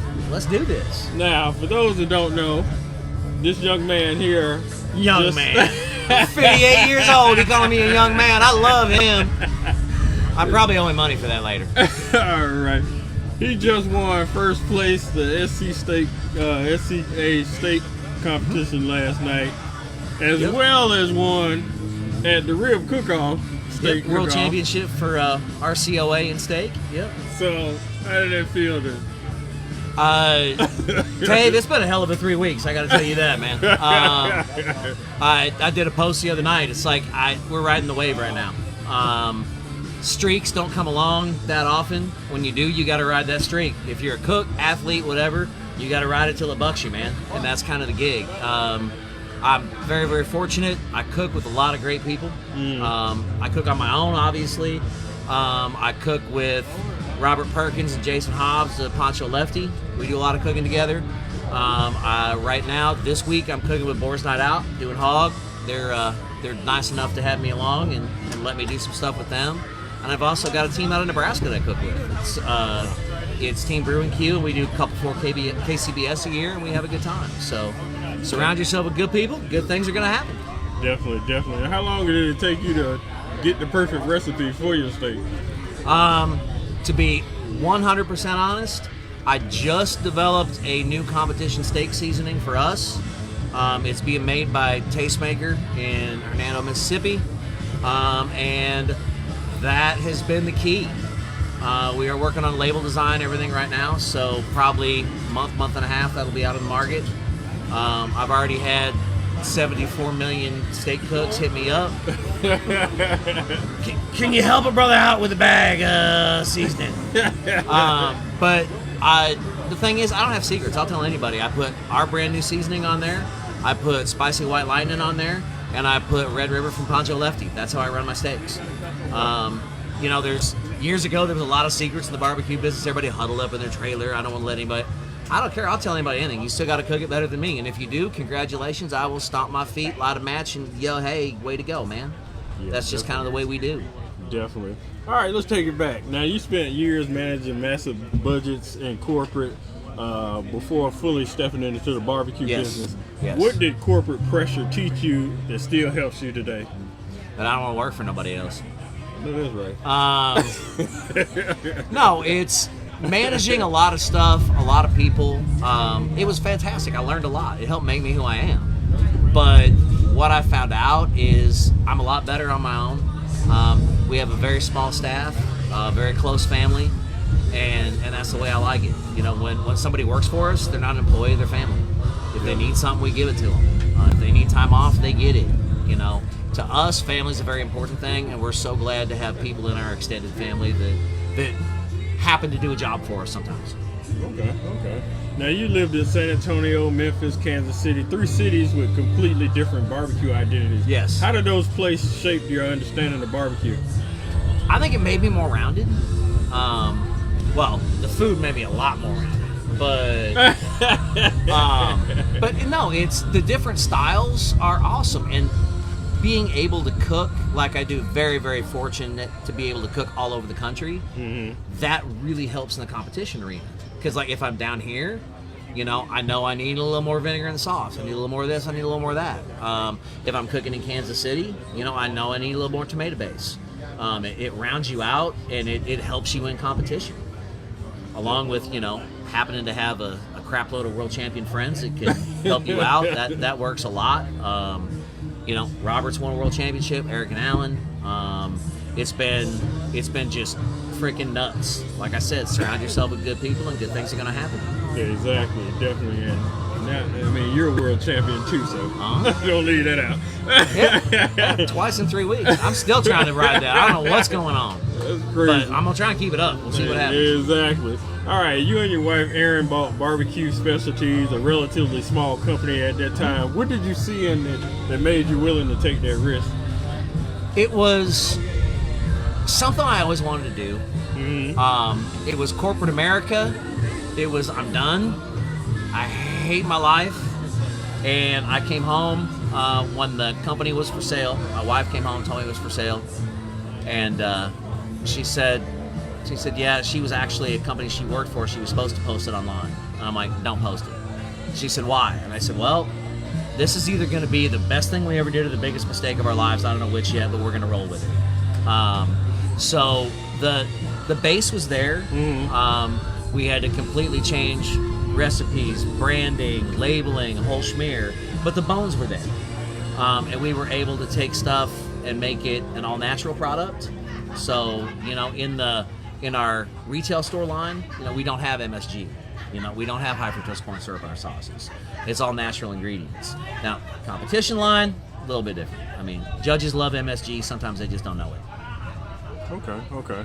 Now, this is what I want to know. How did you come up with the name Fat Boy Hickman's Barbecue? Where did it come from? Well, it was originally Fat Boy Barbecue. When we built our building, it's Janet and Kel Phelps from the National Barbecue Association. Brother, you so worthy. And before talking about surrounding yourself with good people, surrounding myself with those people is one of the best things I ever did. It's amazing. Me too. But where the hell was I? What was I doing? The name. Oh, the name. When we built our last building, it was in Hickman, Nebraska, about 10 minutes south of Lincoln, where we live, and we wanted to incorporate the town and everything else into it. Okay. And the trademark and everything else was available, so we rolled to that. And Fat Boys, because I used to weigh about 90 pounds more than I do now, so. Okay. That makes sense now. Happens. All right. Now, Fat Boy Hickman's Barbecue started as competition grilling and a single rub. Did you ever imagine that it would grow into what it is today? No freaking clue, bro. None. None at all. There was a time when we first got the company, and I'm concentrating on that, and that's it. And then somebody said, well, you should cook, man. And we have a saying around the place, they can open a restaurant 10 minutes after I'm dead, because I never want to have a restaurant. But decided to start cooking for judges, having a good time. Started cooking with Team BBQ out of Lincoln, and then just kind of expanded out from there. And it's been amazing. New products are coming out all the time. That new steak rub's coming out. We're doing our comp line. We've got a pineapple chipotle coming out. The Reed boys down at Tastemakers is where we moved all of our stuff, and they're doing a phenomenal job for us. They're putting out quality product for us, and we're rolling. Okay. And when you get ready to develop a rub or sauce, what are you chasing first? Flavor, balance, versatility? What is that? First, we get an idea in our head what we want. You know, proteins. If we want, higher heat level, lower heat level, sweet, savory, what we want, and then we start blending. Every single thing that we make used to come out of the kitchen at home. Now it comes out of the test kitchen at the warehouse. But it's just like everybody does it. I like my boys over at Boar's Night. It started in a bowl. My stuff starts in a bowl. Get some spices from Sam, start mixing it up. And then you go through the process. You get it to the lab. They get you your test batch. You go back and forth a few times, figure it out. But as far as ideas for it, for us, mainly it's protein based. A little heat there, a little less heat there, but that's kind of how we roll. Okay. And if you had to sell me on one of your products and what meat to use it on, which one would you choose out of your children? Well, I don't know. I think maybe this new steak rub might be pretty good. I don't know. We might do that. Yeah, that's it's like asking me which one of my kids I love more. Yeah, I dig all of our stuff. It's all of our stuff is very, very cook friendly, competition friendly, and kitchen friendly. So I dig all of it. But right now, I'd have to say this new competition steak rub is gonna roll. So that's my fave right now. Okay. And was there a moment where you sat and thought about it and was like, okay, I'm actually a big dog in this thing now. I can't believe I'm here with this person. I have a lot of friends that won stuff. Mark Lambert, dear friend of mine, 7-time world champion here in Memphis and May. Probably 15, 20 years ago, whenever it was, when we went into our first National Barbecue Association conference, I'm like walking around like, oh my God, that's so-and-so, and oh my God, that's so-and-so, and oh my God, that's so-and-so. In the last 5-10 years, those friendships out of that organization, hey, what's up? You got all their phone numbers. We all call each other. We all talk. And it's weird right now to say I'm in the club. I'm in the club. I'm in the club. I'm in the club. Am I in the club? But it's the great thing is like cooking with Robert, cooking with Boris Knight. We're all alpha dogs. Okay, it's what we do. But cooking with Robert or Jason or Eric or Alan or Harmon over there, Craig Carter, any of those guys, the egos don't get in the way. We all know we're good, and that's all we need. I won a world championship last night. This morning I went over with a wagon and got 30 bags of charcoal. It is what it is. You know, the moment's over. You know, next at bat, let's go. You know, today is hog day. You know, this is fantastic. You know, this is like you get to the plate, get a home run. Cool, way to go. Team loves it, high fives. But today, you're in the outfield, man. We're cooking hog. You know, here to help the team win this thing. Definitely. And we're here at Memphis in May. How does that feel from any other barbecue competition? Memphis in May is a different animal, man. You know, I've cooked Royal. You know, I've cooked a bunch of them. I did the one down by the river for a couple years.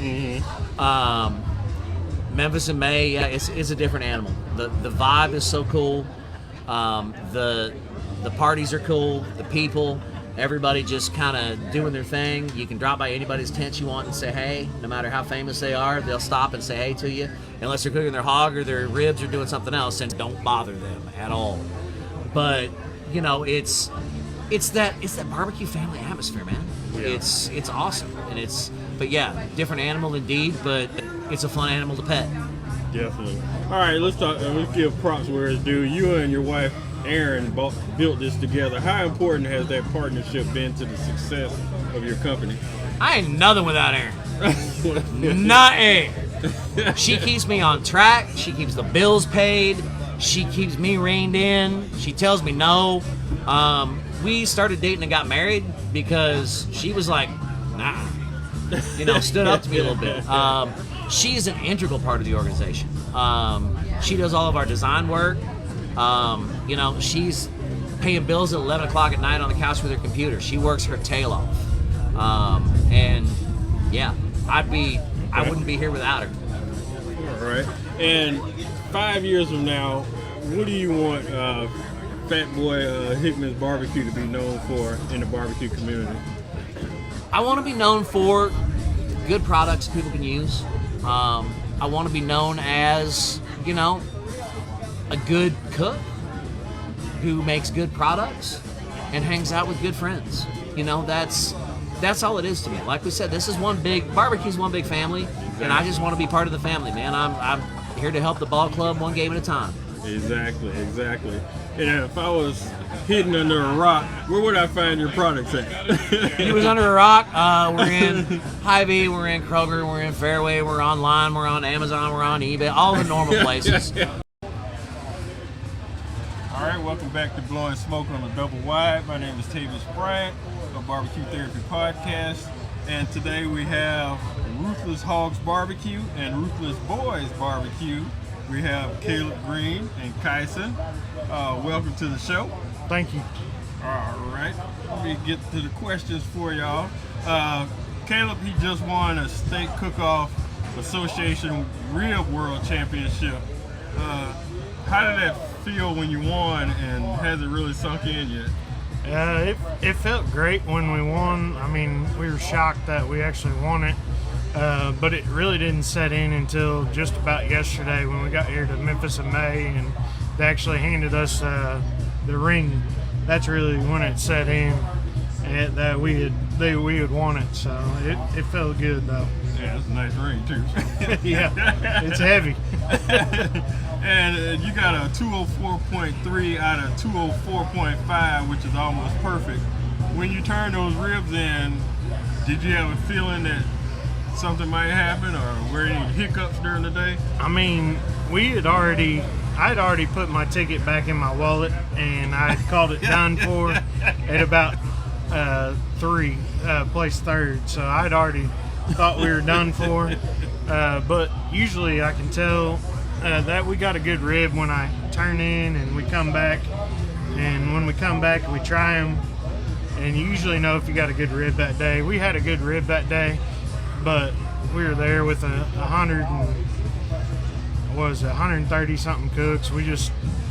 Everybody's got a good rib that day, so it's all just on, you know, what table you hit and how lucky you get that day. So we got lucky.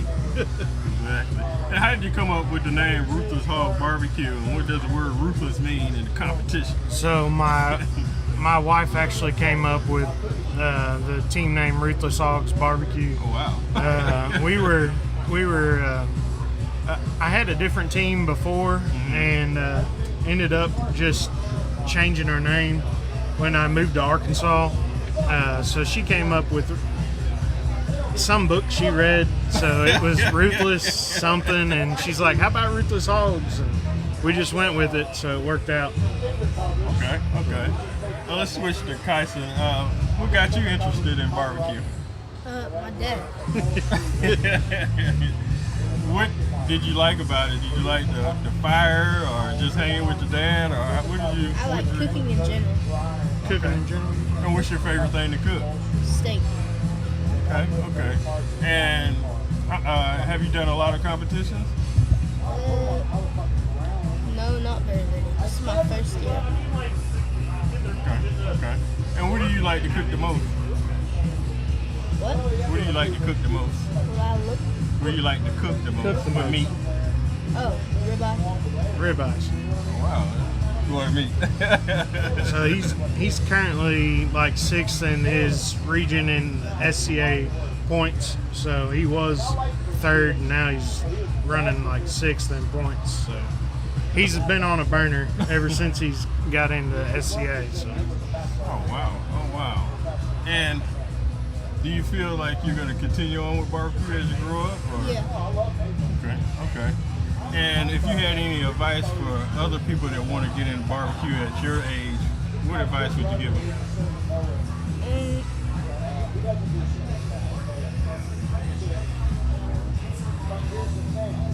Your mentor?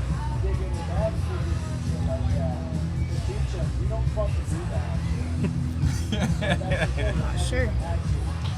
Have a good coach. What's something good that you can tell the others that's something that you think that's really important when it comes to barbecue that you can tell somebody? Get your station organized and know where you put everything. There you go. Excellent. Because that's very important, because when you have timelines and you're looking for something, the timeline can get messed up, so that's definitely good. All right. And if you can cook for anybody in the world, famous, family, anybody, who would you cook for and what would you cook with? My dad and a rib. Rib? Right. I like that. All right. And Caleb, what's the key to a good steak? Good steak, I'd say, would be tenderness and flavor. I mean, if you're not on tenderness and don't have a good flavor, I mean, you're not in it probably. So. Yeah, I went to a barbecue class and they did a SCA cook during that also, and I seen the guy literally put 15 rubs on the steak. Yep. It was good though. Yep. It was good, but it was wild. Yep. I thought we were gonna have a It's heart called attack. Flavorology. All right. And what's on your bucket list, Caleb, for accomplishing? I'd say bucket list in the near future would probably be to win Murfreesboro. We're headed up there this year, trying to win one of the big apples. We got an apple already last year in the pork steak competition on the SCA side, and we want to try and win some apples on the MBN side. So. Okay. Sound like a good goal. All right, everybody. Caleb and Kyson, thank you for coming to the show. We'll have more after this. Thank y'all for tuning in. Thanks.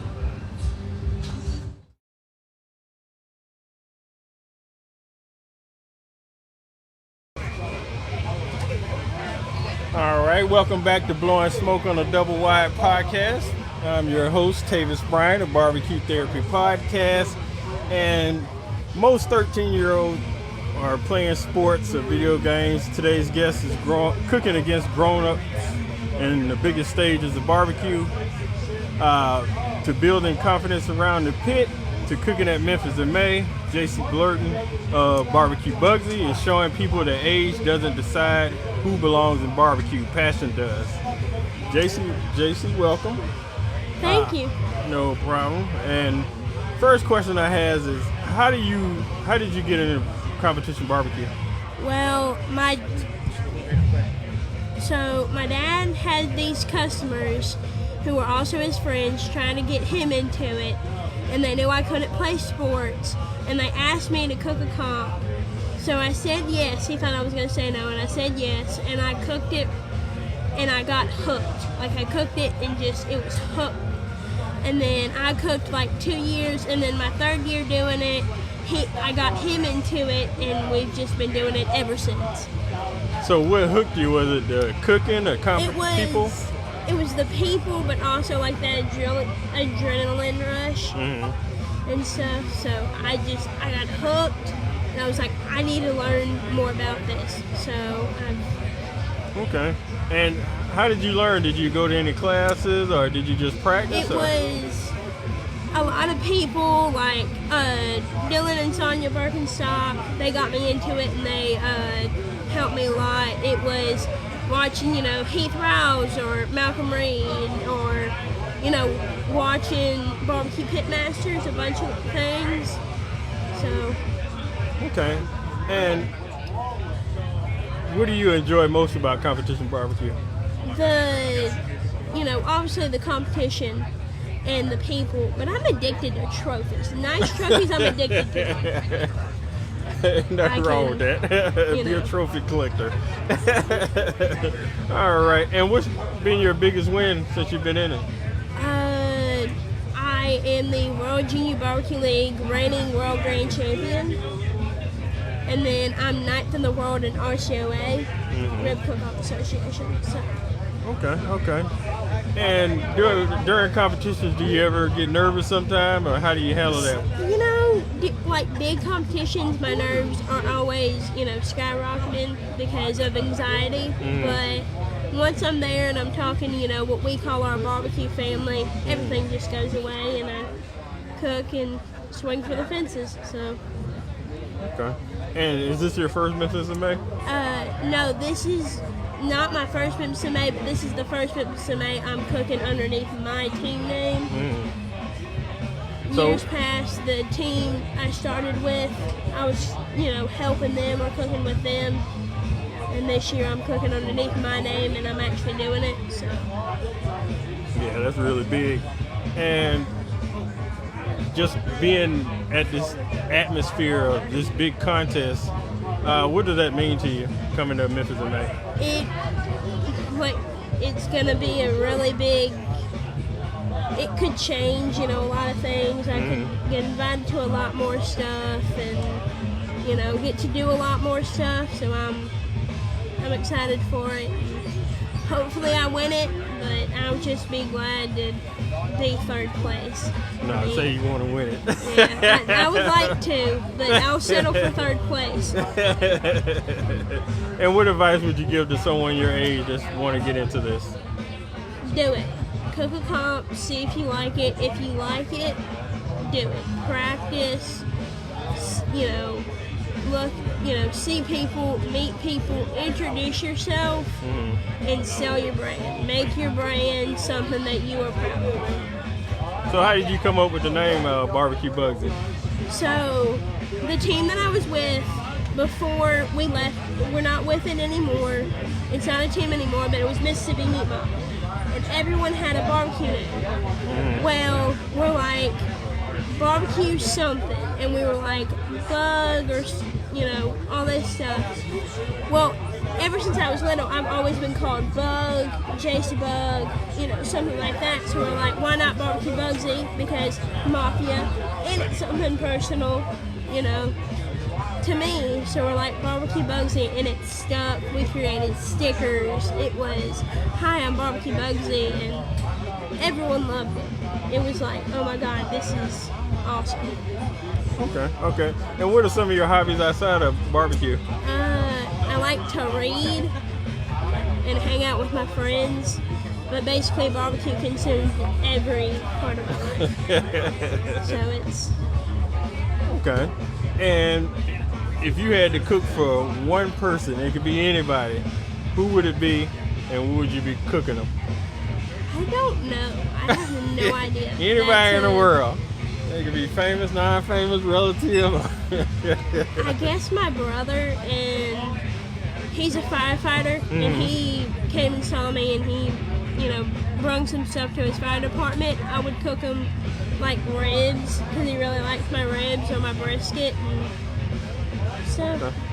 And who's your favorite pitmaster?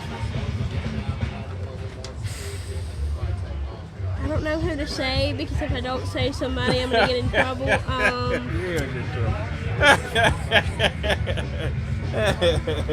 You know what? I'm gonna say Heath Rouse and Mark and Jamie Williams. Okay. And what do you like about them? Well, he's just a personal guy. He's really nice. He's humble about it, but also, it gets into it. He's kind of cocky.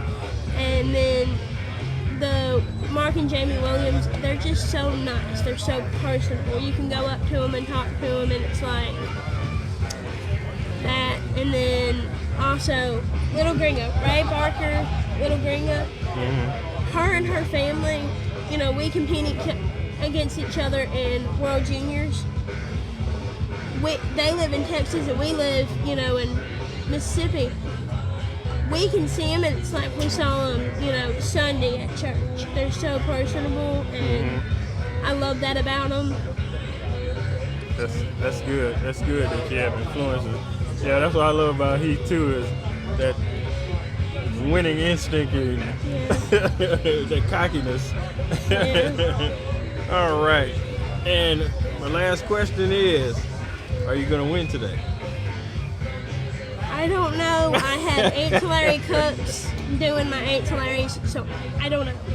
I have no idea. Hopefully. All right.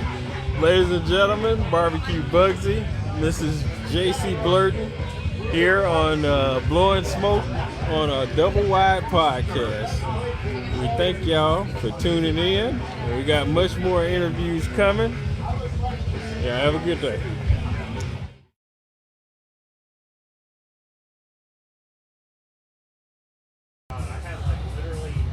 All right, welcome back to Blowin Smoke on the Doublewide podcast. My name is Tavis Bryant of BBQ Therapy podcast. And today we have Brian Cox and Brian Wynn of MW Smokers / Meat Whiskey Barbecue.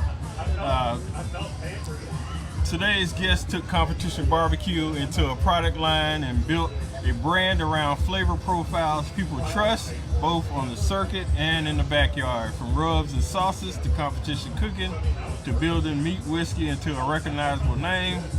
Welcome Brian Cox and Brian Wynn of MW Smokers. Thank you. Welcome to the show. Appreciate it. Thanks for having us. All right, no problem. We appreciate y'all coming on. And before MW Smokers became a brand, what originally pulled y'all guys into competition barbecue? I'll let you hit on that. It's in our blood. We grew up with this. Yeah, we both grew up in Memphis, man. We were around this, as little kids, and it grew into a passion of ours. We both enjoyed cooking and competing, and so we wanted to grow up to be. Yeah, just being around our friends and family is what it's really all about. Yeah, definitely. And at what point did you realize flavor profiles were bigger than just competition barbecue? Man, when did we realize flavor profiles were bigger than competition barbecue? Man, I think we thought it the entire time, honestly. I mean, the backyard cooks are your, those are your guys that are going to be using it every day. I mean, friends, family. I mean, testing it out, and rubs started taking off. Jack Woods, one of our good friends, when we were making it in the kitchen, we gave him a bag, and he looked at us and he said, "This is my new stuff." And right then we were like, "All right, let's do this." It's clean. It's a simple. A lot of times when we realize, I believe a lot of times overdo things. We overcomplicate it, and then we kind of simplify it, and you realize your key ingredients, and then you get your good feedback from your family and your friends, and then your king of the cul-de-sac guys out there. And that's where you realize that it's a little bit bigger movement than just out here on the circuit. Exactly, and that's also where the consistent money at. Yeah, something like that. Well, we tell him that's where the rubs came from, right? Speaking of money, why do we do it, right? Man, to support the hobby. We wanted to go. I was sick of dumping my own money into competition barbecue. We said, let's develop a line of rubs and sauces to pay for this. It isn't cheap to do. The wife's like, "Oh, where'd you get that smoker? Oh, how much did that one cost?" You bought another one? Where's that gonna sit? Like I've been had that. You don't remember that one? Exactly. A lot of people make barbecue, good barbecue.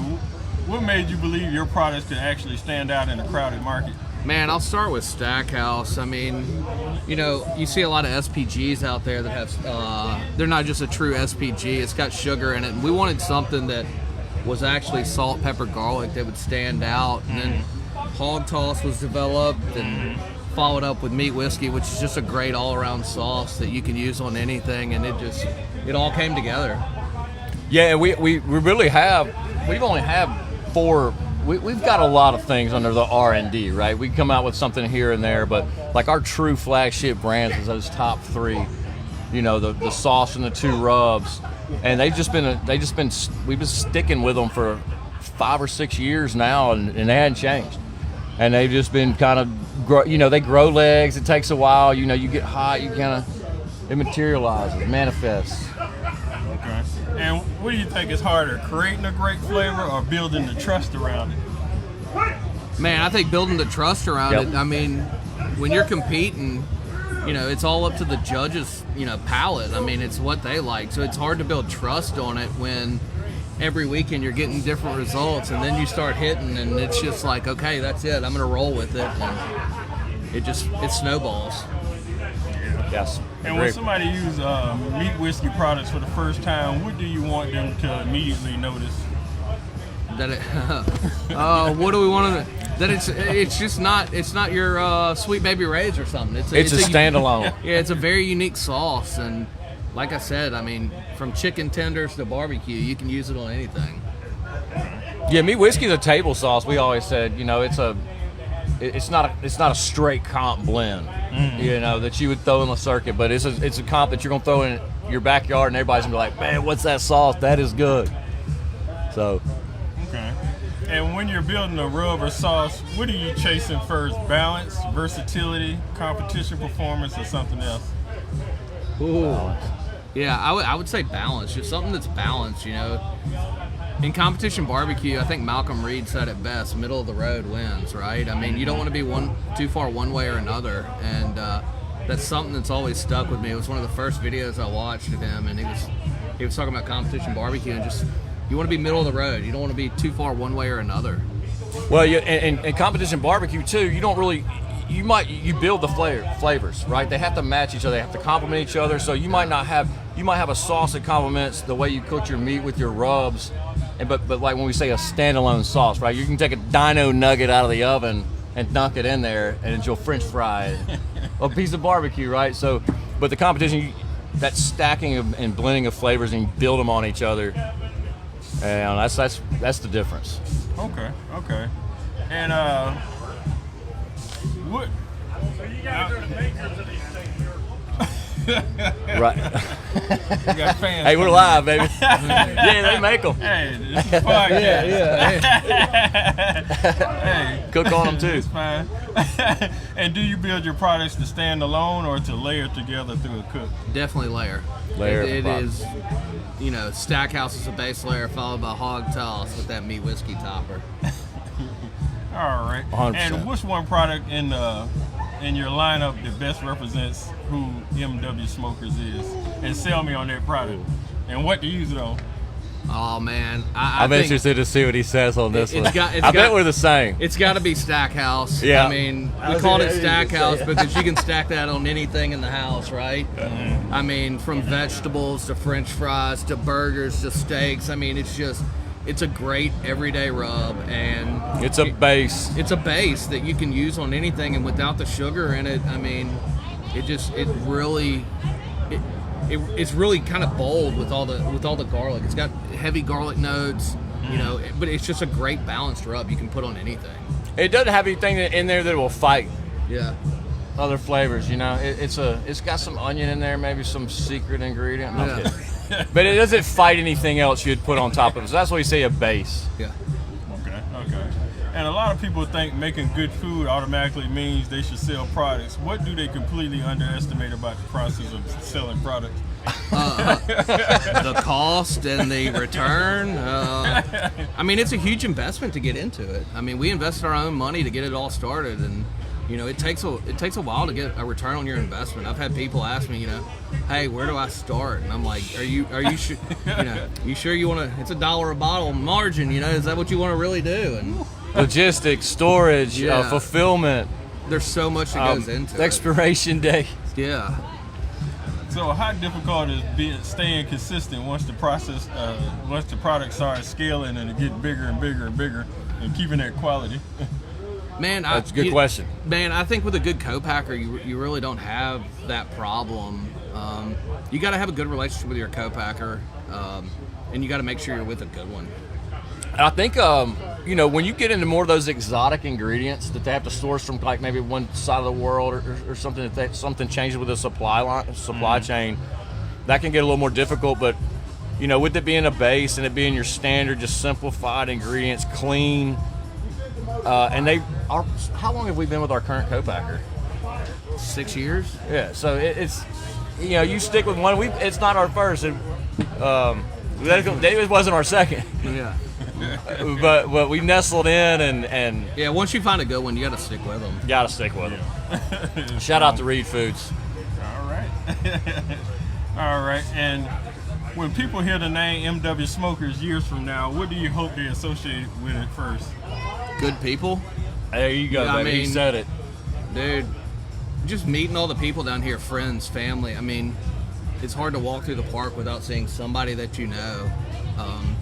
And I hope they just remember us as good people that had a great product. That want to help. Yeah. That want to bring other people, because you have a younger generation. This kids just going on out here. We had our kids team out here competing earlier today, and they love it. And being able to give them a grill to cook on, show them how to do it.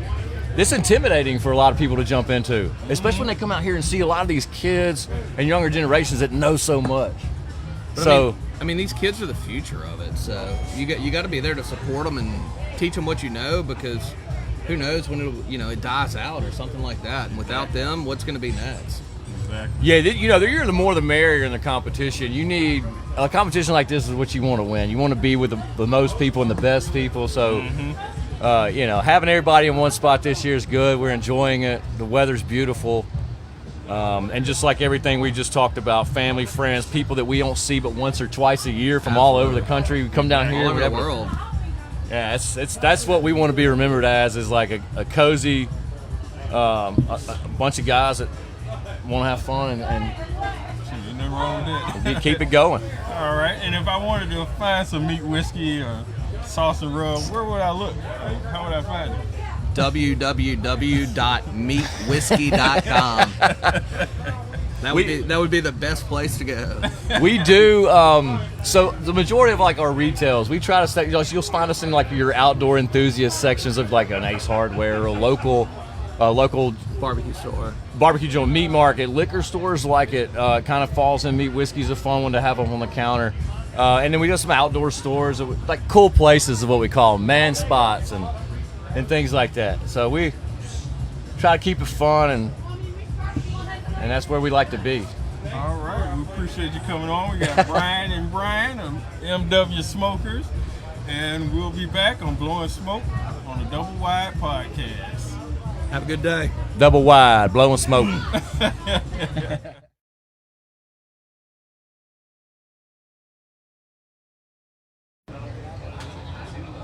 All right, welcome back to another segment of Blowin Smoke on the Doublewide podcast. My name is Tavis Bryant of BBQ Therapy podcast, and I'm here with Brooke from Mood Swing Barbecue. How are you today? I'm great. How are you? I'm doing great. All right, first question for you. If you had to pick yourself a barbecue nickname, what would you choose? Oh gosh, this is a hard one. So the one that I have right now is Flaming Daughter, just because, obviously my mom is Sunny Moody, so I'm under her. But I don't know. I think I'd go with that. Okay, that's good, because every other child they couldn't come up with one. All right, and what made you want to get into the barbecue game? So I actually started out helping my mom with everything, And then, like, I was kind of just her right-hand man, so I was just learning under her, watching everything, and I kind of just fell in love with it then. And then I started competing on my own when I was 7, and just from there, I've taken off with it. And what drew you into it? Was it the atmosphere, or? Yeah, I love the people here are amazing. Like, they're my family. I love all of them, so it's a great atmosphere. Okay. And what's your favorite thing to cook on the grill? Oh, this is really hard because the grill is so versatile. You can do anything from meats to desserts. Like, you can do anything. But I love cooking beef, so steaks, anything like that. Okay. And when you first attempted to do it, what did you cook and how did that turn out the first time you attempted to cook by yourself? Okay, so the first time I cooked by myself, I was 7, and it was my very first competition, and it was a burger. So we did, it was kind of In-N-Out style, but like with a twist. So it was stuffed with Gouda and bacon and jalapenos, and then it had a secret sauce on it, and it was topped with poblano peppers. But we ended up taking first, and that's honestly what made me fall in love with it, was like having the adrenaline rush. I mean, doing that at 7, I mean, Yeah, that's a good burger. That's a good burger. All right. And what do you think is the hardest part of preparing for a competition? I think the hardest part is like staying calm. I think it's one of the biggest issues that people run into, or why they don't do well, is because they get in their head and they start freaking out, so then it messes up their whole process, their timeline. So I think the most important part is staying calm. Okay. And do you have any special things you do to remain calm, or? I try to think of it as just having fun. Like, I'm not here, it's not anything serious. Like, just come out and have fun. So that's what helps me. And what's the one very important thing that you learned from competition barbecue? I think it's honestly like just enjoy your time. Like, have fun, talk to everyone around you, like get to know everybody. There's so many people here with so many different stories that you would never even guess, like just from looking at them. So just talk to them and Yeah, exactly. And that's one of the main reasons I started this podcast, just to hear different people's stories, where they started to where they're at now. Because you'll be surprised where a lot of these folks started to where it is now. So you jumped into live fire. How big of a difference is the live fire, learning live fire versus learning regular barbecue? Oh, it's definitely a big difference, because regular barbecue, you have pellet smokers, which is basically just like another oven, just outside. You press a button, it works the exact same. Whereas live fire, you actually have to man the fire. Like, you can't just let it go. It'll either die out, it'll get too big. Like, you actually have to take care of the fire and make sure it's good. Yeah, I seen your mom on a video flipping meat with her hand in the glove, and ain't no way I'm sticking my hand over No, once you get into it, it's honestly so much easier with your hands. I'm not even gonna lie. All right. And as you get older, do you see yourself continue to stay in barbecue, or changing? No, 100%. Once I graduate high school and stuff, I plan on going into culinary. But yeah, I definitely love the barbecue world, so I plan on staying with it. So, taking your mom out the equation, who's your favorite person in barbecue, your favorite pitmaster? Gosh, that's a hard one, because it would 100% be her. I don't know. There's so many. That's actually a very hard question. There's so many people, and learning, every single person you talk to or work with has a different skill set. So I honestly can't pick one, because every single person is different, and you'll learn something different from every single person. Definitely, that's a good answer. All right, and if you could cook for anyone in the world, who would it be, and what would you make? They could be famous, family, anybody, dead alive. I would probably do Guy Fieri. I've watched his show since I was little. I've always loved them. But I would probably make him some kind of steak with like a garlicky, buttery roasted potato and some other side. I don't know. I'd have to think about it. Okay. And what advice would you give someone else your age looking to get into competition barbecue? I would just tell them, go into it and have fun. Like, don't take it too seriously, because that's when you like get in your head and everything. And get to know people. Like, that's gonna be your biggest support, is everyone here, and everyone is so nice. So just build trust with them, and everyone will help you. Definitely, great answer. And what other hobbies and stuff you like to do besides barbecue? So I do track and cross country. So I love running, but Where do you run? so I do distance. So I do the 2 mile, 4x8, 800, and 4x4. Wow. So yeah, I'm always training. In fact, this week I had to get up every morning because we have state on Tuesday. So. Well, good luck to that. Thank you. All right, ladies and gentlemen, that's Brooke from Move Swing Barbecue, and thank you for joining us on Blowin Smoke on the Doublewide. I'm Tavis Bryant from BBQ Therapy. See you next segment.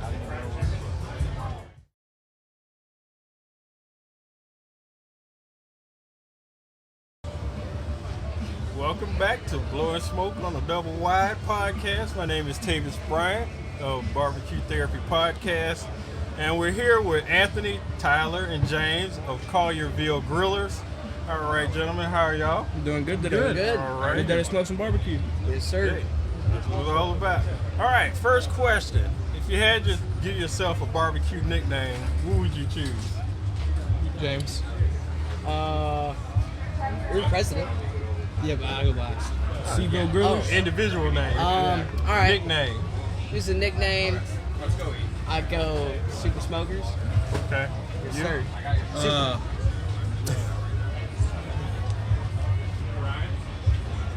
I'm not really sure. That's a tough one. That's what I was thinking. Probably say Dragon Den Smokers. Okay. All right, and what made y'all want to cook barbecue in the first place? How did y'all get into it? I mean, my dad always cooked barbecue, but I mean, I'd say Coach White really got me into this whole thing, our sponsor. I was hungry one day at school. We had a club fair, and I saw the sign for our club, so I was joining up. I want some food. I'd probably say I got into it with my granddad, started smoking a little bit, then like Tyler said, I saw the sign, got hungry, and decided to come join the Grillers. Okay. And when y'all started cooking on your own, what was the first thing y'all cooked? I cooked a rack of ribs first. They didn't turn out too good. I didn't I'm not gonna lie, they were kind of nasty. I was real proud of them, but they were kind of nasty. And over time, I kept cooking ribs, kept cooking pork butt, took a lot more stuff. Eventually, it got better. Do a lot of chicken thighs. Most of it was ever on sale. You know, chicken thighs were on sale. Do chicken thighs. Ribs were on sale. Do ribs. It's whatever Kroger was doing. Okay. Say I got thrown to the fire a little bit. I think my first one was a 14-pound pork butt, something like that. Okay. So turned out decent. First birthday cook. Okay, you went big out the gate. And what made y'all want to take it serious and start competing? I realized my barbecue was slowly getting better and better, you know, and also, you know, the club, right? Made me want to do more competition stuff, made me want to keep improving my barbecue, do better. Yeah, my freshman year of high school, I was in the club, and some of the other guys were like, hey, we should do competition. So we went out to Atoka, Tennessee, and did Atoka. Had a lot of fun, so let's do another one. Let's get a smoke slam. Just kept on doing stuff to try to have some fun. Same thing, I was just cooking for my family. They all said it tasted pretty good, so I said, why not try my look at it? Might as well see what we can do. Okay. And what do y'all enjoy most about barbecue? Cooking, competition, being around your friends? What do y'all enjoy the most about it? I enjoy improving my skills, and I also enjoy eating good food.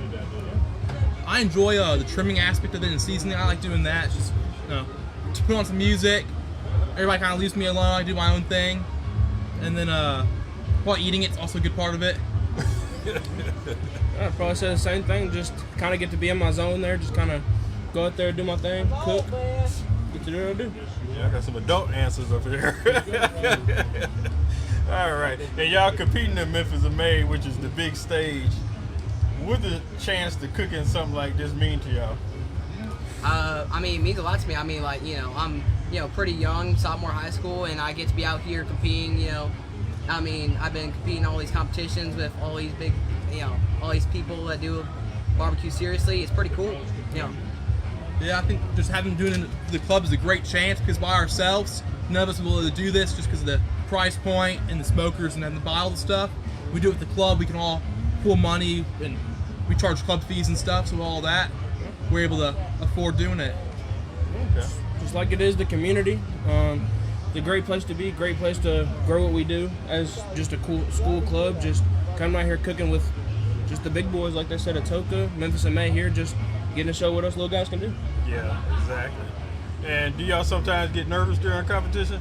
Every once in a while, like, we're out there, like, one of the meats is like behind on temperature. We got like 10 minutes till turn in, in those moments, it gets kind of nerve wracking, but we managed to pull through. Okay. How do you usually handle those situations? Anybody panic?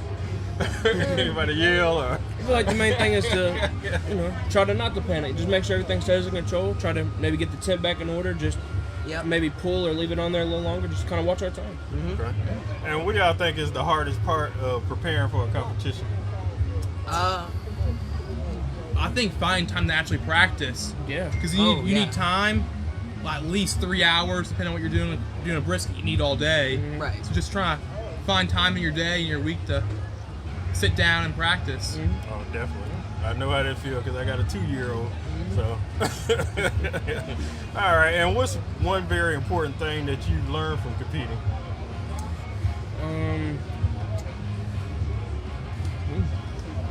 Even if something kind of starts off going wrong, it gets better. You can still pull out and still do good.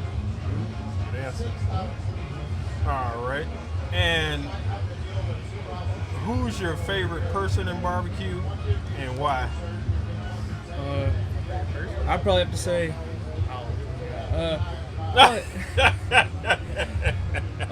me personally, I'd probably have to say Myron Mixon. Grew up watching him, and I've just kind of been that guy that I was just able to watch and just kind of go after. I'll just say probably Miss Melissa Cookston because we did some of her competitions. She was real nice to us. We scored really bad in our first competition we did, and she actually gave us a free gateway smoker, kind of help us out and get us started. Because before we were using a smoker, our football coach made. We were using a smoker our coach made in his backyard. So it's one of those that didn't hold temp real good. It was flare up, cool down. So once we got that smoker, it really helped us out, and she's just been real nice to us. Yeah. I'd probably say, I met a lot of good people here, but, guys at Liberty, we've had a lot of good times with them, had a lot of good chats with them. Yeah. Okay, good answers. All right, and do you see yourself continuing barbecue as you get older, or maybe switching into something different? I don't think I could ever see myself leaving this community, honestly. Just absolutely not. Too great of one, too good of one. Just I think if you're not at a competition, you're always still at home cooking. So, yeah, no. And if you could cook for anybody in the world, who would it be and what would you make? Anybody. Dead or alive?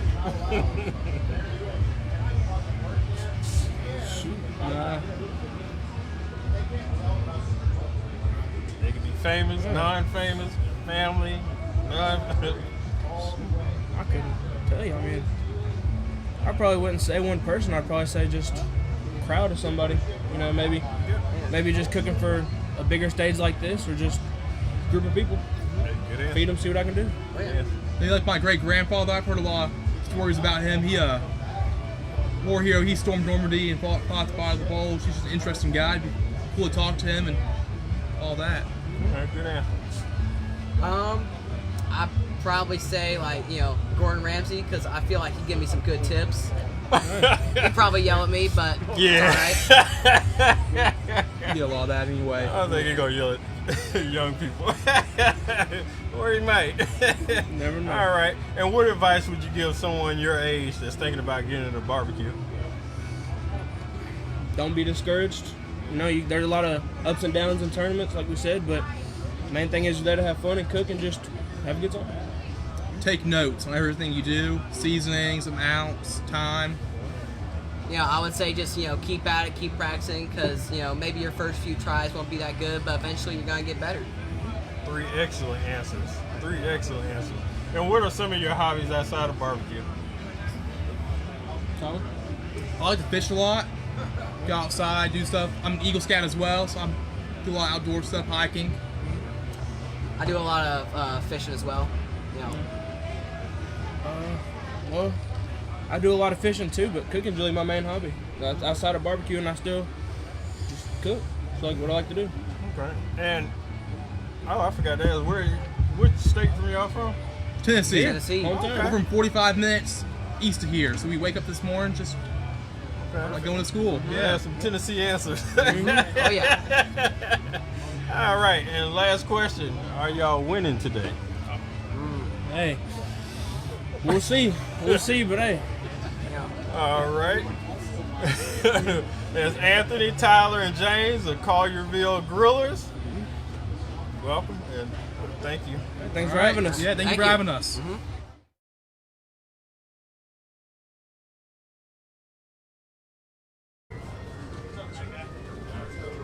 All right, welcome back to Blowin Smoke on the Doublewide podcast. My name is Tavis Bryan of BBQ Therapy podcast, and today's guests don't need no introduction. Some pitmasters are champions, some become measuring sticks for greatness. Today's guest belongs in the second category.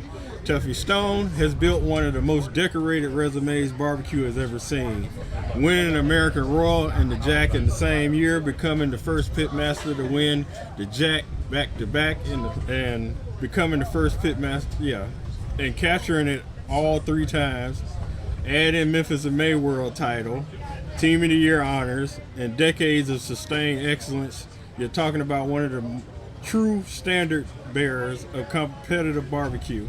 Tuffy, welcome to BBQ Therapy, Blowin Smoke on the Doublewide podcast. How are you? I'm good, man. You made me embarrassed with that intro. Hey, you never know what you do until somebody read it to you. All right, let me start off. Now, your resume includes winning the American Royal and the Jack in the same year.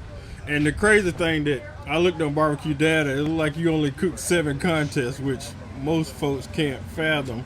When you accomplished that, did it feel like validation, relief, disbelief, or were you focused on the next challenge when that happened? You know, Tavis, I get emotional.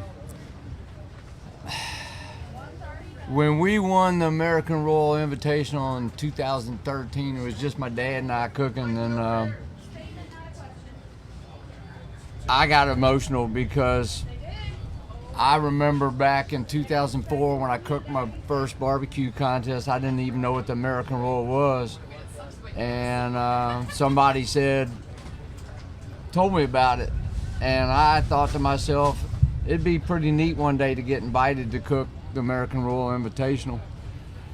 And so to win it that year, I put a lot of heart into what I do. I mean, it doesn't matter whether it's cleaning the kitchen floor or trimming a piece of meat or making a rub or whatever. I always just put a lot of effort into it. And so when we got called up for a grand champion, and they put a robe on you and they put a crown and put you in a throne, and there wasn't one picture taken of me where I wasn't crying. So 2 weeks later, we go to the Jack, and my wife came with me on that one, and my wife Leslie usually doesn't go to a contest. And we had 3 calls, and we didn't get a call in brisket. And Johnny Trigg was all the way up at the front, and I was sitting all the way at the back. And Johnny gets up, and I don't know if you know Johnny or not, but he's got bad knees, so he has to walk to him, and he's got a hat on, cowboy hat on, and he comes walking back towards me, and I know what he's getting ready to do. He's going to congratulate me, but they haven't called winners yet, and I'm superstitious, so I got up, and I walked away. And so I went over, and I said, I'm getting a little emotional now, I forgot about it. I get a little over against the wall, and I had finished my water, and my mouth was so dry, and I couldn't breathe. And if I would look up, everybody was looking at me, and everybody had cameras on me. And they called us for Graham 2 weeks later, so we got our second world championship. And my wife came up to me, and she said, "Don't cry," because there wasn't a picture of me, you know. So, to answer your question, I had to share the stories to answer the question a little bit. I don't know, blessed, lucky, grateful, really excited, all those things. Yeah, because the Jack and the American Royal in the same month, that's like crazy. How hard is it to repeat in a competition you won? How much pressure is that? So I got lots of stories. We could be here all day. So a year later, we go to the American Royal Invitational, and that year Pat Burke, my good friend Pat, he'll be here today. He was getting inducted into the Barbecue Hall of Fame, and we went and cooked the Invitational. And there's about 150 teams cooking, and they call 20 places. So they call 20 chicken, 20 ribs, 20 pork, 20 brisket, and 20 overall. And they don't call our team one time. And we'd won it the year before. And so I went to the ceremony to celebrate Pat being inducted in the Hall of Fame. And the whole time I'm thinking, man, my food was good. What could I do different? What could I do to make that food better? And the only thing I could think of was put a little more smoke on it. So I talked to my dad, and again, it's just us cooking. And I said, Dad, we're gonna run the fire a little bit dirtier, and on purpose. And we're gonna let the big meats go 30 minutes more before we wrap them. I got a great video. After this, I'll show you. I'll find a video of someone captured it on phone. So there was 550 teams competing, and we got either 2 or 3 calls, and then we won the open. So that was a year later at the Royal. Let me ask you, what's more pressure, winning the first one or winning again? You know, I've never been really competitive, to be honest with you. I don't know what anybody else is doing when I'm cooking. All I know is what I'm doing.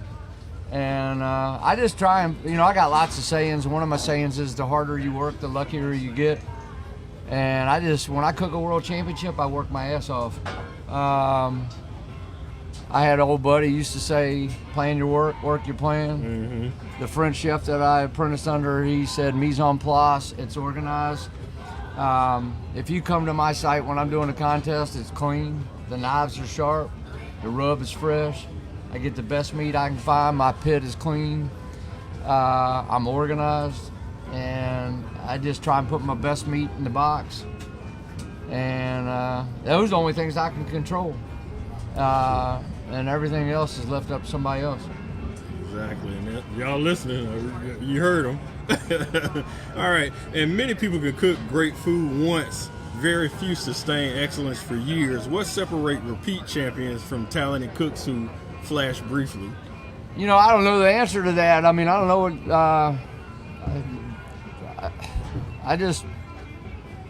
I've been really fortunate. I don't know. I work hard. I just do your best. I mentored some of these kids yesterday. That if viewers, if you don't know, we're over in the juniors portion of Memphis, which I think last year was the first year. This is the second year. Mm-hmm. These kids are amazing. They're like, you talk to them, they're like, yes sir, no sir, firm handshake, look you in the eyes. But yeah. I talked to them yesterday and shared with them some of the things that are most important to me. Mm-hmm. Part of it's mindset. Yeah. Like if I turn in a category and I don't think it's that great, I'm going to make it up on the next one. And if I don't make it up on the next one, I'm going to make it up on the one after that. I got another saying. It's all in how you handle catastrophes. I have done shoulders presentations here at Memphis where it wasn't quite as tender as I wanted it to be, but I made sure that the judges only got the tender stuff. So I don't know, just gotta work hard. Definitely. Get better. Let me ask you a question, make believe. If I took you in a time machine and you went back and visited your younger self at the beginning of your journey, what would you tell yourself? The thing about that is like most of my sayings a 12-year-old can remember. And maybe that's just the way it's easier for me that way. I was always, as a young boy, the person that asked too many questions. I always gravitated towards. So I had so many mentors in my life. My grandmother was a mentor. Sam Parsons was a mentor. He taught me how to fly fish and tie dry flies. Bob Davis taught me how to whittle. You know, I just was always a curious person. I still am a curious person. But, you know, I guess if I was to go back in time, I'd probably tell myself to behave a little bit more in high school.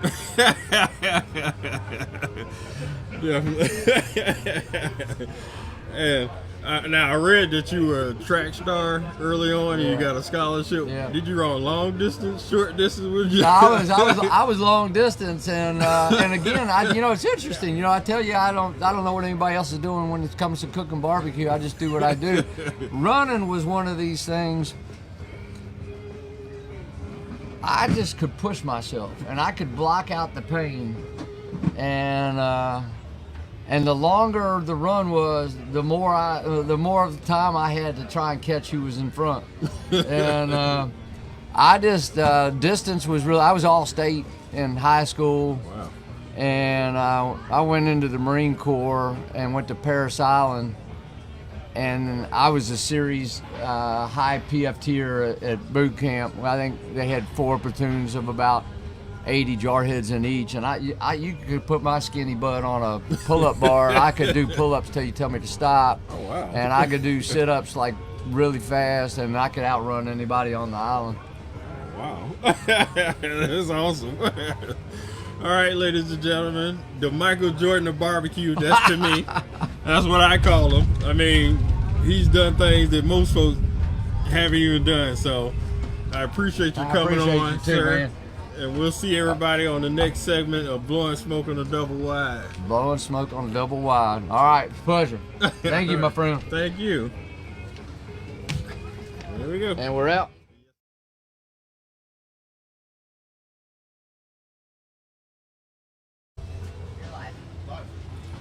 Welcome back to day 2 at Memphis in May on the Blowin Smoke on the Doublewide podcast. My name is Tavis Bryant of BBQ Therapy podcast. Welcome back, everyone. Today, people usually focus on one thing, winning, but today's guest represents something bigger happening in modern barbecue. Competition, live fire, family, health, mindset. And somehow she's built all of that into one brand without losing authenticity. 2-time world champion in steak and live fire cooking, Miss Sunny Moody from Mood Swing Barbecue and Grilled Fit. Welcome to the show. How are you? Thank you for having me. I'm glad you're here. All right, let's start off with the core of what you do. You have 4 daughters, correct? I do. All right. Your entire family is involved in the barbecue world. How does that change the meaning of competition for you? For me, food brings people together. So as a family, we can do this together. They can get involved in grilling. I'm teaching them life skills that they can use later on, but it's also getting them like away from technology and teaching them social skills around other people. And it is a barbecue family. I mean, they have aunts, uncles, grandmas, grandpas, everything out here. So not just is it skills, but it's people connection too, which is amazing. Definitely, because I got a 2-year-old. She is addicted to the iPad now. Yeah.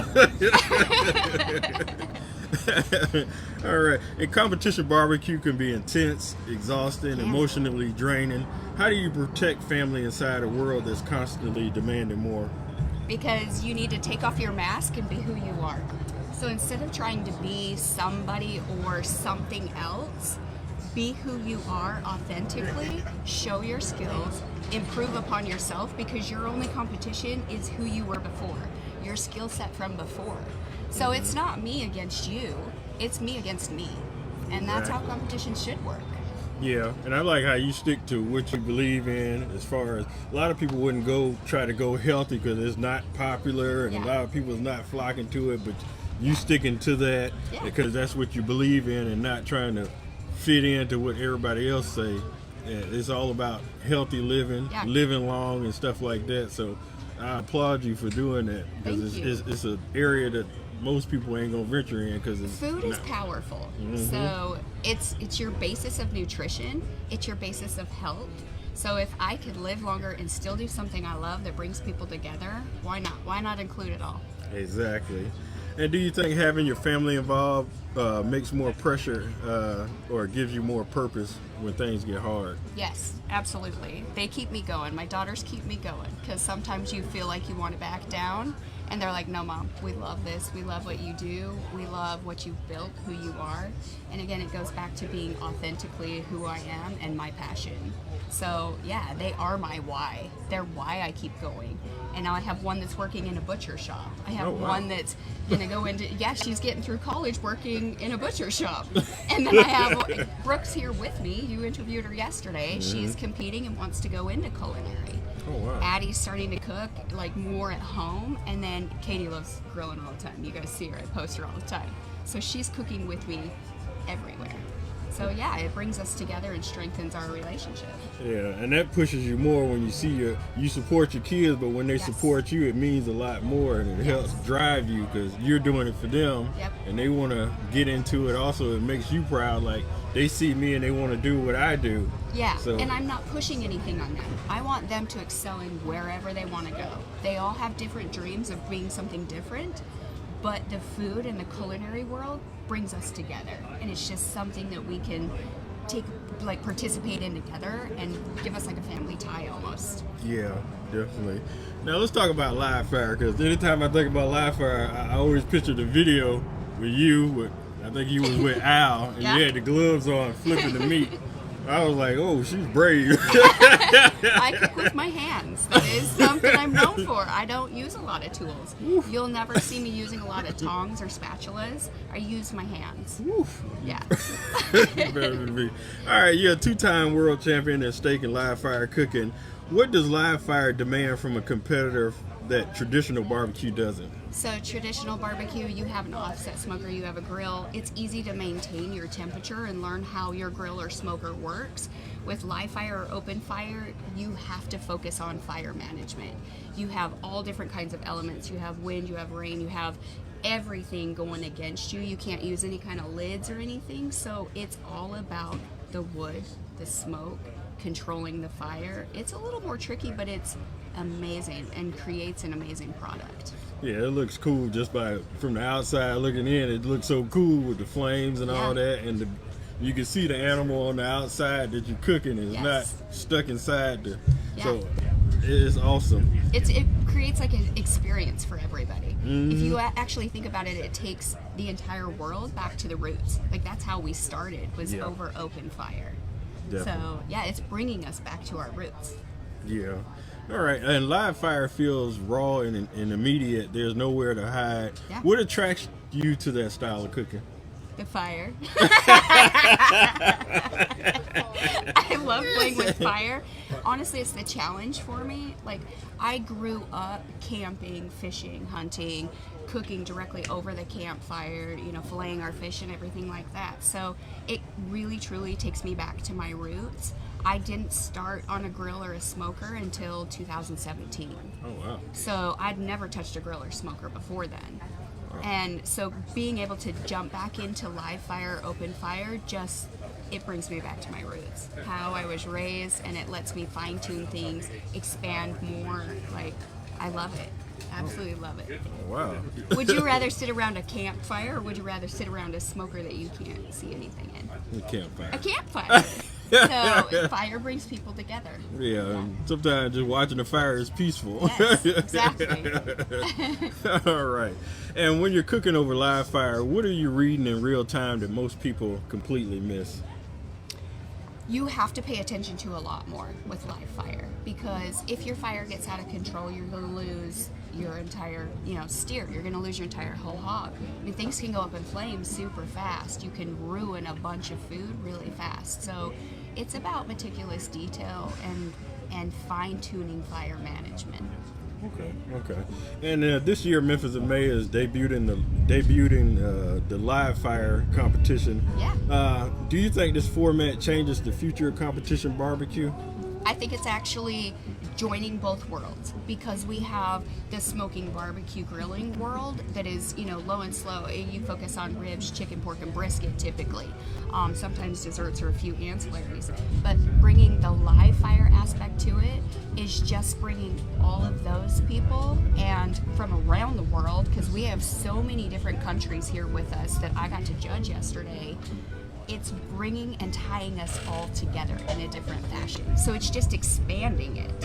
It's a really, really awesome opportunity that we had to start this open fire experience. Yeah, that's what I was talking about yesterday. I love how Memphis in May is now bringing everybody together. SCA, rib cook-off, live fire, and it's everybody together and not everybody separate.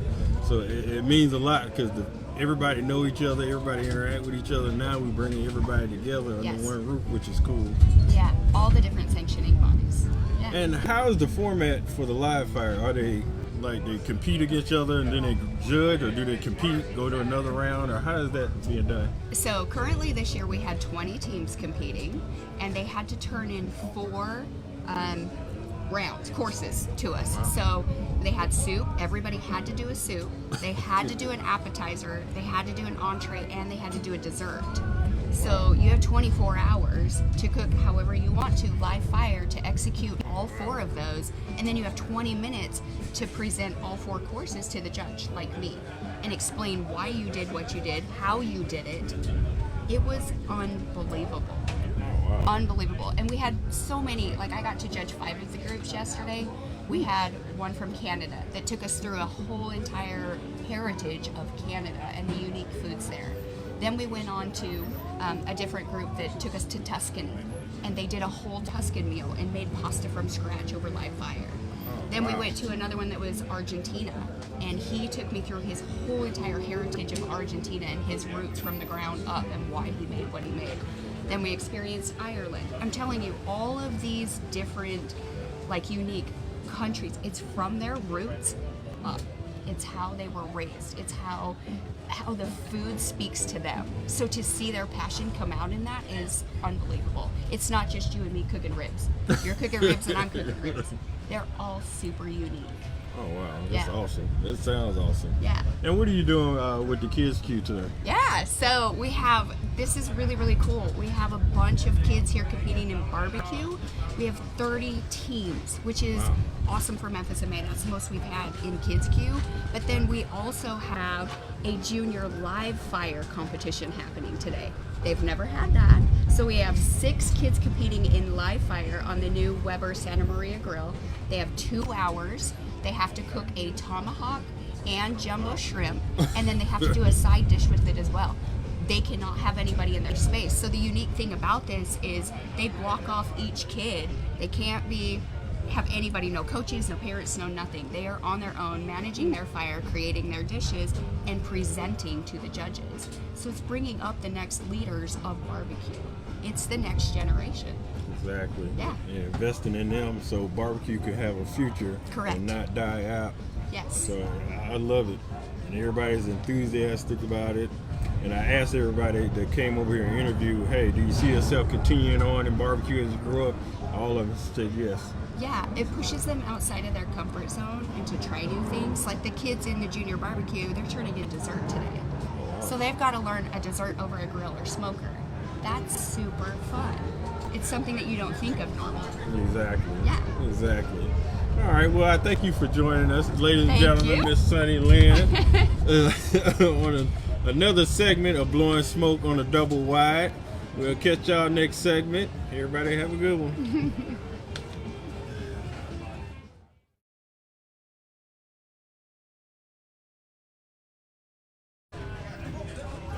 All right, welcome back to Blowin Smoke on the Doublewide podcast. My name is Tavis Bryant, and now we're surrounded by world champions, custom pits, and some of the best barbecue cooks on the planet. But today's guest represents something equally important in the barbecue culture: transformation. Not just cooking better food, but literally changing your life through barbecue.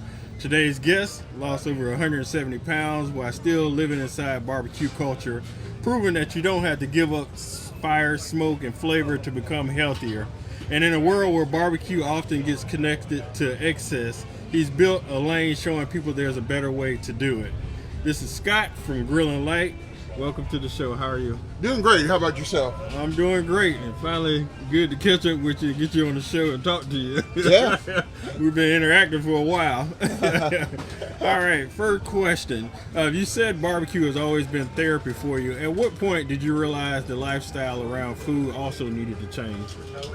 I had gotten up to 500 pounds, and it was one of those things. I have a daughter, she's 18 now, and I want to be around to see her do those milestones in life, to, you know, get married if that's on her path, to have kids if that's on her path, to, she started a training service dogs because she needed one. And so she went to the University of YouTube and learned how, and took a 14-year-old or 11-year-old dog at the time and trained it to be a service dog. Oh, cool. Now she's trained a Rhodesian Ridgeback and a Pointer mix from a puppy to be a service dog. So she's covered both gamuts, and I'm like, okay, I got to do something. She's setting the example for me. That's excellent. All right. And losing over 170 pounds while staying inside the barbecue culture almost seemed impossible to people. What was the hardest mental shift that you had to make? The hardest mental shift was changing the attitude of the stigma of, you know, this food's healthy for you, so it can't taste good. And I thought, man, I'm gonna have to give up what I like doing. I enjoy barbecuing, and man, that smoke. There's something there's on my website. I have a deal that says there's healing in the smoke and there's strength in the fire, and you got to live that. And so I was like, man, I'm gonna have to give this up. But I started finding ways. Vegetables, one of the things I cook now, which is amazing, is asparagus, grilled asparagus with lemon pepper, and then drizzle some lime juice on top, so you get that contrast, but you still have that acid. Oh man! Oh wow! Something I've just started recently is fried cauliflower rice. And so, talking about my 18-year-old daughter, she's like, Dad, I hate cauliflower rice. I hate cauliflower. I'm not going to eat it. So I got a little cup of instant rice and did some for her, but it wasn't enough. So if she ever watches this, she'll find out the secret. And I told someone yesterday, she doesn't know, but the rest of the world knows, because I threw some down on top of her regular rice, and she's like, Dad, you need to make this again. And I'm thinking, you only don't know what you're eating. That's awesome. And what was the moment where you said, I'm seriously doing this instead of just talking about it? We had some issues in our family regarding my daughter and regarding my wife's health and some of my health issues, and it was like, okay, if we're going to encourage to take her health serious, then we have to do it. So I got in therapy, I got working on the weight issues, and after I started losing it, I was like, man, I can do this. There's an outlet for this. Other people need to know about this. So I started a little Wix blog, a free Wix blog, because I thought, I don't even think my family's going to read it. And you know, they're the ones that's supposed to read it.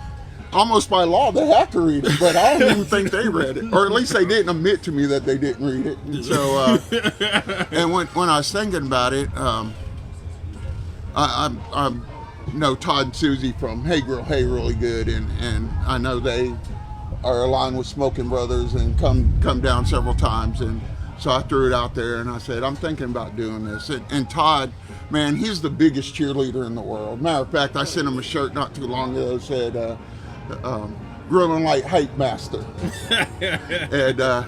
And so he's like, do it, dude, do it. And so I've done it. Last year, it was just a little Wix blog. Showed up for the high school barbecue championship last year to judge. Sat next to a guy, he's like, what are you doing barbecue? Cooking my driveway? He's like, no, really. And I mean, you're talking, you know, Mark Lambert was there, Sonny was there, Caden was there. I mean, all these people that go around doing it full time, certified judges there, and there's me that just the driveway guy. And so I was like, well, I have this little Wix blog, and he's like, well, tell me about it. So he's like, And by the end of the day, he had asked me 6 times if I bought the domain, asked everybody there that was there to judge, is this needed in barbecue? And I thought, okay, I might be onto something here. Yeah.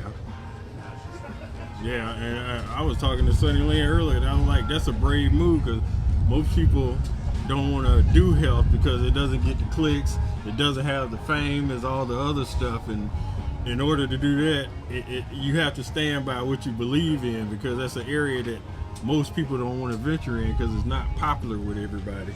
Right. So and you know, Sonny doesn't do any of this for fame. She does it because she enjoys it. She wants to help people. But I'm going to put a plug in for Sonny. Cool. Because she has been a huge cheerleader of mine. Last year, I was going through a depressive state. Mm-hmm. And we had talked a little bit online, but not much.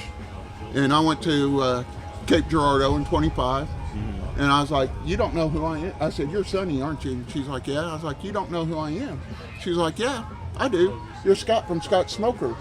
And I looked at my buddy, I was like, this is not supposed to happen. And since then,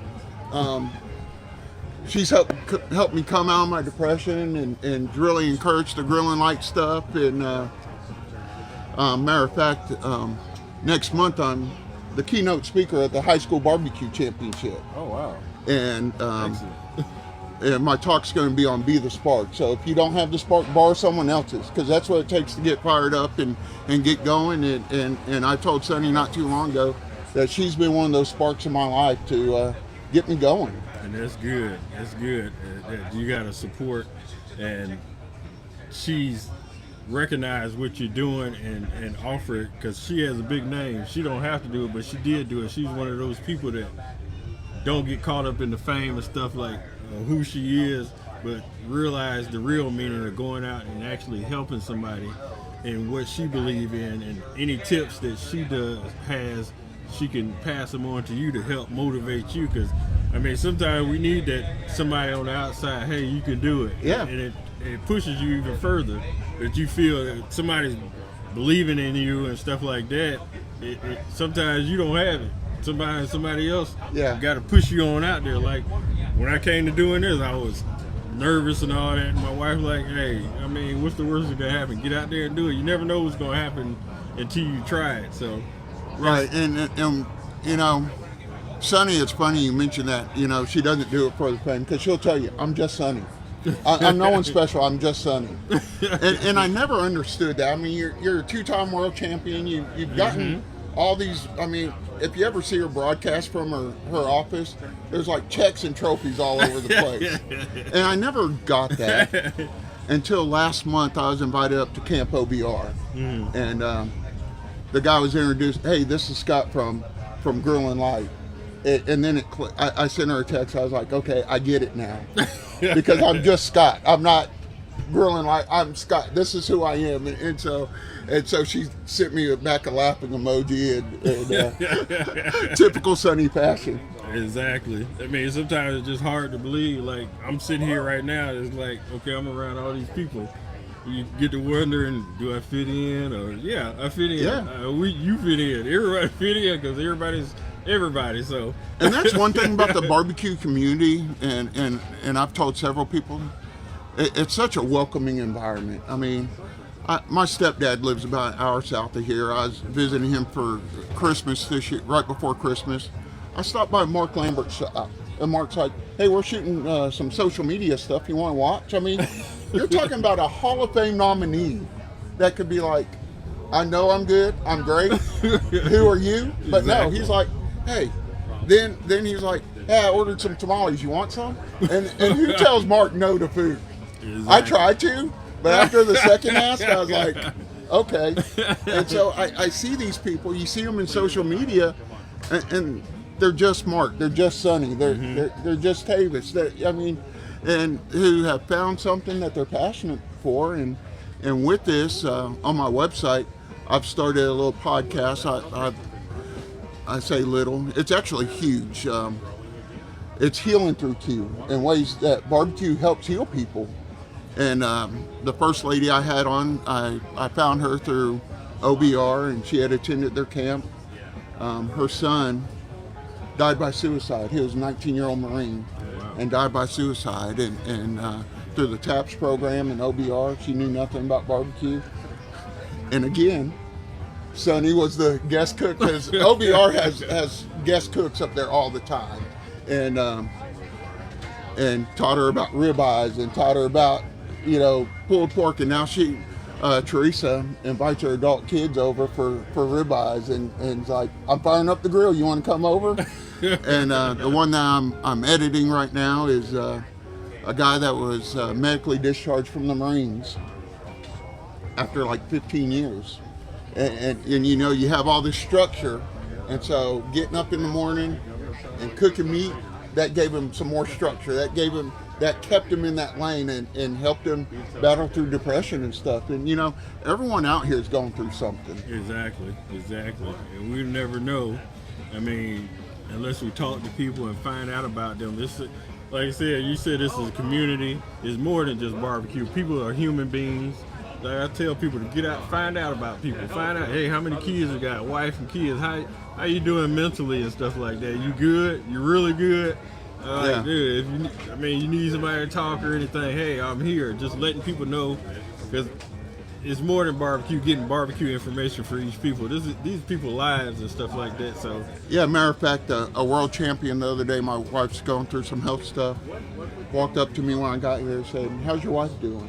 I was like, and I kind of gave them and they're like, no, how's she doing mentally? And so just that, not only the physical part, but how is she mentally, and just all around caring. And so, that meant the world to me. Yeah.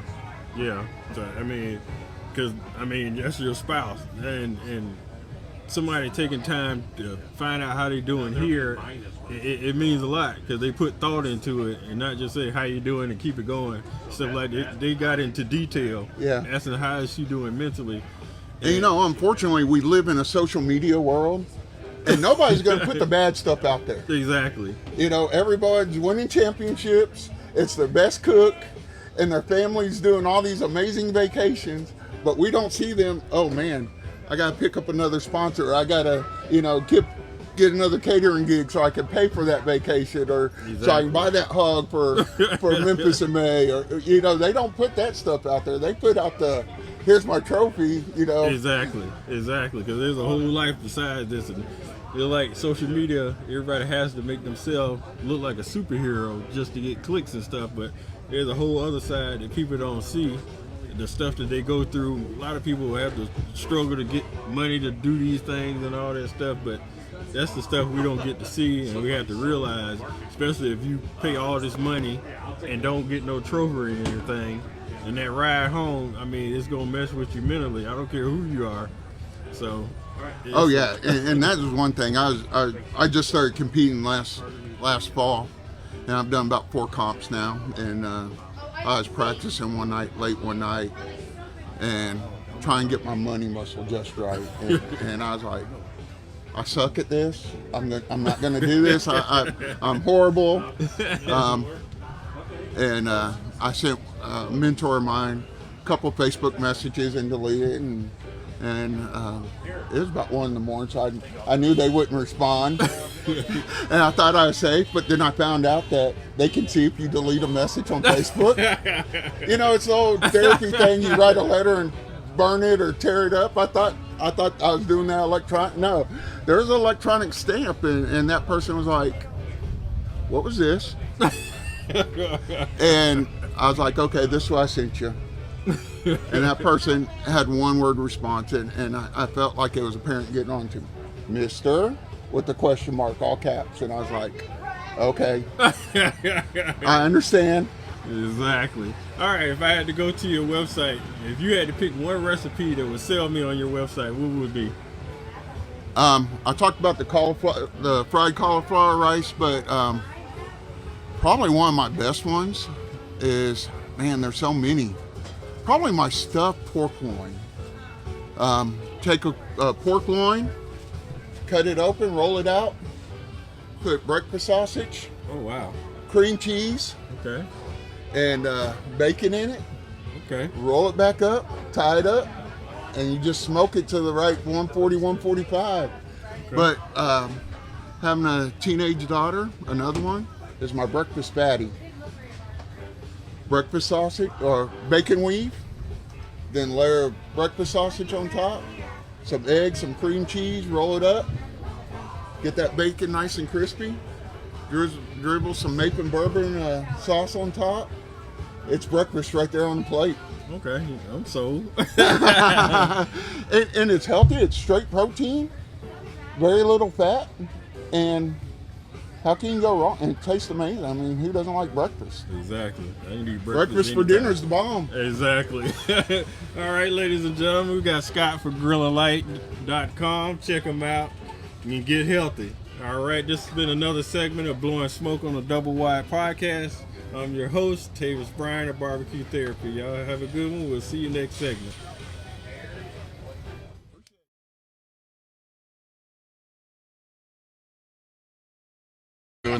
Radio going off, so I made sure I turned that off. All right, welcome back to Blowin Smoke on the Doublewide podcast. My name is Tavis Bryant of BBQ Therapy Podcast, and today we're at Memphis in May, and it isn't just a barbecue contest. It's history, pressure, culture, and tradition. And behind a large event like this, disrespected and this complicated, there are people responsible for holding it all together. Today's guest sit in one of the most important positions in competition barbecue because he helped shape the experienced competitors and fans walk in every single year. Kevin Grothe of Memphis in May, the VP. Welcome to the show. Man, it's great to be here. Thank you for being out at the event. This is absolutely fabulous. Oh, we appreciate you, all right, for putting all this together. All right, most people see Memphis in May as a massive barbecue event. From your side, what does this event actually represent? Well, I think it brings two different sectors together. This will be the 48th year we've held the contest, and we probably for decades were known as the most prestigious barbecue competition. But what we've done, I think, is expand that brand even further from a consumer standpoint, to where now there are lots of experiences for somebody who's not necessarily interested in competing, but wants to learn about the trade of barbecue. Definitely. And being in your position, how much pressure comes with helping lead one of the most respected events in barbecue? Oh, I'd say it is more fun than it is pressure. I mean, it's a privilege. And when you're working with a brand of the stature of the World Championship Barbecue Cooking Contest, while there are always challenges in anything, any job, any career path that one would take, this one is so rewarding because you see the joy on people's faces. You also smell the joy out here every day, right? Let's be real. It doesn't matter. It's 6 a.m. and you come rolling on into Liberty Park. It's smelling good. Definitely. And I guess your aspect is different. So when you walk the grounds during the event, what are you paying attention to the most that most people won't notice? You know, what we really try to do is look at it from the patrons and teams standpoint, right? Yes, we might have to have certain policies and we're doing things for certain reasons, and there's probably a method to the madness even if it doesn't make sense. But what we want to make sure that we're doing is look at it in somebody else's shoes. And if this would be acceptable to us if I was wearing those pairs of shoes, then that probably means you're doing things correctly. Okay. So just look at it from a different and focus on the end results of where it needs to be. We often say it might be chaotic behind the scenes, but the experience at the end of the day is what counts. Okay. And why do you think this event is so emotionally important to so many teams? Well, I think a lot of it has to just do with brand tradition, the heritage of it, right? And we also have the inherent factor of Memphis having two items that are very, very popular. We have a lot of churches and we have a lot of barbecue joints. And these are like mom and pop type barbecue joints for the most part. And when you have lots of those, they, you know, the families here in Memphis who run barbecue shops are special. They're dedicated. They take a lot of pride in their craft. And I think that helped get the event started to what it is today. Because it started with just a handful of teams under one tent. Now we probably have about 600 tents out here total, if not more. So it you know, that just shows you how much it's grown. And I think it's important to Memphis. Our heritage of barbecue is extremely important to us. This helps make our mark as the barbecue capital of the world. How long have you been involved in Memphis, man? This is year number 21. Hard to believe. Wow, you've been there for a while. Yeah, I didn't have this receding hairline. I didn't have gray hairs. I don't know. I don't know if that's a testament of my perseverance or a testament to my silliness and lack of intelligence. Now, seriously, I love it. It's been so much fun to be a part of this and to see it grow. Like I said, it's just a privilege to be a part of Memphis in May and to help be a part of a team that produces something that brings so much pride to Memphis and the barbecue community. Yeah, and I think I've mentioned a couple of times on here, I love how y'all brought SCA, the rib cook-off into it, the live fire, and brought everybody together under one roof, which means a lot, because a lot of these people see each other all the time, and it be in separate places, but y'all got everybody under one roof. How did it feel when you were able to bring all these associations together? I mean, it was not necessarily easy. It was easy in that when we reached out, they were like, oh my gosh, we've been waiting to do something like this, right? Ken Phillips with SCA was thrilled. He's always wanted a steak cook-off to be a part of this. And so we added that 2 years ago. This is the second year that we've added a junior contest. And this year we got 31 teams from 13 different states in the junior contest. I mean, all the way from Maryland to Idaho, there are states represented, right? And then this year we partnered with Al Fragoni, and we brought in Open Fire, and that brought in another 20 new teams in a totally different style of competition. And there are like 5 or 6 foreign countries represented just in that competition itself. So when I say it wasn't easy, there's a lot of logistics and scheduling that's critical to do that. But if it's worth doing, it's worth putting in the sweat, tears, and the planning to do it, because at the end of the day, everybody wins. And we feel that the sport of barbecue, the craft of barbecue, should be inclusive.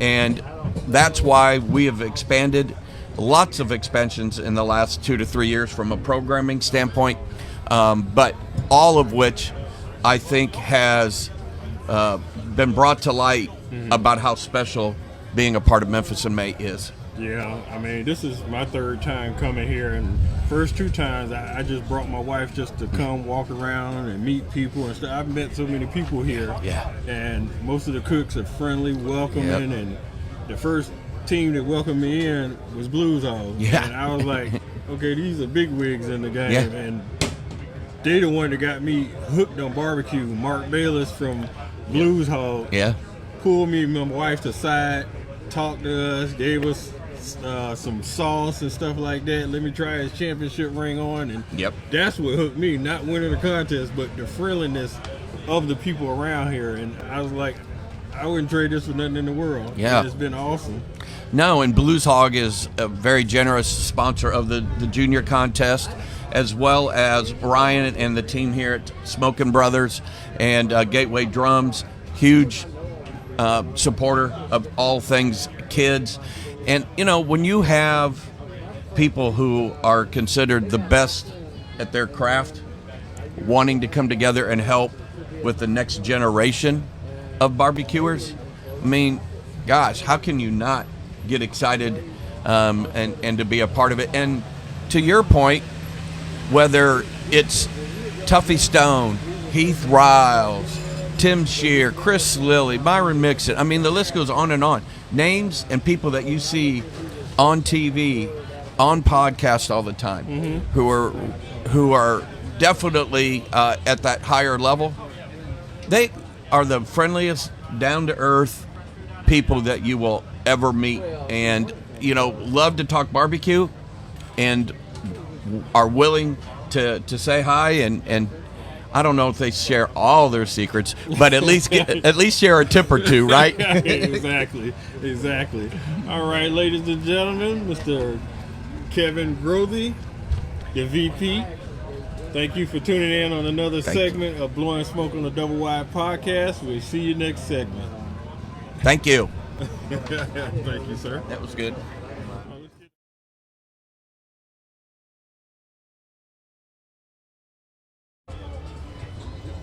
All right, welcome back to another segment of Blowin Smoke on the Doublewide podcast. My name is Tavis Bryant of BBQ Therapy podcast, and you meet people who learned barbecue from one region, and then you meet people whose entire life changed the way you think about flavor. Today's guest spent 21 years in the United States Air Force, traveling all over the world, experiencing different cultures, different food traditions, and different ways people cook over fire. And instead of copying what everybody else does, he built his own lane. Bold flavors, global influence, competition barbecue, social media, products, and recipes that stand out immediately. And now Blazing Star Barbecue has grown into one of the most recognizable modern barbecue brands online, with hundreds of thousands of followers and millions of views. Welcome to the show, Mike Starr. Great to be here, man. I need that on my website. Can you send me that one? I have to put that on there. You never know how much you do until somebody read it to you. Yeah. All right, let's take it back. Now, you spent 21 years in the Air Force. Thank you for your service. Appreciate it. And traveling around the world. How much did these experiences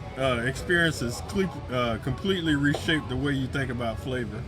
Crazy, I'm from country boy from North Carolina, grew up on salt, pepper, butter, and bacon grease, right? Exactly. That was what I knew, right? Mm-hmm. When I went in the Air Force, I wanted to be closer to East Coast. They sent me to New Mexico, then to Germany, and next thing you know, I was traveling all over the world, right? So you can imagine my palate was blown away, right? Every time I would go to a new country, eating street foods out in markets, I would try something and be like, whoa, what is this? Where's this been, right?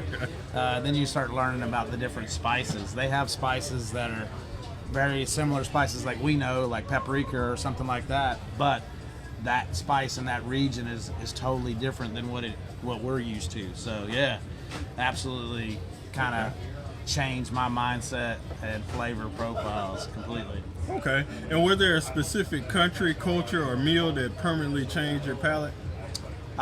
Korea, Philippines were probably more influential on a lot of stuff that I do. I have a lot of Spanish flavors too, Latin and Asian flavors. Most of my fusion come from. Okay.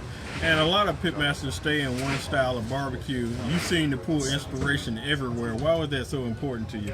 But to me, it's like, I've never been one of those people that think, oh, this is this way, it has to be this way, right? Like, I've always liked being creative and trying to figure out different ways to cook it. You could take traditional barbecue, but then you can add a different flair to it, right? And just completely transform that, right? I guess it's kind of like if I was doing something the same way all the time, it would become boring, right? And I like the idea of like mind-blowing stuff, just changing people's minds like all the time. Like if I gave them the same thing all the time, they'd get bored of it and probably won't want to stay tuned and check me out, right? Yeah, exactly. Because I was looking at your website this morning, and what caught my attention was tater tots on the sloppy Joe. I was like, Oh yeah. I was like, wow. Hey, two childhood favorites, and we throw them together. They got to be good, right? Exactly. All right. And what's something American barbecue culture can learn from the way other countries cook over fire? Well, I think it's more back to the roots, right? Mm-hmm. You know, this is, and we used to do it too. We just don't realize it, right? It just stayed a part of a lot of countries' heritage to today, right? But Mm-hmm. really, that was tradition in America back in the day too. I mean, we didn't have ovens, we didn't have smokers. You know, that was the only way to cook. Whether you talk about cowboys or whatever, Mm-hmm. cooking over open fire, it was the way, right? And it's a different flavor profile. It changes when you're getting the char, and you can still cook low and slow over open fire too. A lot of people think open fire is really fire, but it's actually embers that you're cooking on, right? So you cook it low and slow too, just not, with a lid, right? Yeah, definitely. All right. And Blazing Star Barbecue feels different from a lot of brands because of the flavor profiles don't feel copied. How intentional was this from the beginning when you started this journey? Well, I mean, I never imagined that this was anything that would turn into what it is, right? It was stuff that I enjoyed, right? And so I didn't start this business because I thought it was something that I could, make happen or make money. I was just doing what I liked and what I enjoyed. So I felt like, this is what maybe other people might enjoy it. And if I was just copying stuff that's already out there, then, how can I differentiate myself? I don't tell people that, hey, this is the best stuff you've ever had. I just promise people it's going to be different, right? Yeah. Totally different. And, it's worked, I guess.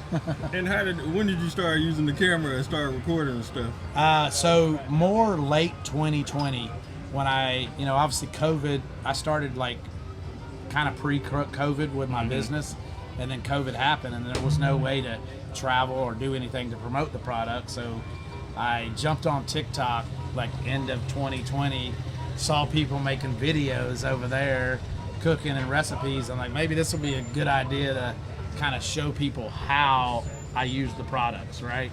And it's turned out to be the best way, right? Because I am different, I need to show people how they use the products, right? So, it was a game changer for me.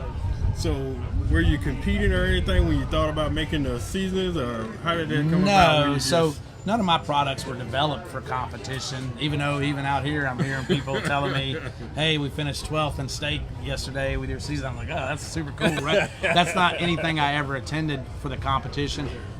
When I started, I wasn't sure if I should start competition or not. I actually did one competition early on, and I didn't do that good, and I was like, well, maybe I shouldn't do competition, right? Because then if I'm not winning, people ain't gonna buy my products, right? And that was another reason why I kind of changed focus to here, let me show people how I use these products, right? Okay. And when you develop a saucer rub, what's the first thing you focus on? Balance, impact, versatility, or uniqueness, or something else? You know what? To be honest, the first thing I focus on is balance, right? Because I you've got people that like a twang or like sweet, or like salt, you got that, right?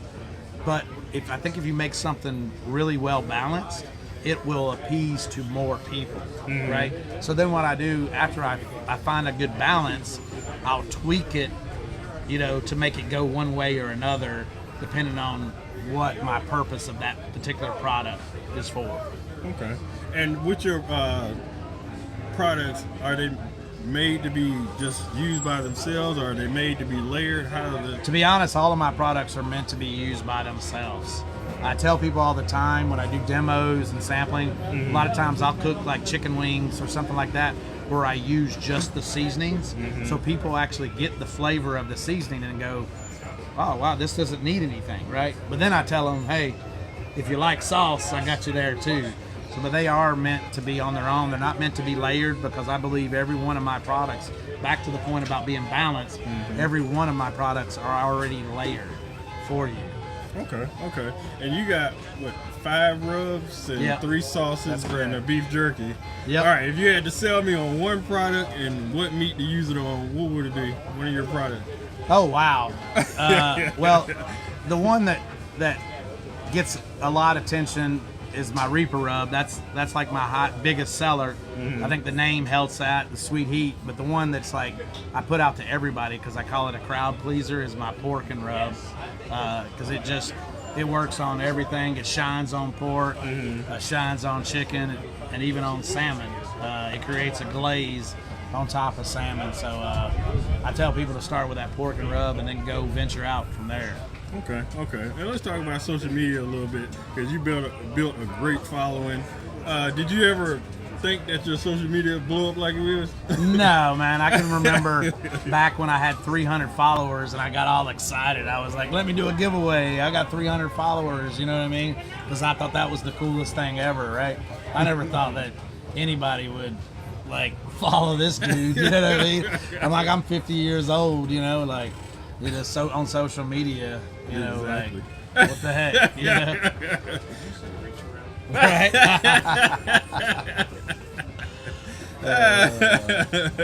All right. And what's something you think that people misunderstand about being a barbecue creator online? Because a lot of people just think y'all putting on, but this stuff is real. Yeah, you know, it's funny because early on there was a lot of jokes in the community, you know, because I would go out to a lot of the comps and stuff like that, and I was getting called internet chef and stuff like that, you know.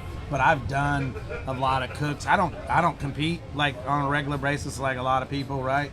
And you know, some people think too that you have to win the awards to be, you know, recognized. And I just say this: everybody has their own path, right? Exactly. You know, just because I don't compete doesn't mean that I don't know what I'm doing. I've cooked on the biggest stages. I did with American Royal with the Shed Barbecue. I did an appetizer with them. I finished 5th place at American Royal out of 500 teams with an appetizer. I can cook, right? Yeah. But you know, I like to change it up. Plus, a lot of my stuff is a little bolder and a little spicier for judges too, right? So my style doesn't always translate to the barbecue competition side. Definitely. And we're at a big event, Memphis in May. What are you doing out here today? So this year, something different. I've always cooked with a Shed Barbecue or do Home Depot demos and stuff like this. But this year, me, Al Fragoni, partnered with Memphis in May to bring the Open Fire World Championship. First ever here in Memphis in May. And then we've got a live fire experience going on. Me, Al, and Christy from Girls Can Grill just started the Live Fire Cooking Association. So I highly recommend everybody check out livefirecookingassociation.com to see how they can get involved in what we're doing with the Live Fire Cooking Association. Because people might be confused. It's not going to be just open fire. We've also got another section that people will be able to come in and do the same format that we're doing with drum smokers, offset smokers, Weber kettles, you name it, right? Definitely. And the thing I like about you the most is these right here. I always be looking to see what type of shirt you have. I appreciate it, man. Because they be popping. Hey, it's kind of like this, man. Same with my brand. You know, I want people to ask questions, right? So if my shirt's popping, people might go, man, where's that shirt? You know, where'd you get that or whatever? Or start a conversation, right? Because if you don't start a conversation, how can you tell your story? Between you and Josh DeWitt. Oh yeah, he's always promoting, and that's why I was like, every time you see me, I'm gonna promote myself. You're gonna see a big logo and stuff like that. But y'all are inspiration with that, because every time you see it, you're gonna see your shirt and you're gonna be like, okay, what kind of shirt you got on? Right. So I definitely appreciate y'all, and I hope you enjoy yourself out here. But ladies and gentlemen, Mike Starr, Blazing Star Barbecue, and if I wanted to find some of your stuff, where would I look? Well, you can, of course, check out BlazinStarBBQ.com. We're on Amazon. We're nationwide with 3 products in Home Depot, so you can find 3 of our seasonings at your local Home Depot and many other stores too. All right. There you go, everybody. Another segment of Blowin Smoke on the Doublewide. I'm Tavis Bryant of BBQ Therapy Podcast. We'll see you next segment. Oh, yeah. There you go. Oh, yeah, man. Appreciate it.